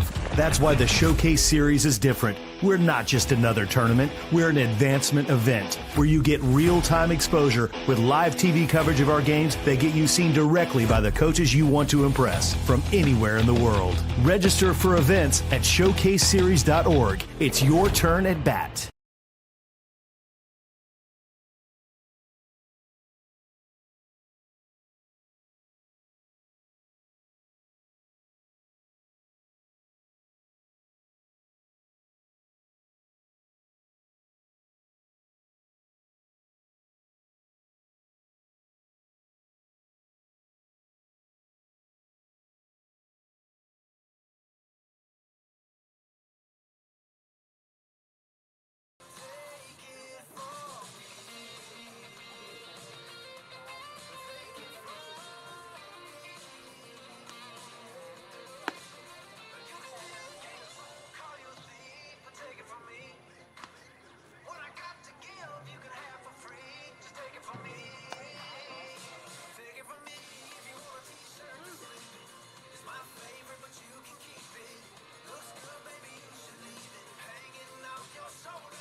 Top of the fifth gets underway. It is Matthew Benura who will start it. Nathan Alvarado and Brylan Richard. 2 up in the inning. 2. That is sent foul in the direction of third.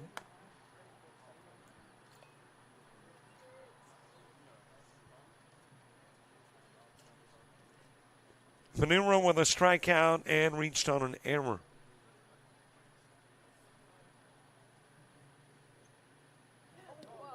And that one nearly got him, but didn't. Able to dance out of the way. Count runs to 2-1. 1-run plates in the bottom of the fourth. And it came without a base hit, couple of walks, and an error contributing to the run.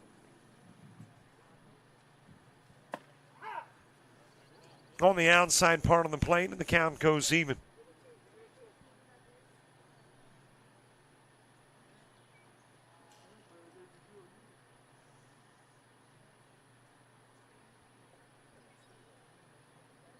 Two offering. It is too far inside and a little too low.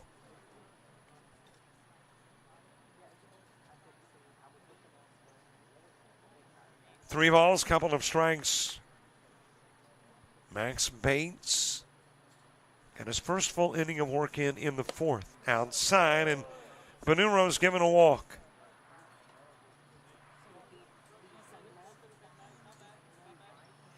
That is the second Bates walk. It is the 9th from Mississippi pitching.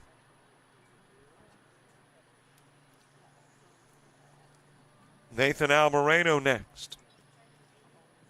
A strikeout and a single for Alvarado.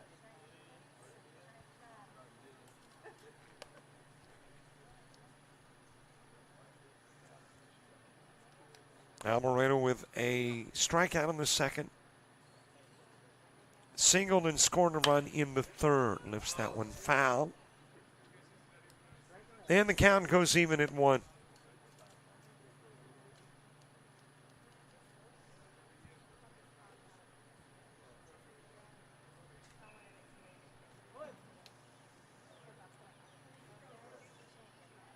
Brylan Richard on deck.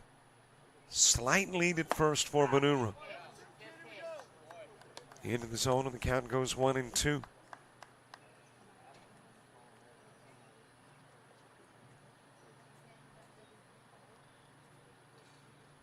This is the 13th hitter faced by Max Bates. Strike 3 on the inside part of the plate, and Alvarado will be fanned for out number 1.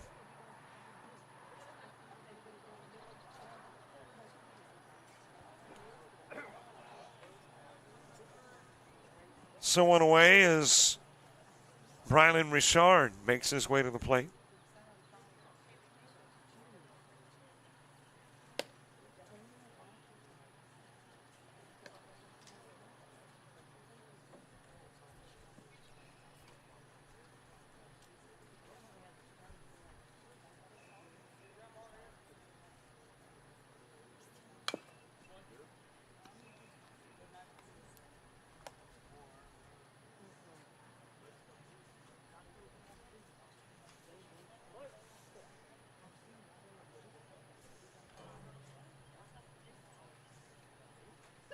Richard, a product of Acadiani High School. Feel pretty sure I'm butchering that. He will be a junior this year.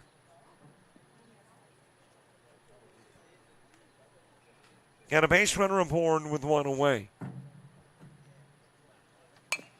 As that is ground foul.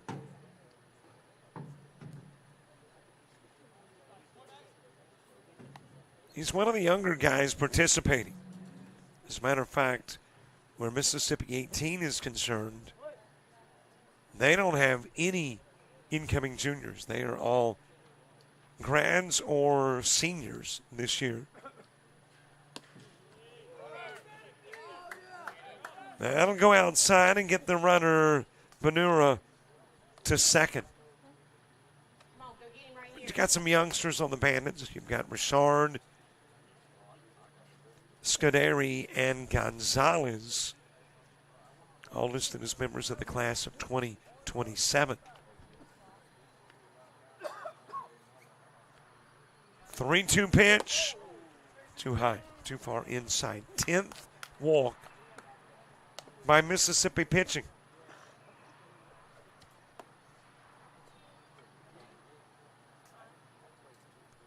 So a couple of base runners aboard. We go to the top of the order. Matthew Taylor next. Taylor 1 for 3. A fly out, a ground out, and a single. Has a couple of RBIs in his 1 for 3 performance. Roman Larry is on deck. Well, if we're adhering to a time limit, 5th inning's going to be it. If we're not, we'll move along. We are currently at 3:12. Game started at 1:31. 3:21 is your hour 50 mark. So we have got 9 minutes left in that 150. And again, in championship games, it's kind of at the coach's discretion as to whether we play an hour 50 or the 7 innings. That'll get behind Taylor. But if we're practicing the 1 hour and 50 minutes, then the 5th inning will do it.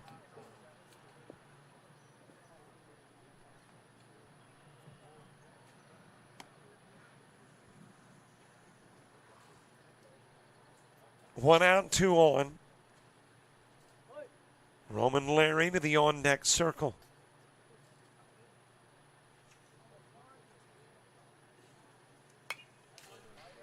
It's in foul, back to the screen.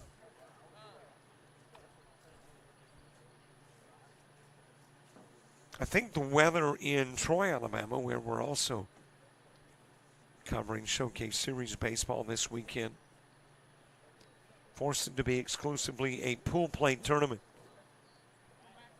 Everybody getting 3 games in, but no championship. That's a big tournament, by the way. 24 games. 24 teams, rather. Which means, of course, far more than 24 games.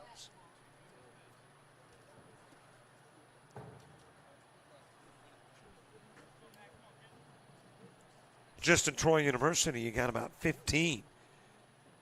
And then you've got a couple of other venues. I think Pike Liberal, as that is dropped into right center field.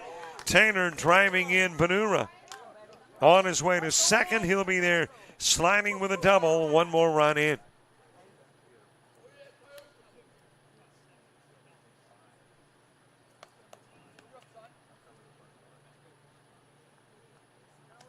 RBI double. Driving in Panura. Richard, who's got a runner, is now at third.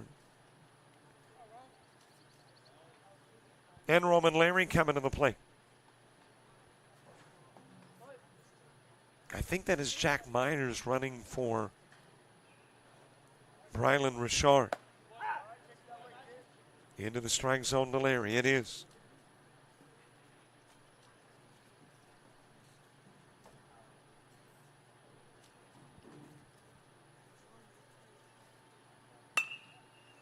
Floated over towards second, and the catch will be made by Maverick LaCase.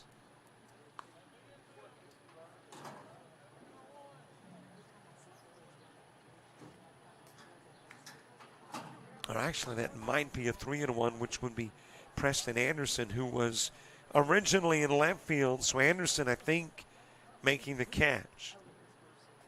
And Larry with the fly out for out number 2.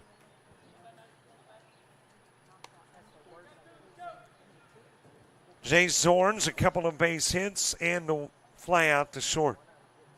2 for 3. Which, according to Meatloaf, ain't bad.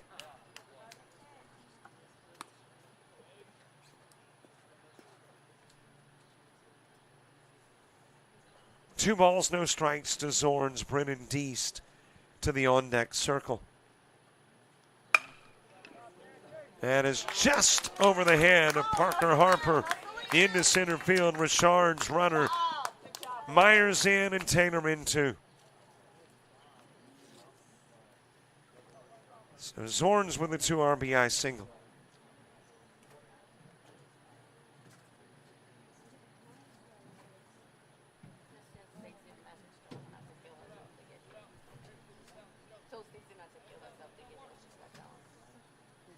Brennan Deast to the plate. So we're going to learn a couple of things. Or maybe just one thing in the bottom of the 5th. We could learn a couple of things. If we go into the 6th inning and Mississippi does not cut the lead inside 8, which means they've got to get, at the moment, 3 runs, then we learn if a mercy rule or a time limit takes care of things. If we're going to the 7th, regardless, then we got some indicators in front of us. Brennan Deast, a couple of walks and a single. 1 run scored, 1 stolen base. As that is hit to right center field. And coming over to make the nice catch in center is Bailey Brogan. Had a long run, but got there, registered the out, leaves a runner stranded, but 3 runners are in. And if the mercy rule ends it, Mississippi 18's got to have 3 runs to avoid it.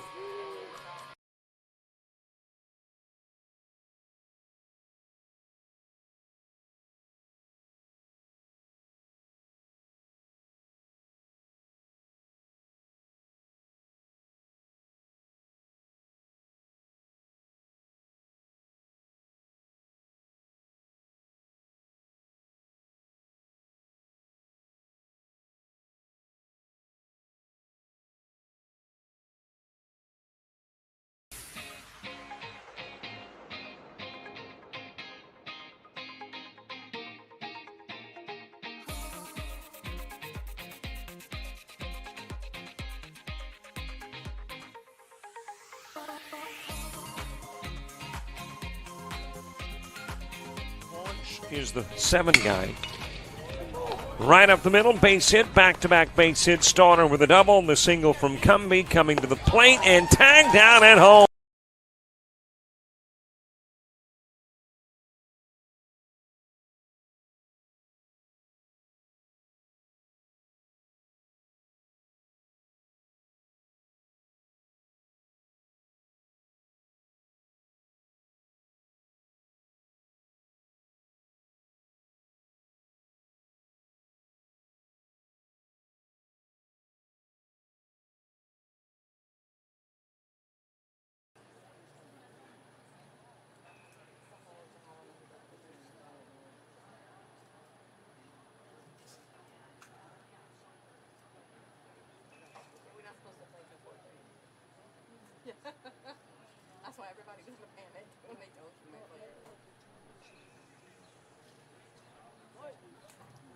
Bottom of the fifth gets underway. Preston Anderson, Landon Anderson, and Maverick LeKay stew up in the inning. We could learn some things here in the bottom of the fifth. Again, if we go to the sixth, we know that the mercy rule, if it is, and there's a error at short by Taylor that allows Anderson to get on. Well, the one thing we'll know for sure, if Mississippi cuts inside the 8,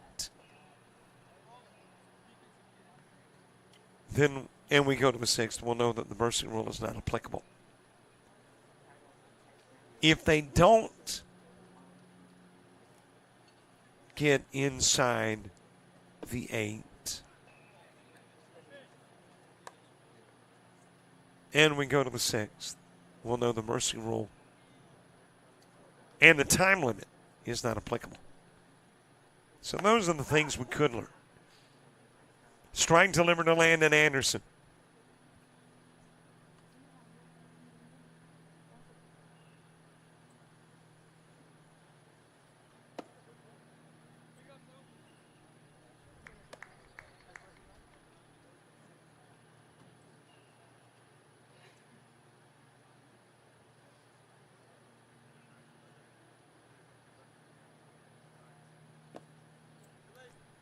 A little bit outside with the pitch to Landon Anderson, who was 0 for 2 in the game.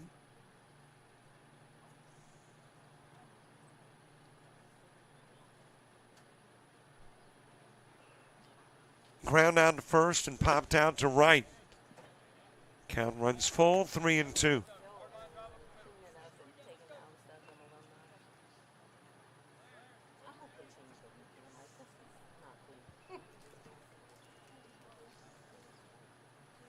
Nathan Alvarado, who came into the ball game and worked the 3rd and 4th, now working the 5th. And delivers a little bit outside. Walk given, couple of runners on.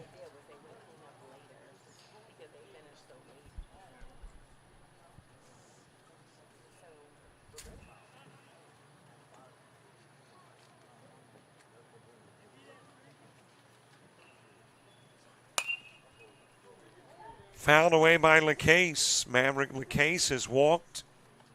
Popped out to 3rd. Hey, don't forget about downloading the Showcase Series app. It is the source for everything that is Showcase Series related. Scores, schedules, information pertaining to events, information pertaining to weather, information pertaining to traffic. All of that in with the app. As that'll get out of play for the case.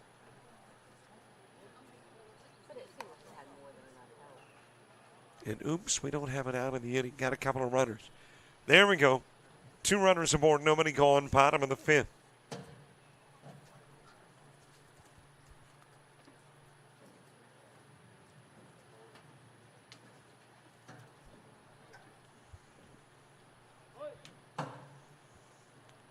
So download the app, and you can download it wherever you download apps.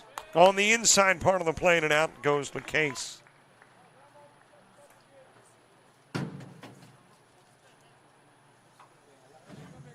Connor coming to the plate. Popped out to left field, walked, and scored a run. And subscribe to our YouTube channel if you haven't already. I haven't checked lately to see where we stand in that department. Trying to get to 6,800. I conceded earlier that, it was going to be tough to do before the weekend was through. But then reiterated, I have faith, and hey, now we're 17 away. I think we were 27 away. Now 17, yeah. It's doable. Got a subscribe button somewhere nearby. Click on it. That's all you got to do. Nothing more. No paperwork.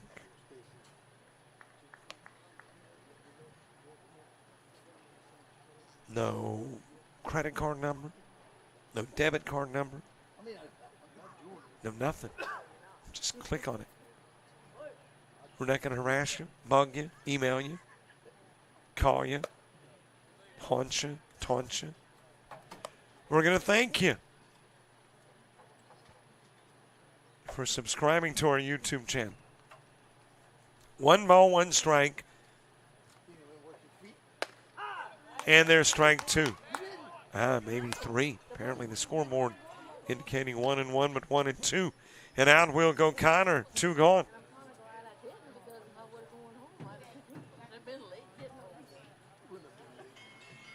And that's got Caden Smith coming to the plate.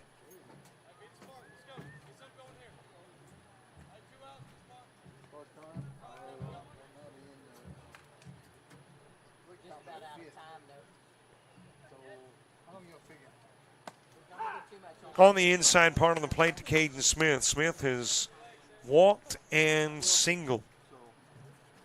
Tristan Alford hoping to come to the plate. 2 gone. If he gets on, we're going to have to extend the game, and we're not extending the game. That's it. Mercy rule or time limit. Take your pick. Got us. And this ball game is over. And the championship belongs to the Bandits.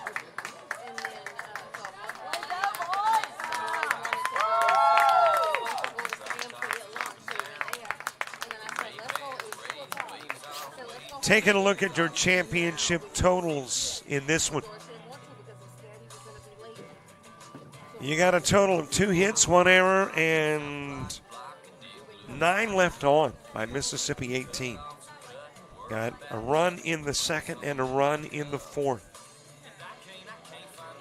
For the Bandits, 11 hits, 3 errors, 5 stranded, 12 runs, and the bulk of them in the third when they scored 9. Tacked on 3 more in the fifth. And this one is over. The 18U championship. Bandits. Congratulations to Coach Carl Williams, assistant coach Daryl Deast, and all the guys. 1 more game to go in the 16U championship. I already see one 16U team out. I think that is the Hogs. And I don't know if the other 16U is here yet. Game was slated for a 4:30 start, but if they are, we might get things underway a little bit early. We'll see you, though, for the 16U coming up next. A reminder, camera stays up. Link live, but we fade the audio for YouTube.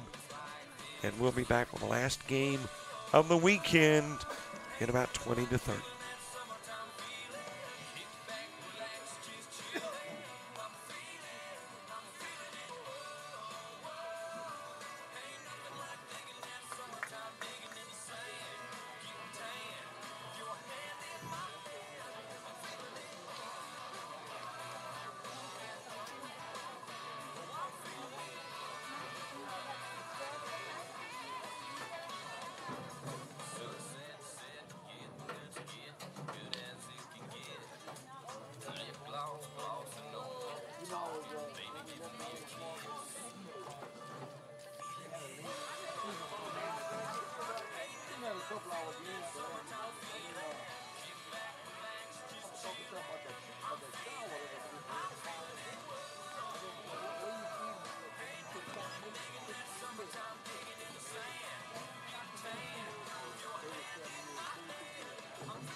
Hi, everybody. Welcome in as we get your baseball back underway. It is noticeably earlier than anticipated, but that's because there is inclement weather.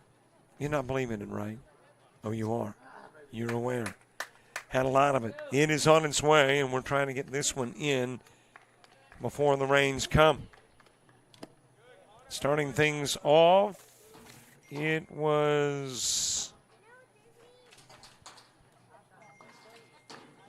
Well, I'm going to have to look back through prior rosters and see if I can figure out who came to the plate to begin the inning for Southwest.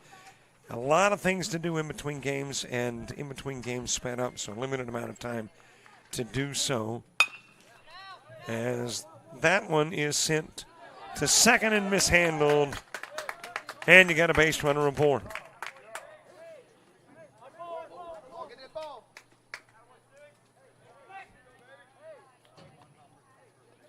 So one away, one aboard here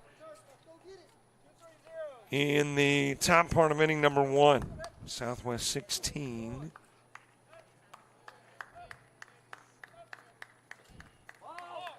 At the plate. And McCrane on his way to second.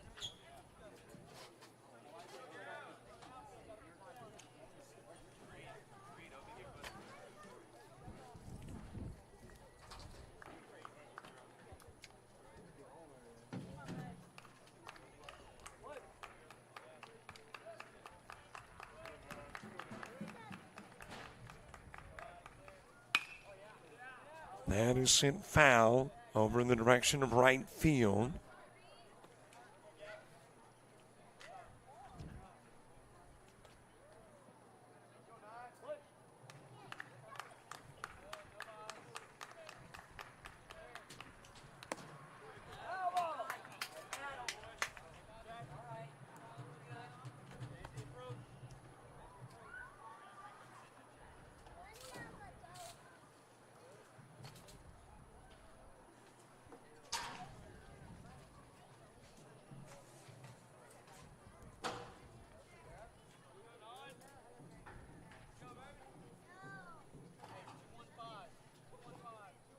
I'm doing cross-referencing. I mean, that's basically what I'm doing from a lineup card that had kind of nicknames. And the three-hitter was Gav. So I am trying to find a three-hitter that sounds familiar. Tagged out, going to third is McCrane. And you had a strikeout of the plate. So a 3 up, 3 down, top of the first.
Got a base runner on for Hogs Black, and it may be just as difficult to figure out who is hitting for Hogs Black because I do not have their roster either, but I do have, well, and I don't have numbers.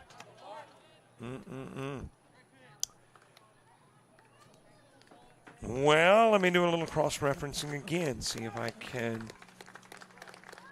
get you some Hogs Black names. As your leadoff guy is at second with a stolen base after the base hit. That was Drew Irwin who led it off.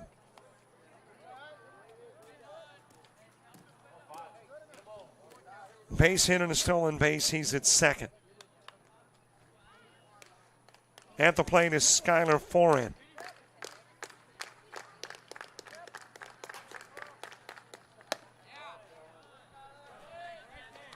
And moving to the on-deck circle, Madden Rodriguez.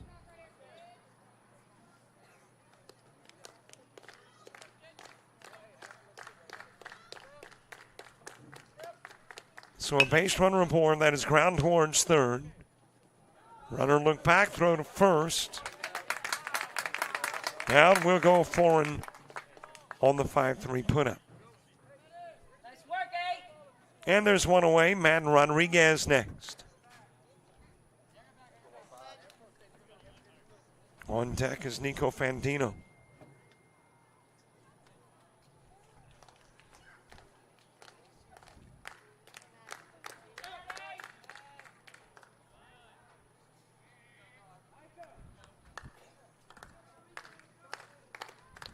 One out, one aboard, scoring position after a 1-2-3 top part of the inning.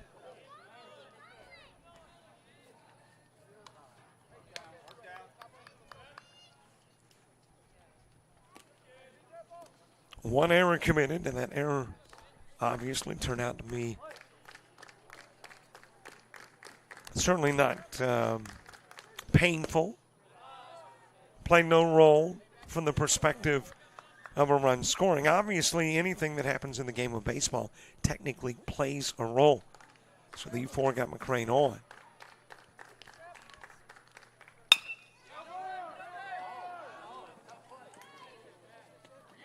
McCrane fields, goes to first. Rodriguez out on the 4-3 to third. Goes Irwin. And that'll bring Nico Fandino to the plate.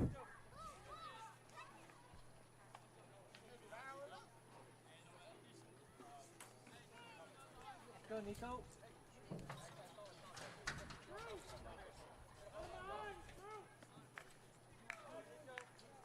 Caleb S.J. moving to the on-deck circle.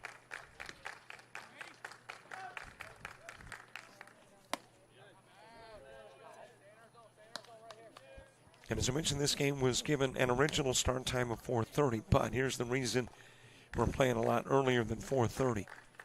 Rain is on its way. And that is the reason as well, as that will go all the way to the screen and allow Irwin to score from third.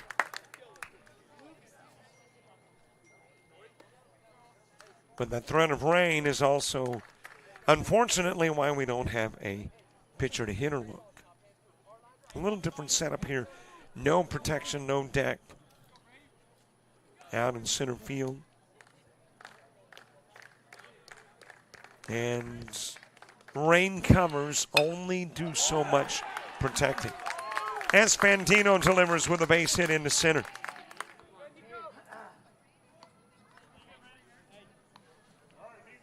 And there is the threat of rain coming. Of course, maybe I'm the guy that's responsible for the rain coming, because it seems like every time I've taken my gear out to center field to give you that look, the rains come, I take it down, and the rains go. So I was headed that way. Now I've taken it down, so hey, maybe it's on its way out. Luke Gross moving to the on-deck circle. Wild pitch. Fandino to second.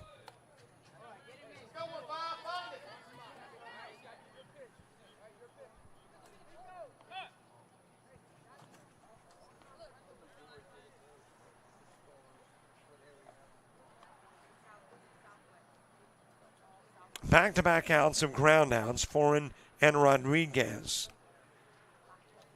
But then the Fandino single.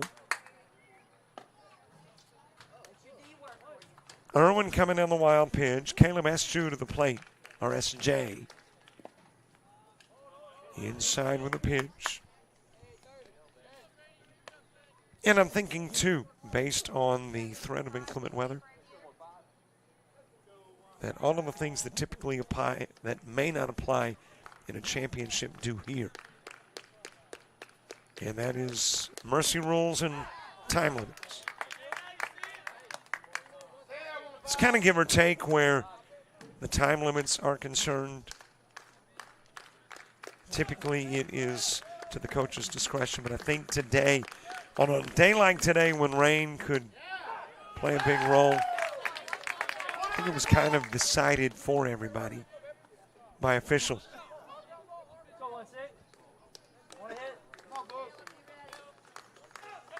SJ with Luke Gross on deck, inside with a pitch, running to third is Fandino. He's there safely, and a walk given to SJ.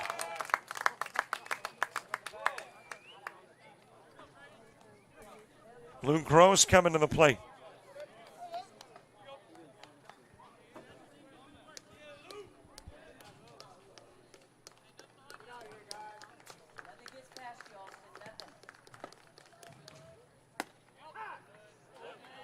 Strike delivered on the outside part of the plate.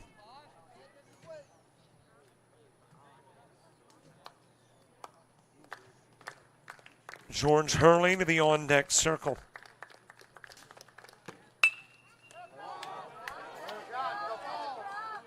That's dropped into right field. It'll be a base hit. In will come Fandino. SJ on his way to third. Luke Gross has got an RBI single.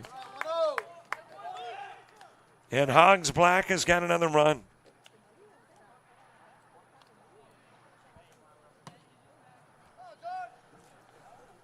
George Hurley to the plate. Talk to each other, guys. Talk to each other.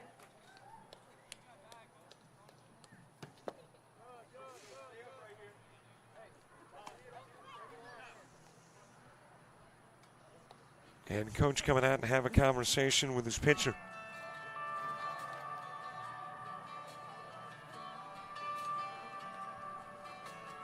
Gave up a single and then got back-to-back outs, and that lent hope to Southwest 16. But since then, 2 base hits and a walk.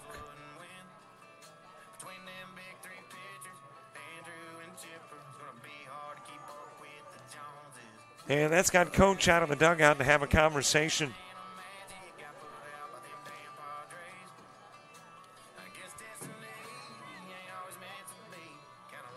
George Hurley with 2 runners aboard. Bottom of the first, very overcast. Kind of nasty looking.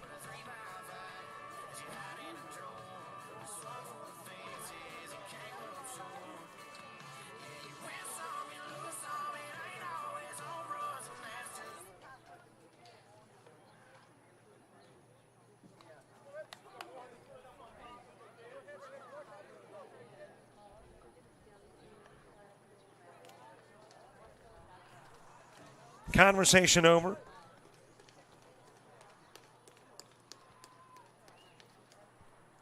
George Hurley.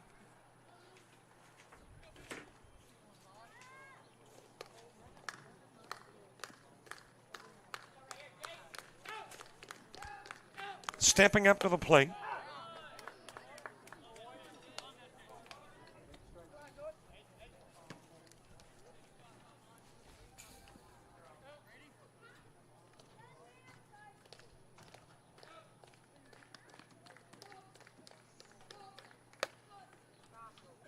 Running is Gross. Throw will go to second, and that will get SJ in from third. Dropped by McCrane, thinking about firing at home, but can't fire what you don't have, and it dropped out of the hand and mitt.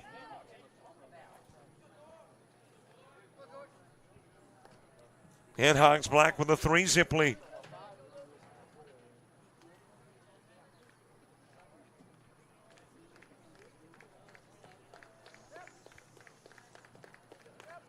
2-1 pitch to Hurley. That has popped up again. Could be a problem spot. But a catch made on a nice play in center field, and out will go Hurley, leaving Gross on. 3 Hogs runs in as we head to the second.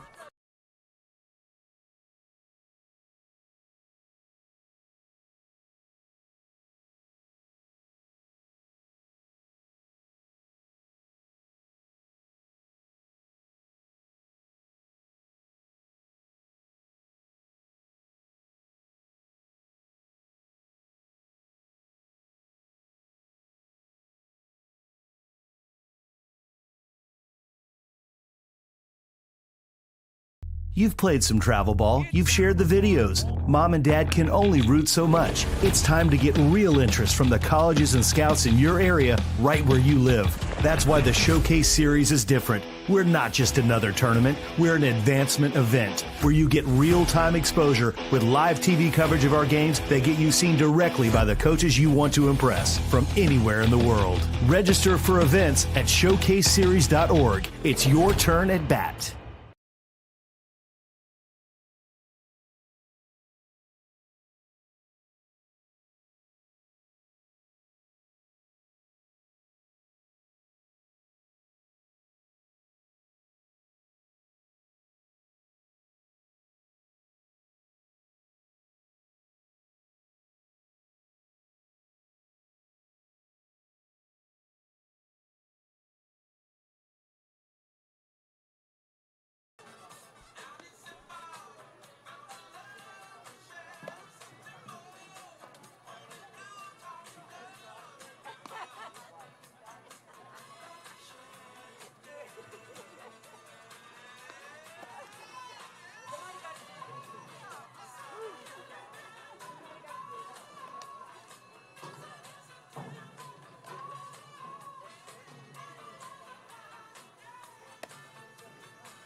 Top of the second gets underway. And that is popped up to the right side, drops in as a base hit.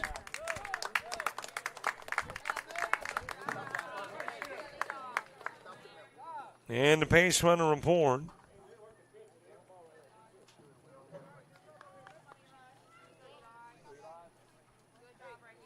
I believe that is Carson McQuillan. Again, trying to cross-reference and piecemeal, but I think there are a couple of players that are borrows, loans from Southwest 18. And Carson McQuillan, one of those with a base hit.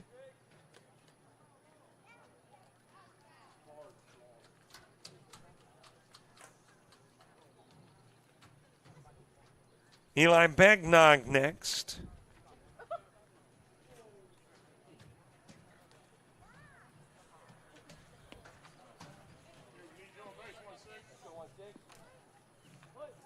Got a base runner aboard, 3-0 ball game, 3 runs played in the bottom of the first.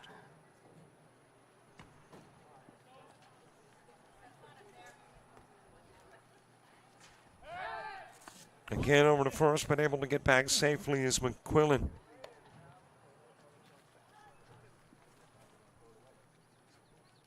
On deck is Cohen Melancon.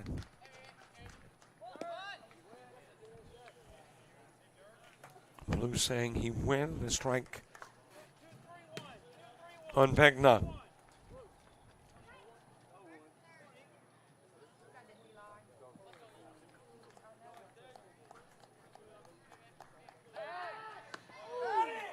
Almost picked off is McQuillan trying to get back to the bag at first.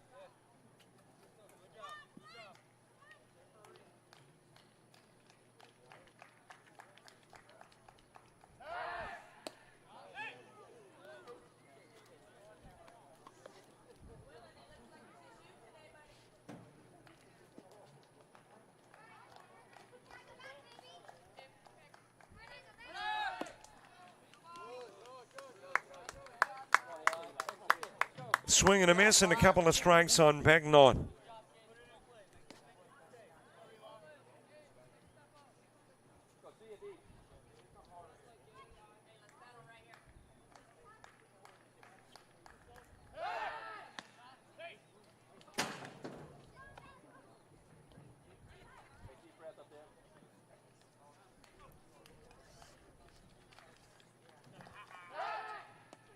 Well, obviously, they want to give McQuillan a lot of throws over. 0-2 the count on Begnon. Swing and a miss. He'll become out number one. Second strikeout of the game. That is Skylar Foran picking up his second K. And there is one away.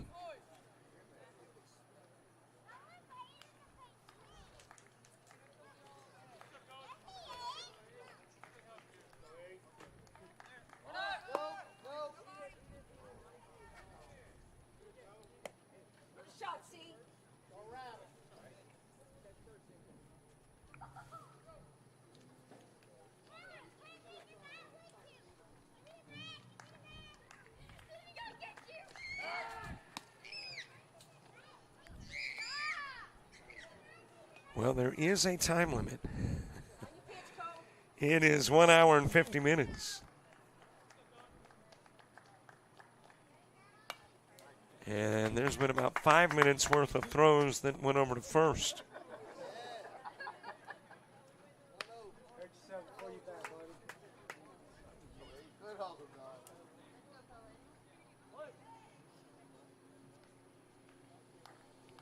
All right, I think I've got the lineup for Southwest. If you only knew. This is the reason why when I do Showcase Series baseball over the summer, I keep everything, every starting lineup handed to me, every lineup I picture, because there's a chance I might need to cross-reference and come up with names, and in this particular case, a complete lineup. But I think here you go. For Southwest, Brady the other one guy, Connor McCrane batting second, popped up by Melancon. And coming over from third is Luke Gross to make the catch. 2 gone. Gavin Gilbo, the 3 guy, Carson McQuillan batting fourth, Eli Begnon is the 5-hitter. 6 guy, Cohen Melancon, Luke Segura next, coming to the plate. Austin Warren will bat 8th. Jackson Gray 9th. Jake Bonin, the 10-hitter. Drew Collins 11th. And Micah Bro is your 12-hitter.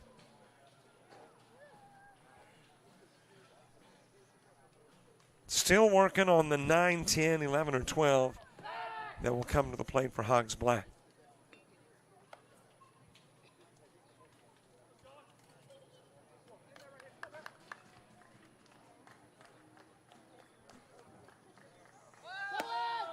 Running is McCrane, and he's safely in at second. Well, that's what they were trying to avoid, getting McCrane, McQuillan in scoring position at second. Eventually he steals.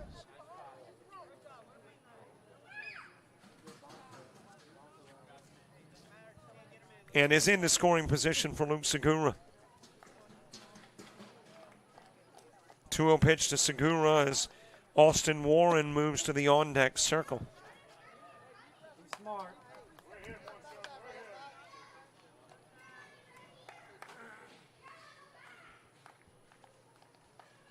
Here's the 3-0 pitch on the outside part of the plate. You know, the irony to today, weather-wise, as compared to the last couple of days, is that it has actually looked far more rainy today than Friday and Saturday, but I think we've had more rain on Friday and Saturday. As Seguro will draw the wall.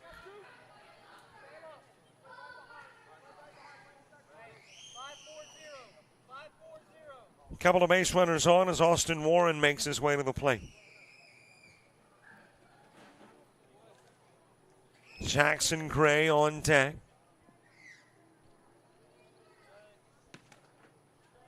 I know the second inning is where we typically take a look at scores from elsewhere, but I was busy trying to put rosters together. Got time now. How about that elimination game in the College World Series? Louisville leading Arizona 8-3 in the top of the ninth, and it looks like the last out was just registered. So Louisville has knocked off Arizona and sent them home in the World Series. So that field of 8 now down to 7. And the Coastal Carolina game against Oregon State coming up at 6 o'clock. Fouled away by Warren. Major League Baseball Finals. Reds over the Tigers 8-4. Orioles blast the Angels 11-2. Rockies rip the Braves 10-1. Marlins 3-1 over the Nationals. Red Sox shut out the Yankees 2-zip. Phillies fly by the Blue Jays 11-4. Rays shut out the Mets 9-zip in 10. Astros 2-1 over the Twins. A's beat the Royals 3-2. Brewers over the Cards by the same score. And Cubs over the Pirates by the same score.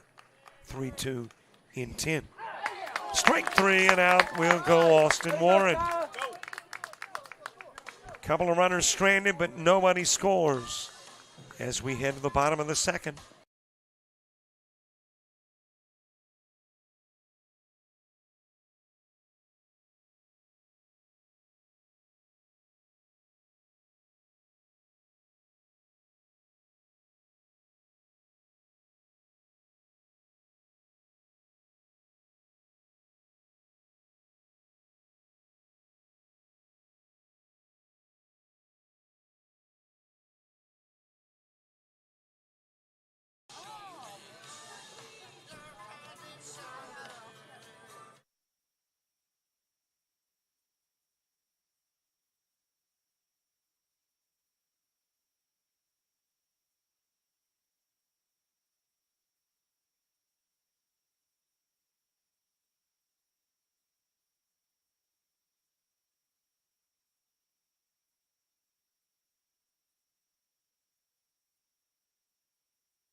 Bottom of the second gets underway. It is Keegan Hoyt who will start it off.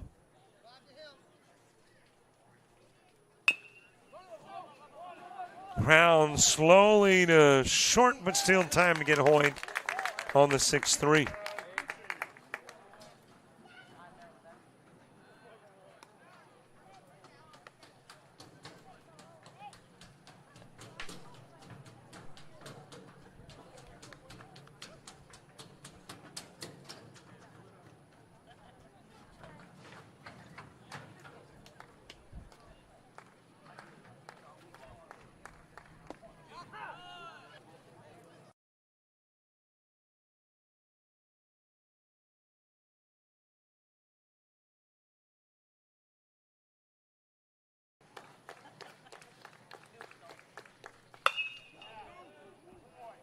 Man will get out of play.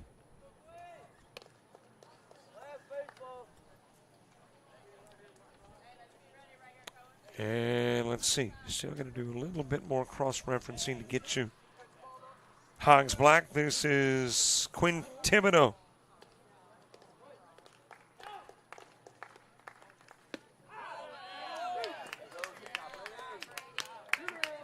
And he will strike out. 2 gone.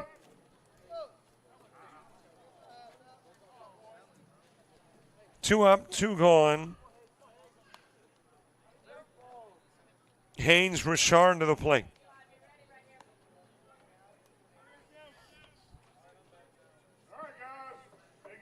Three-zip ball game, 3-run scoring in the first, but Southwest trying to turn in a 1-2-3, bottom of the second.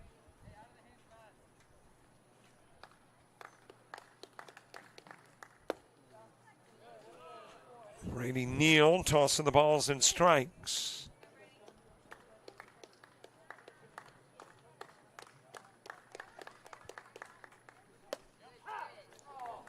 Into the strike zone with the pitch to Richard.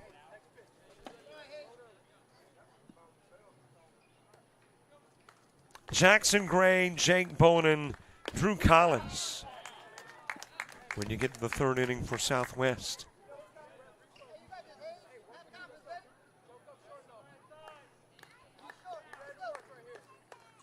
2 balls, 2 strikes, 2 outs. The Neal pitch. It's on the outside part of the plate. Richard strikes out looking 3 up, 3 down in the bottom of the second. We head to the third in a 3-zip game.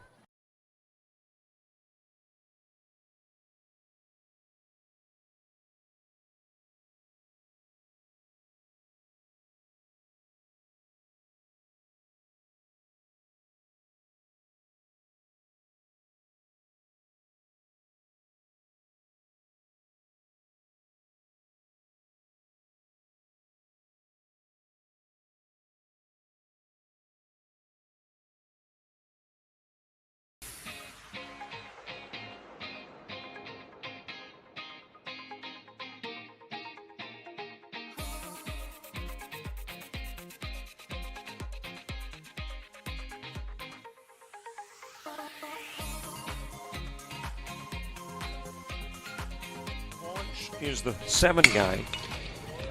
Right up the middle, base hit, back-to-back base hit. Starter with a double, the single from Cumbie coming to the plate and tagged down. And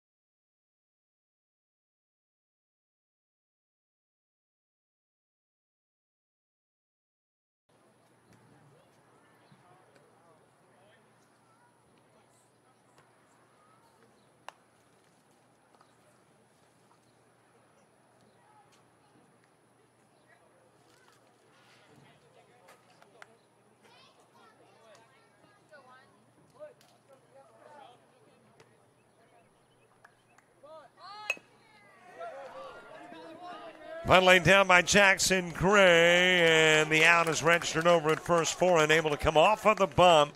Get it over to SJ quick enough to get Gray on the 1-3. That's got Jake Bonin to the plate.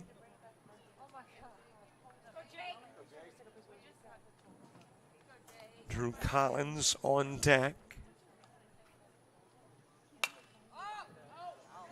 That'll get out of play.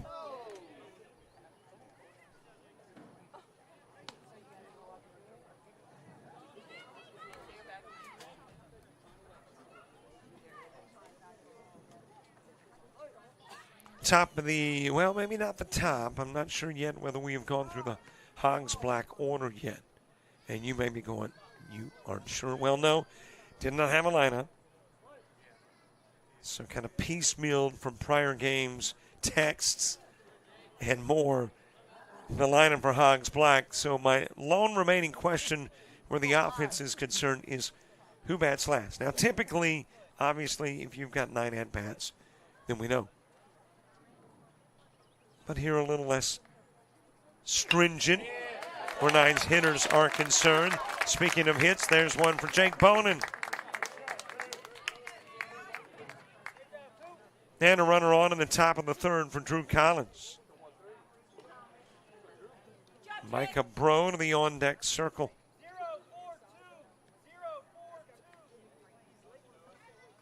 Drew Collins donning 13.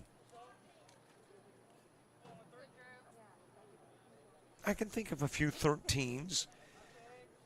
A couple with the Miami Dolphins. And I'm talking about years back. 13 has become far more worn and acceptable. But there was a time period in which 13 was, affiliated with superstitions. And you had just a handful of players that wore 13. But seemingly when Dan Marino, which would be back in the 80s, I think, started wearing 13, it was like, hey, here's a guy wearing 13. It's now a Hall of Famer. Threw for about, 60,000 yards. So apparently 13's okay.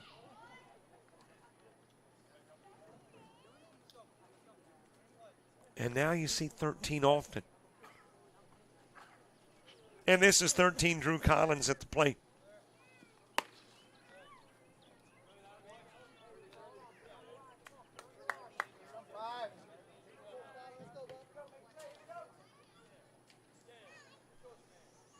Three balls, one strike on Collins.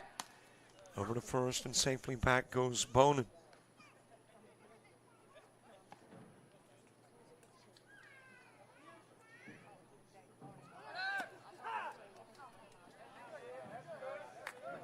Stolen base for Bonin on a strike call to Collins.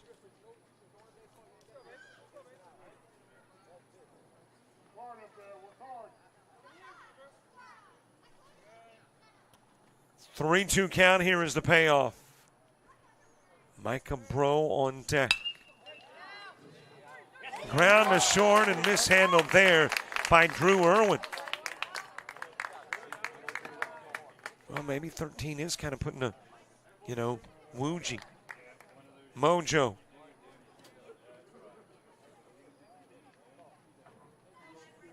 Little funky stuff. And it'll get Drew Collins on. Bonin will move to third. Couple of base runners aboard with one away.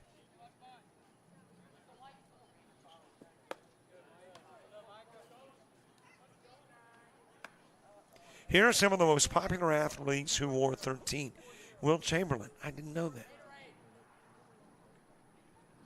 That was certainly pre-Dan Marino. Dan Marino listed. Steve Nash, Kurt Warner, Alex Rodriguez, James Harden. Listed as popular athletes who donned 13.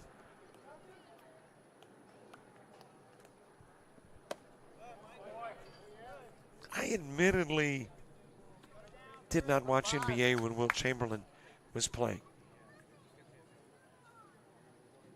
Some of that was pre-me. But he was probably still playing when I was a kid, but I do not.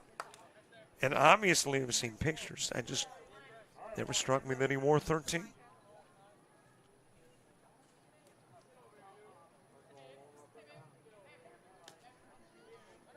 3-1 count on Pro that has popped up back this direction. Able to make the catch is Hoyt. And Bro is out number 2.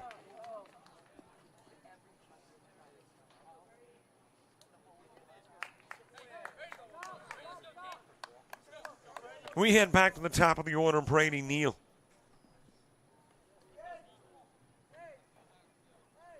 Neal with the ground out to first in the first.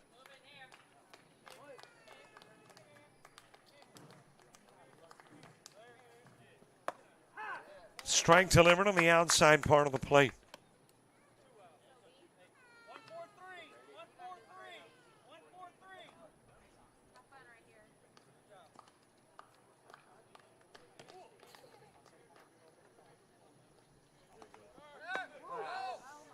Running is Collins, thrown down, hanging around third though is Bonin.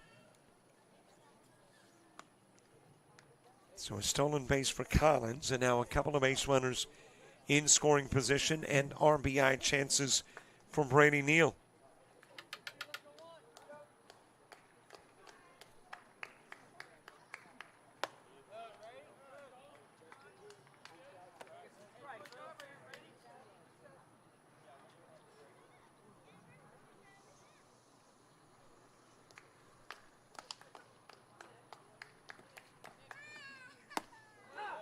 Strike delivered on the outside part of the plate, and the count goes even at 2. Got your deuces wild. 2 balls, 2 strikes, 2 outs, 2 on.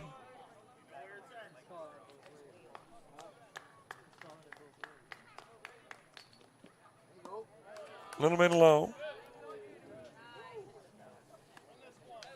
Full count at 3-2. Connor McCrane is on deck.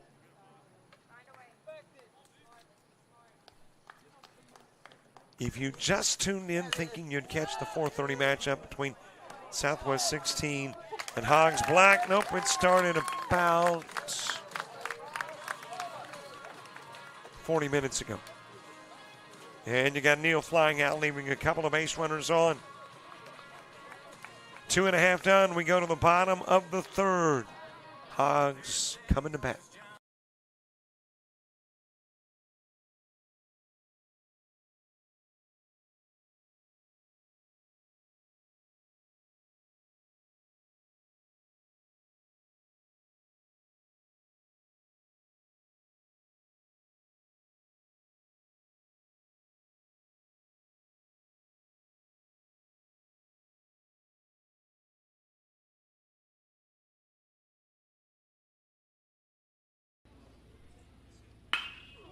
Drives that in the direction of right field. That is going to sail. I'm really not sure why I quote it. It's so frequently wrong. That is hit well towards left field. Jackson Hyatt, 1 for 2 in the game, lifts this one towards left center. Here's the 1-0 offering. That is hit well towards left field. High fly ball, left. That is shot in the direction. Barr, who is issued in Sackerly with 2 gone. Sackerly trying to come to the plate with put the finishing touches on a Mercy Rule win. That's hit well though towards left field and it'll be wrapped up around 8 o'clock. And a shot in the direction of right field. Lyles. 2-1 offering. That is shot towards the gap.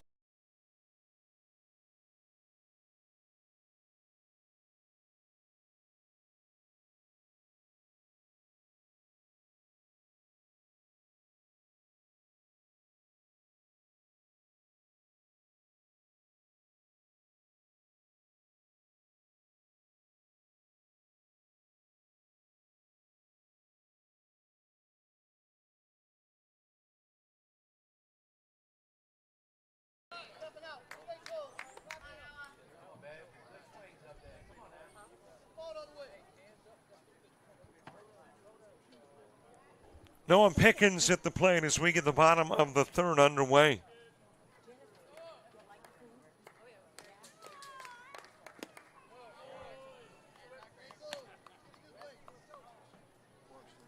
Southwest has threatened in the last couple of innings, just haven't been able to get a run in. That is shot towards left field, but played perfectly in left. That is Drew Collins. And Pickens with a fly out for out number 1.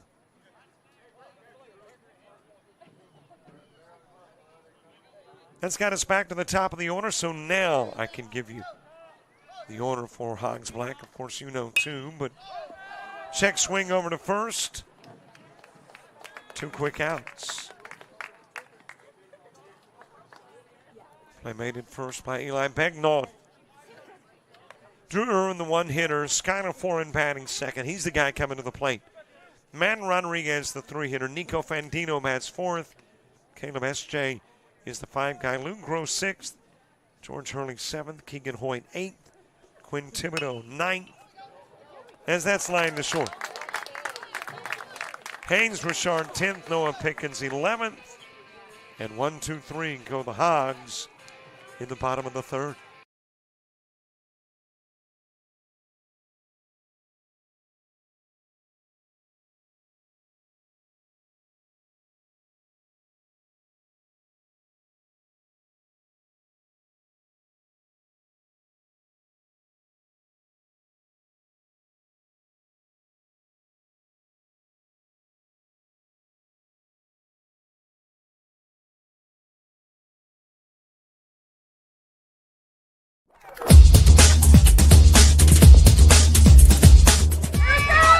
Just about all White Jones County. Diving catch at shortstop.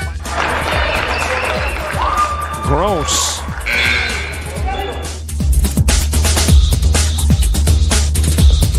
Towards the gap. Diving catch in center field by Ben Aklinski. There is a shot towards deep short. Kraft's got it. Long throw over, and he got it.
Base hit to begin the top of the 4th. Connor McCrane delivering into left field, rolls into the corner, and then apparently went beyond the chain link. That'll be a ground rule double, I think.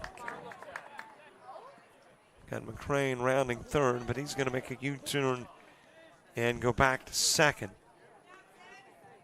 But apparently that ball, and there is a little gap between the chain link that encompasses the bullpen and the corner there in left, and apparently the ball found that spot. And it'll be a ground rule double.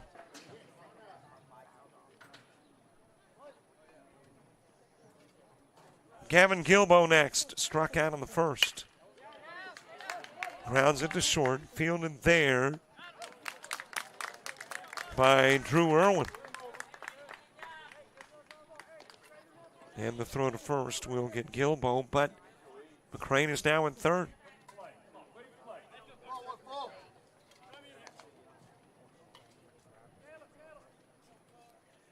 New pitcher Nico Fandino. Skylar Foran worked 3 innings, faced 13. 2 strikeouts, a walk, 2 hits, no runs.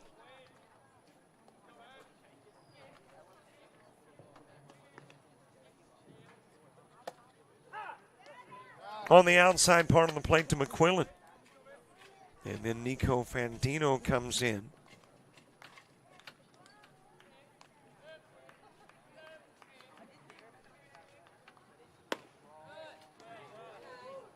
A little bit outside with a pitch to McQuillan, who singled and stole a base in the second. Southwest has matched the Hogs in hits, 3 each. And would like to start matching the Hogs in runs.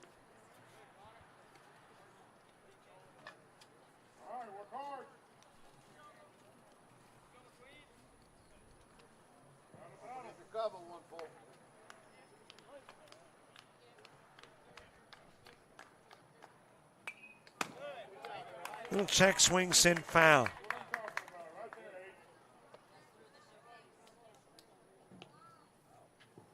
Well, I say check swing. It really was not a check, but it wasn't a carry through. It was kind of just trying to get bat on ball.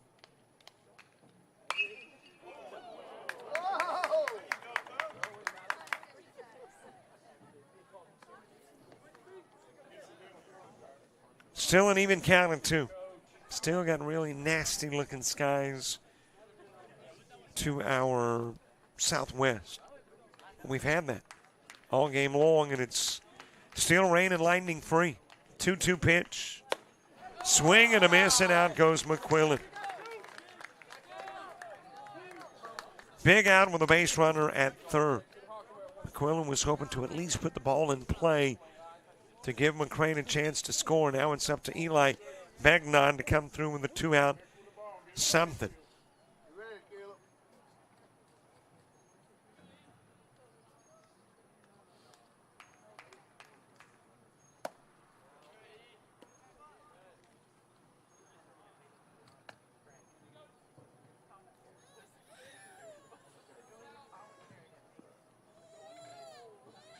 Well, I am looking at the radar, and we have kind of gotten a break just out of town. The rain and shower activity dissipating.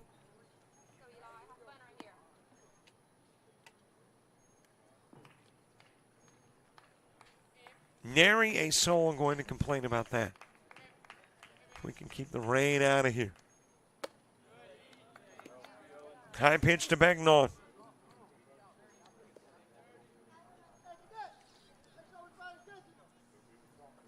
55 minutes into the game,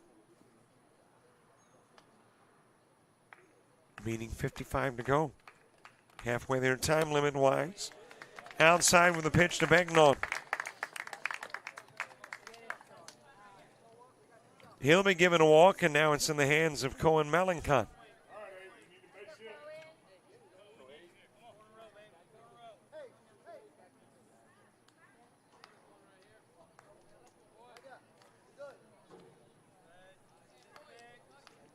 Two gone, 2 on. That is popped up left side. Could be problematic. Nope.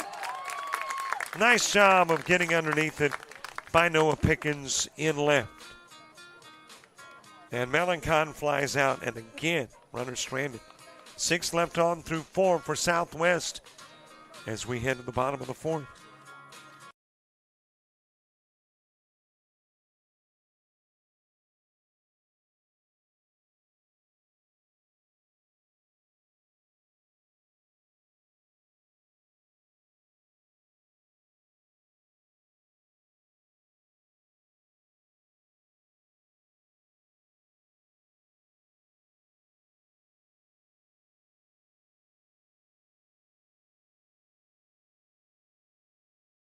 Are you an athlete looking to play at the next level? With players and teams all across the Southeast, United teams compete regionally and nationally in Showcase Series, Perfect Game, and PBR events. Visit UnitedBaseball.org, and you could be next. United Baseball Organization, where the focus is always on.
New pitcher Drew Collins in for Brady Neal.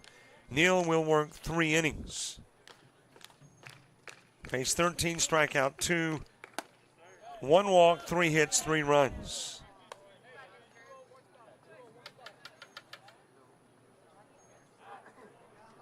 Another final in Troy with a game to go. Heman Hustle, 3-2 winners over CC Elite.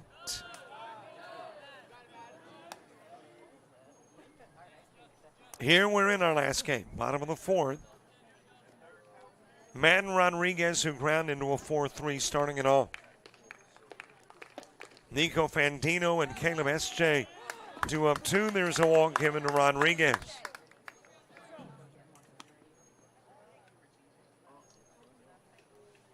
And you got a base runner aboard for Nico Fantino.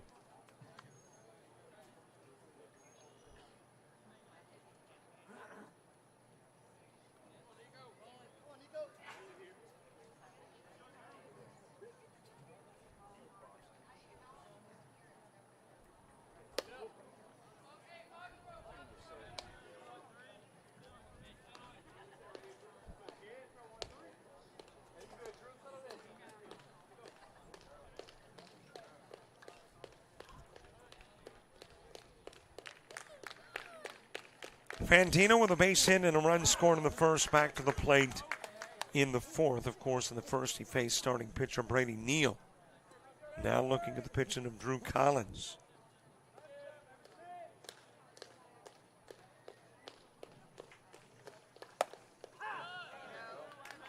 One ball, couple of strikes to Fantino.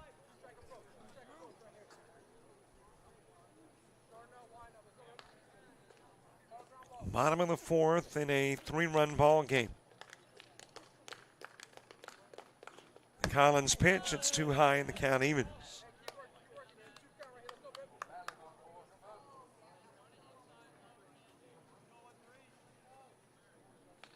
Two balls, 2 strikes, nobody out. Rodriguez at first. Collins back, turn to the runner. Now the pitch. Swung on and missed, and Fantino becoming the first Collins strikeout, the 3rd for Southwest pitching.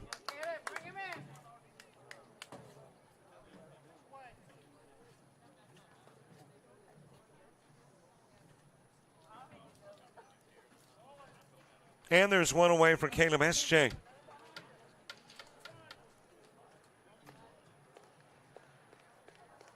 S.J. with a walk and a run scored. Luke Segura on deck. Or actually will be the leadoff hitter in the top of the 5th. He's not on deck and switch teams. But Luke Segura will start it in the 5th for Southwest with Austin Warren and Jackson Gray. 2 up in the inning, 2. That gets into the turn, and initially, the Southwest catcher didn't know where and when. And I believe that is Austin Warren catching. Looks like a 1-0 between the straps that hold on the chest protector.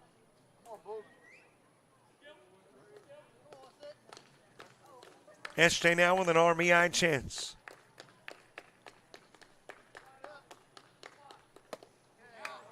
One ball, couple of strikes.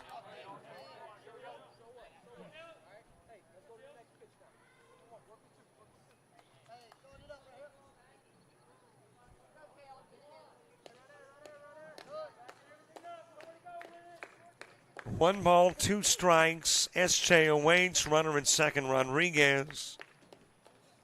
Collins getting his first inning of work in. Popped up left side.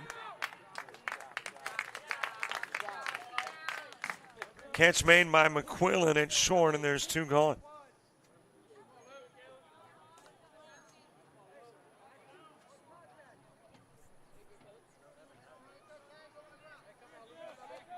That'll bring Luke Gross to the plate. Had an RBI single in the first.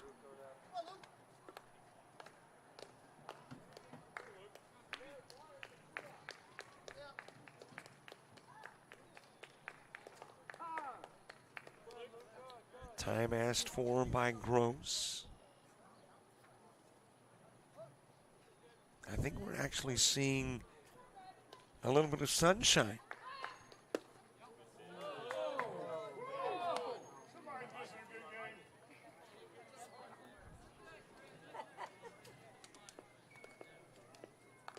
One ball, no strikes.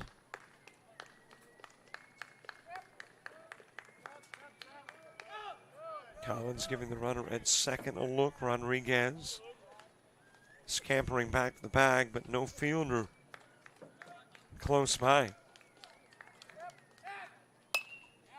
Count evens up at 1.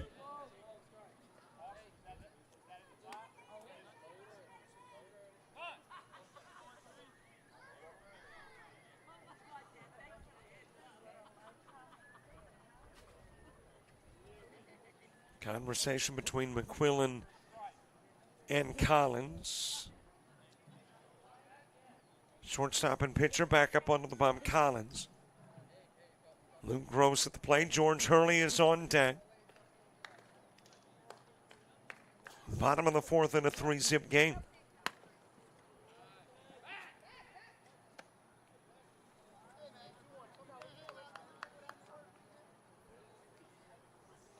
Well, weather is a funny thing, isn't it? I mean, you had really not bad looking Fridays and Saturdays and all kinds of lightning and rain delays. Today it's looked pretty rough. And really only one rather brief, about a 45-minute delay. But even this game gets underway 40 minutes early because the radar and everything, the skies, tend to indicate that it was going to get a little bit nasty. But here we are, an hour 5 into the game with a walk given to Gross. And it doesn't look bad, and the sun's trying to sneak a look through the clouds.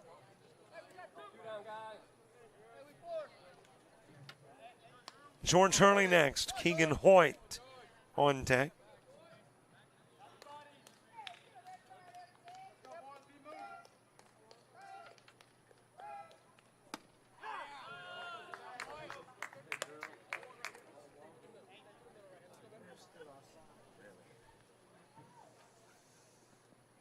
Hurley with a fly out in the center field. He was the last out in the first inning.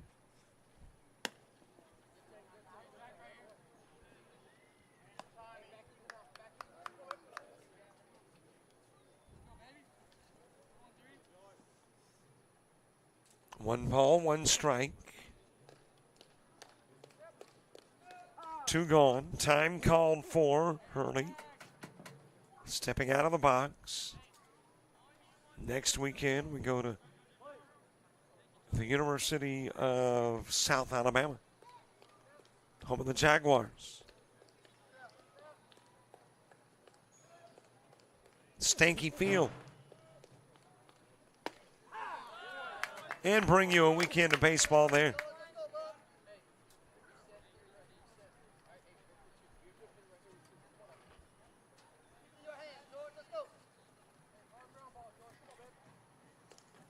One ball, couple of strikes.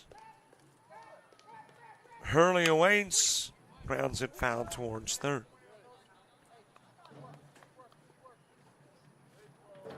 USA, much like Nicholls State from the standpoint of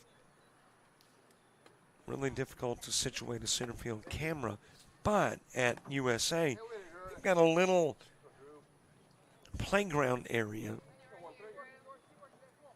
with a wooden ramp that is just a little more towards first than I would like, but it does give you a decent look, and you can get shelter there. Here, just no way to create shelter. Couldn't get the van out there. Actually tried the van the first day. And I realized then that this thing couldn't stay. It is very soggy behind center field. Swing and a miss, and out goes Hurley. I'm giving you all the behind-the-scenes stuff. Irrelevant to baseball, right? But relevant to the coverage as we go to the fifth.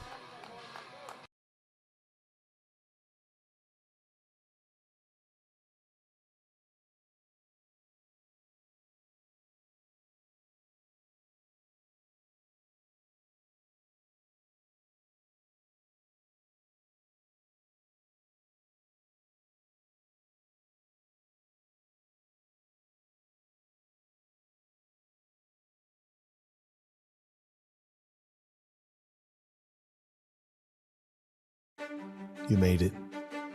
You went further than even you believed. You took your friends, your teammates, teachers, and coaches. You needed Dad, but Mom was there through it all. See, you didn't do it alone. It took a united effort. It also took you. United Baseball is a full-time organization focused on development and advancement of athletes. If you're a high school-age baseball player with a desire to play at the next level, you could be next. Log on to unitedbaseball.org to learn more.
Top of the fifth, Luke Segura to start, and Austin Warren and Jackson Gray.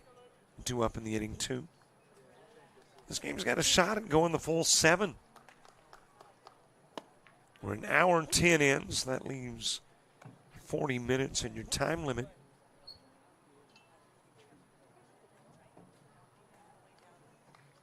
Segura with a walk in the second. Ground right back to Fandino. He'll go to first, and Segura grounds out for the first out in the fifth.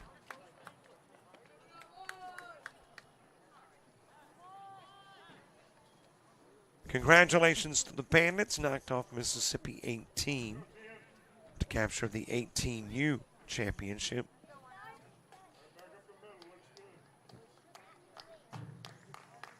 And one of these two teams will take a picture with the 16U championship banner.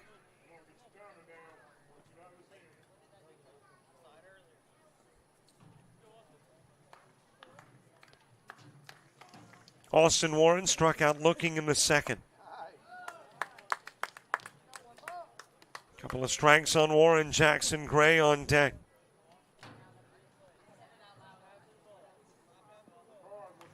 Two events next week on JockJive. Showcase Series at the University of South Alabama, and the Native American All-Star Game in Atlanta. And all of it right here.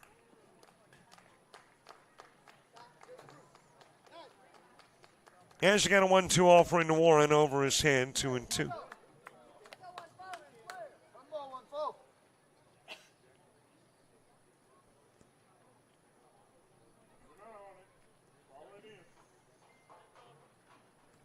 Even count, 2 each.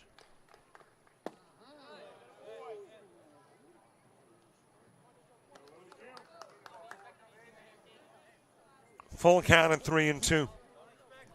Well, I'm not sure where Warren was headed because it was a 2-2 count. Did he think he was struck out? He's walked. Warren on at first.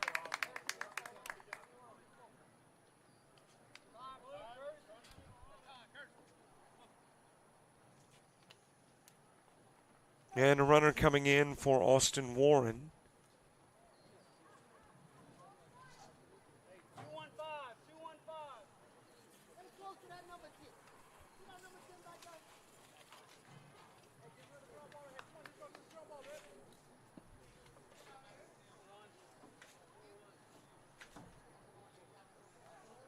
That is Braxton Dugas who is running. Inside pitch and nearly got Gray. Dugas taking off for second. Has the stolen base.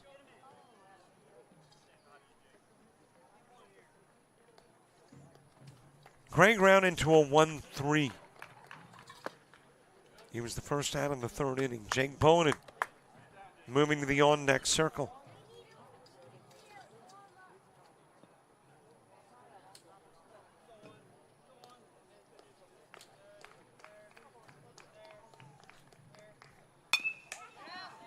Ground towards third, runner look back, throw to first. Dugas on his way to third, back across the diamond with a toss.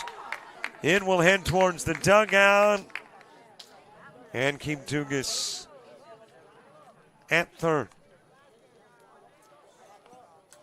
So Gray hits into the 5-3 for out number 2.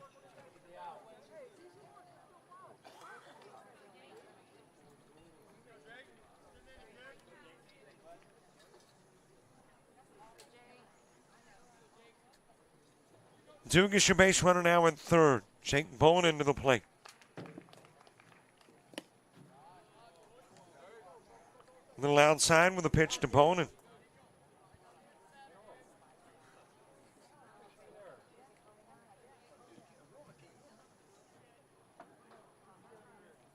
Drew Collins on deck. That is one hop to short. Throw over to first, and again a runner stranded. 7 down. Left on by Southwest. Hogs Black. Bottom of the 5th coming up.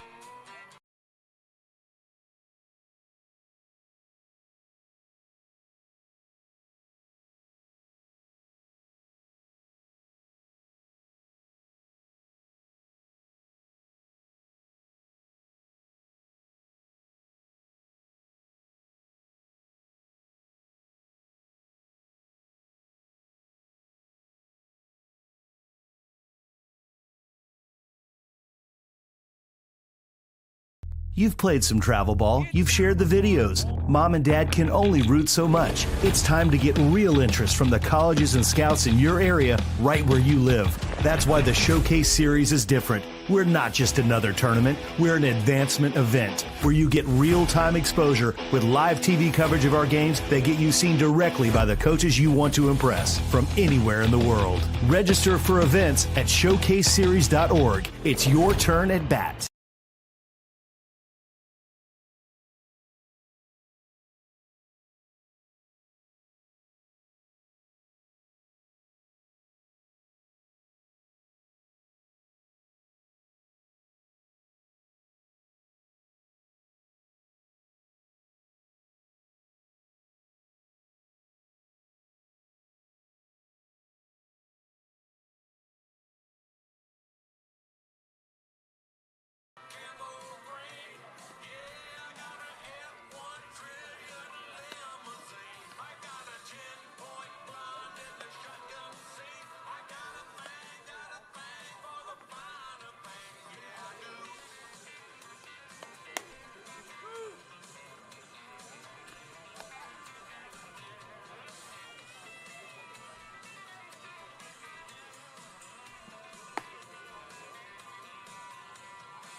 Bottom of the fifth, Keegan Hoyt starts it. This does not look like Keegan Hoyt, though, does it? So going to hitter for Hoyt in the bottom of the fifth. And this is the gentleman who came into the ball game in the Hogs Black first game, for which we did not have a name then. And of course, I'm using that for cross-referencing purposes, so unfortunately, no name again. And on that particular day, he was kind of inserted in, was not a pinch hitter for Hoyt, but inserted into the lineup ahead of Hoyt. But here it looks like he's going to pinch hit. As Quinn Thibodaux, who would follow Hoyt, moves to the on-deck circle. Count even at 2-on-2.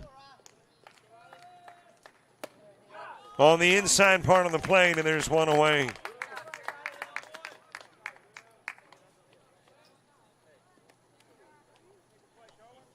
One out for Quinn Thibodaux.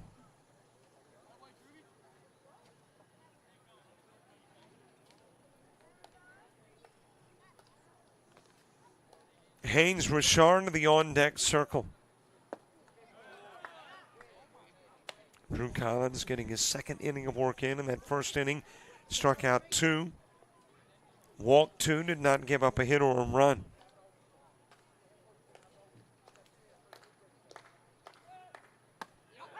On the outside part of the plate to Thibodaux. And Collins looking for his 4th K. Collins, the pitcher, becomes Collins, the hitter, in the 6th. Yeah, we've actually got sunshine now.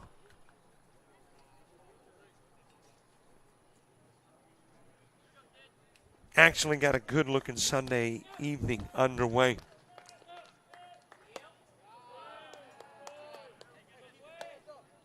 I guess I can understand why it's so difficult for meteorologists to accurately predict. Floated towards left field. That looks like a foul ball. Thought it might be fair, but tailed off foul.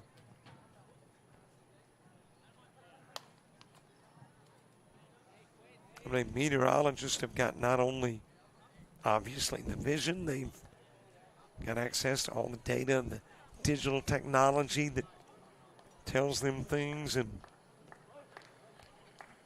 you can't predict Mother Nature completely. They've gotten better at it, but haven't perfected it.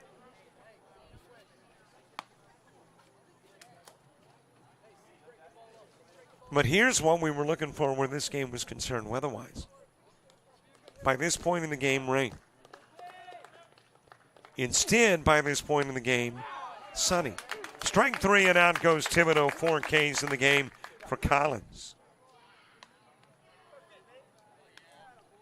And Haynes Richard coming to the plate. I mentioned we're covering pool play at Troy University in Troy, Alabama. They apparently are now into their last game.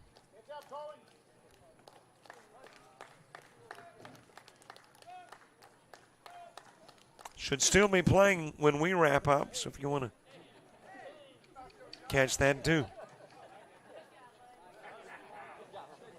Haynes Richard going after the baseball. I like that. They're telling him, hey, it's not your job. But he said, heck, I'll make it my job. Somebody's got to go get it. Sure beats, two players going, you get it, no, you get it, no, you, no, you. He said, heck, I'll go get it.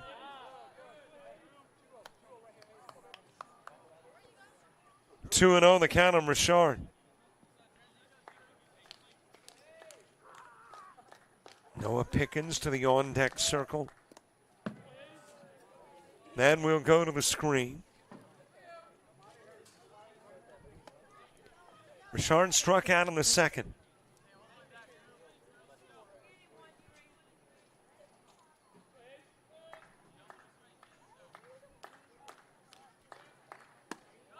on the outside part of the plate. There have been 6 Southwest 16 pitcher strikeouts. 4 of them belong to Drew Collins. That's a little bit inside. There have also been 4 Southwest pitcher walks, and 3 of them belong to Collins.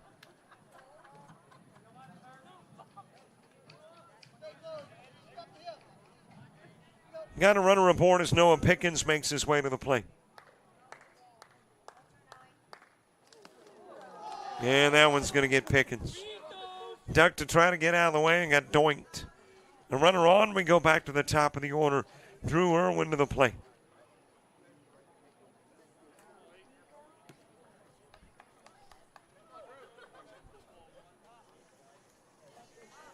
Drew Irwin with a single and a ground out to first. 1 for 2 in the game with a run scored and a stolen base.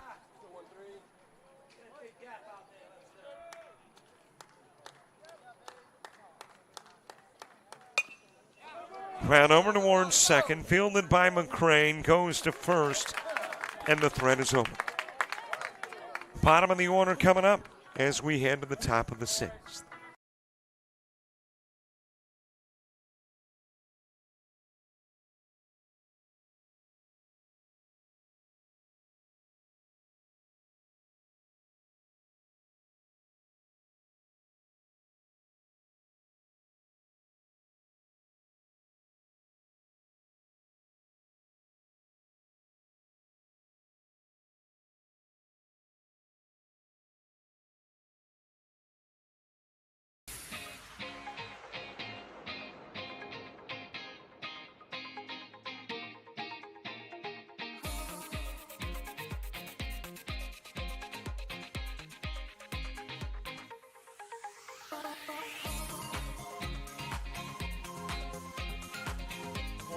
Is the 7 guy.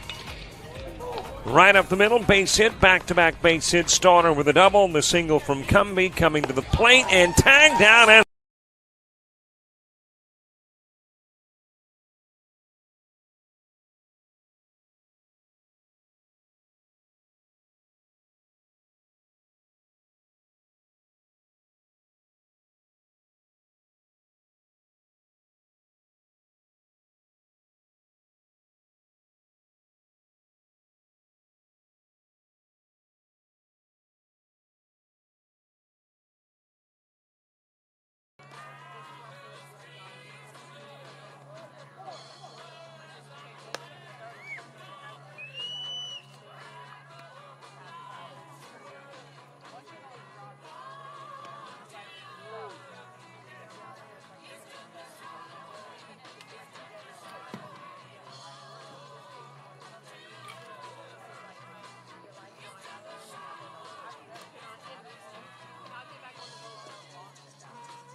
Top of the sixth gets underway. Drew Collins will start it. He reached on an error and stole a base in the third. Took a little longer for George Hurley to get out. Into his gear to get him behind the plate.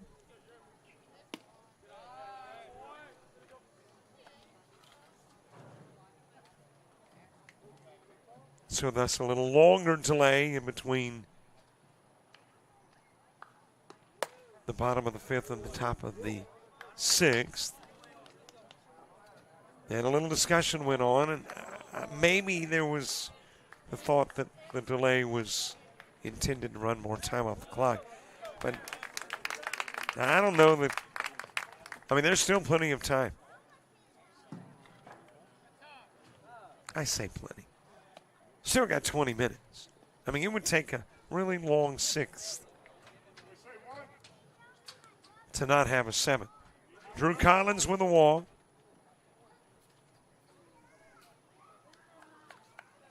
Micah Breaux coming to the plate. If that was the discussion, that may not even have been any part of the conversation or thought.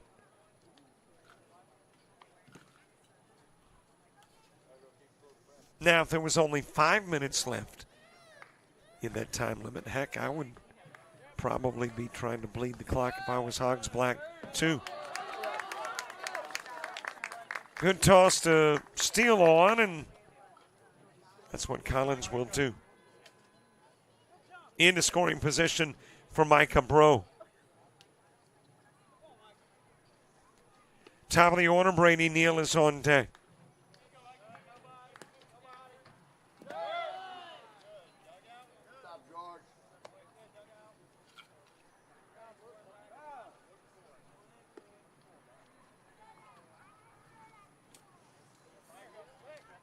And now coach going out to the bottom to have a conversation with Fandino.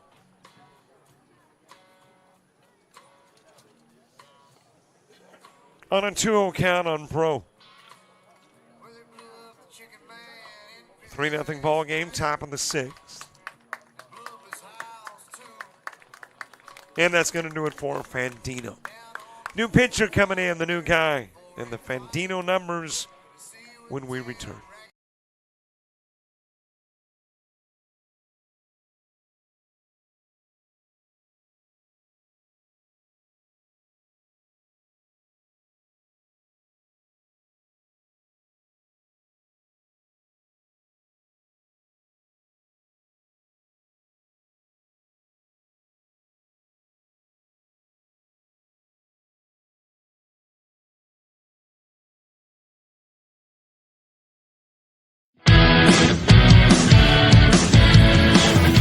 Frustrated. She's having trouble with her defensive player.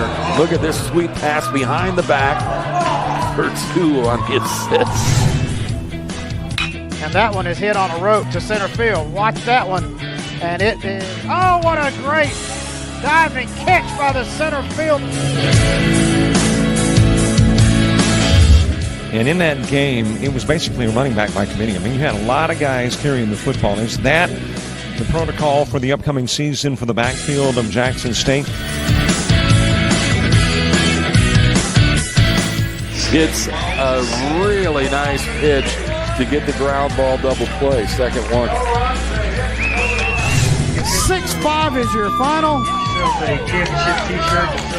East Georgia advances to the championship game.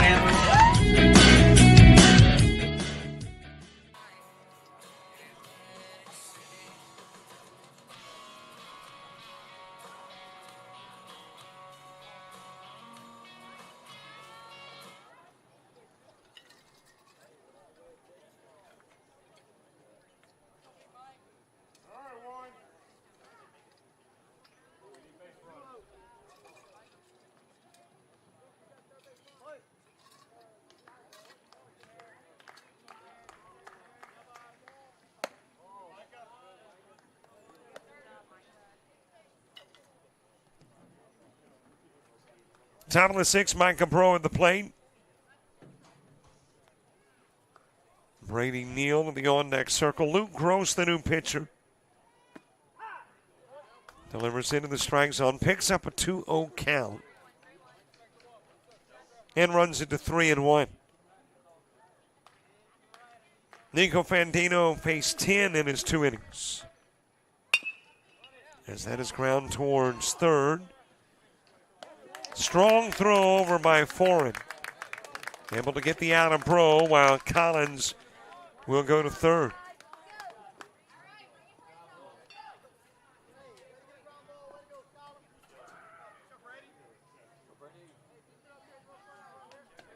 Back to the top of the order, Brady Neal to the plate. Fantino, 2 innings of work, faced 10, a strikeout, 3 walks, 1 hit given up. Hasn't allowed a run yet, but the runner at third would be his responsibility. Popped up by Neal. And it'll get out of play. And by the way, a runner for Collins. And that runner is Braxton Dugas.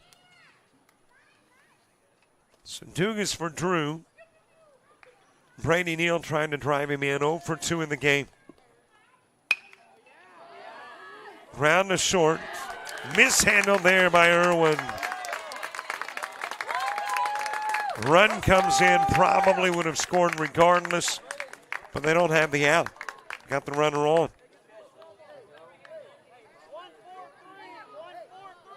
And it's a 3-1 game.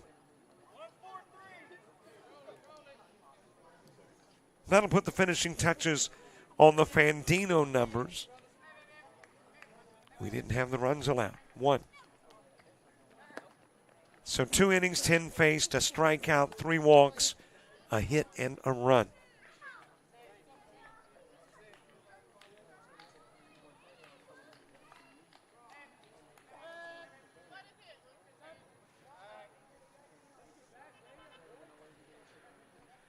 Gross with a look over to first. Neal on. Being held on by Austin Warren now playing first. That is fouled off. Or at least I think that's a 1-0. Could be a 1-6. Which would be Eli Begnaw.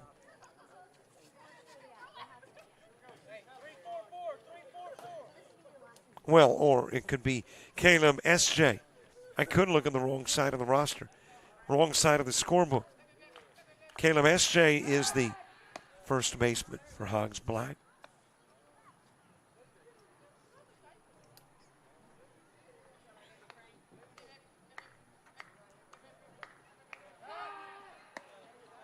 Another throw over and back again is Neal.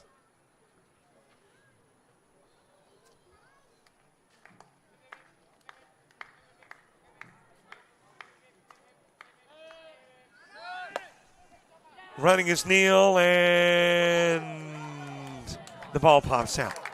Boy, Blue was about to call him out, but the ball popped out of the mitt of Drew Irwin.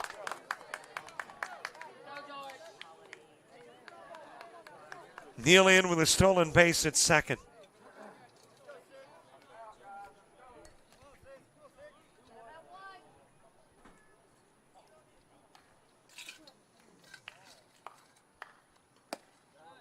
A little bit outside with the pitch to McCrane. Connor McCrane has reached on an error and doubled.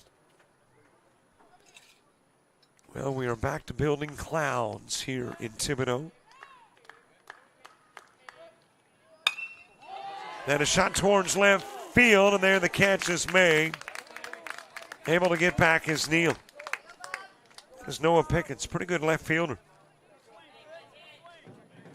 Read it perfectly, makes the catch, and there's 2 gone.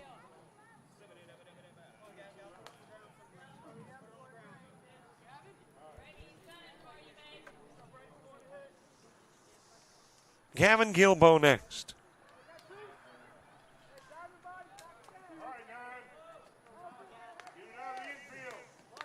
Time-wise, we are right at 1 hour 40.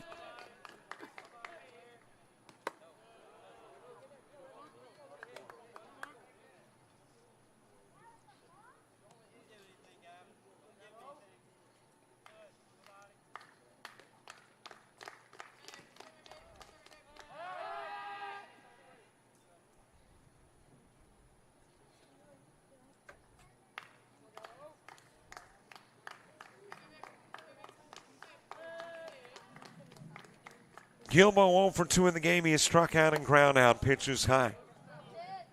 Well, we have played with 1 hour, 40-minute time limits. We could be under the 140 with the threat of rain when the game got underway. If that's so, then you are creeping up on that time limit. 2-0 pitch to Gilbo.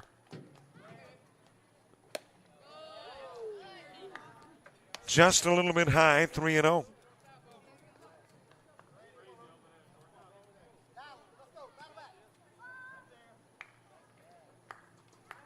Gilbo with a strikeout in the first, ground into a 6-3 in the fourth. On the outside part of the plate with the pitch.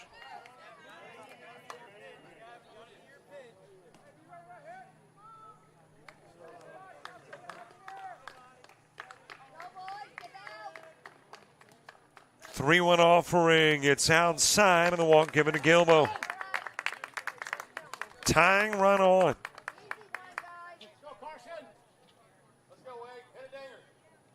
And that's got Carson McQuillan coming to the plate. He is singled and struck out.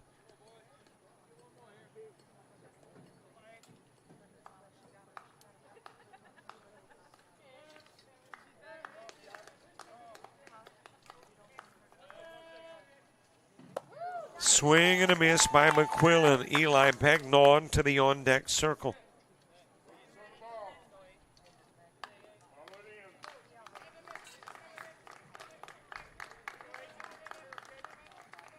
Owen offering from Gross. And that got him. Nibble the elbow. He's on as a hit batsman, and the bases are loaded. And now the go-ahead run on.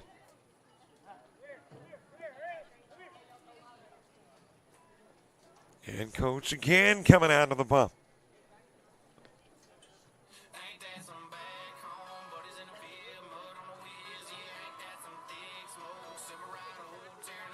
Well, if you're Hogs Black, you need it out. If you are Southwest, at this point, you just need a base hit. And again, I'm not sure if we are working with an hour 50 or an hour 40. Could be an hour 40 because of today's weather. If so, it's really big. And at this juncture, we might infringe on the 150 anyway. So this is a big top of the sixth. With Gross staying in when you consider that the sixth inning could be it.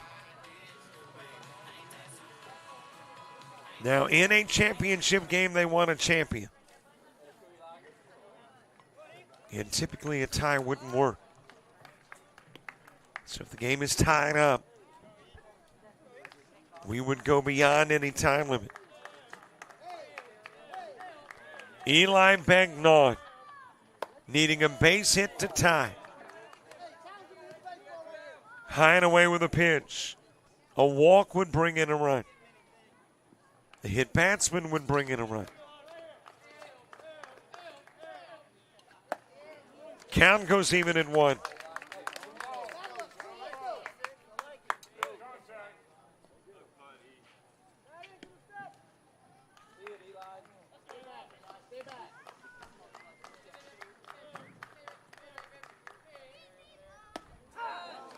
Another strike to Begnaud. And now the pressure on the 5-hitter who has struck out and walked. Cohen Melancon would be next. Here's the 1-2 offering. It is sent right back to Gross. He'll go over to first and get the put out of Begnaud on the 1-3. Is that your ball game? It is. And it's a 3-1 final.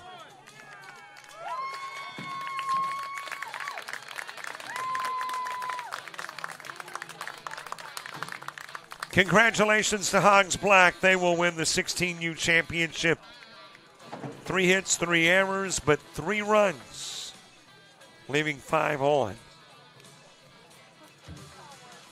And that will top the Southwest 16, 3 hits, no errors, and 10 stranded. 1 run plates, and it does so in the 6th. And we wrapped up your baseball from Nicholls State in Thibodaux, Louisiana. Thanks so much for watching.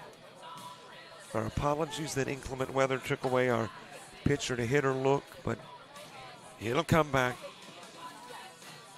Thanks to Nicholls State for the great hospitality. James Gamble, Nick Singleton, Jerry Martinez, Daniel Ballard, Kyle Senator, all the folks affiliated with the showcase. Thanks for the opportunity to work with you, and thank you for watching. 3-1 final, Hogs Black. For all of us at JockJive, I'm Robert Williamson. So long, everybody.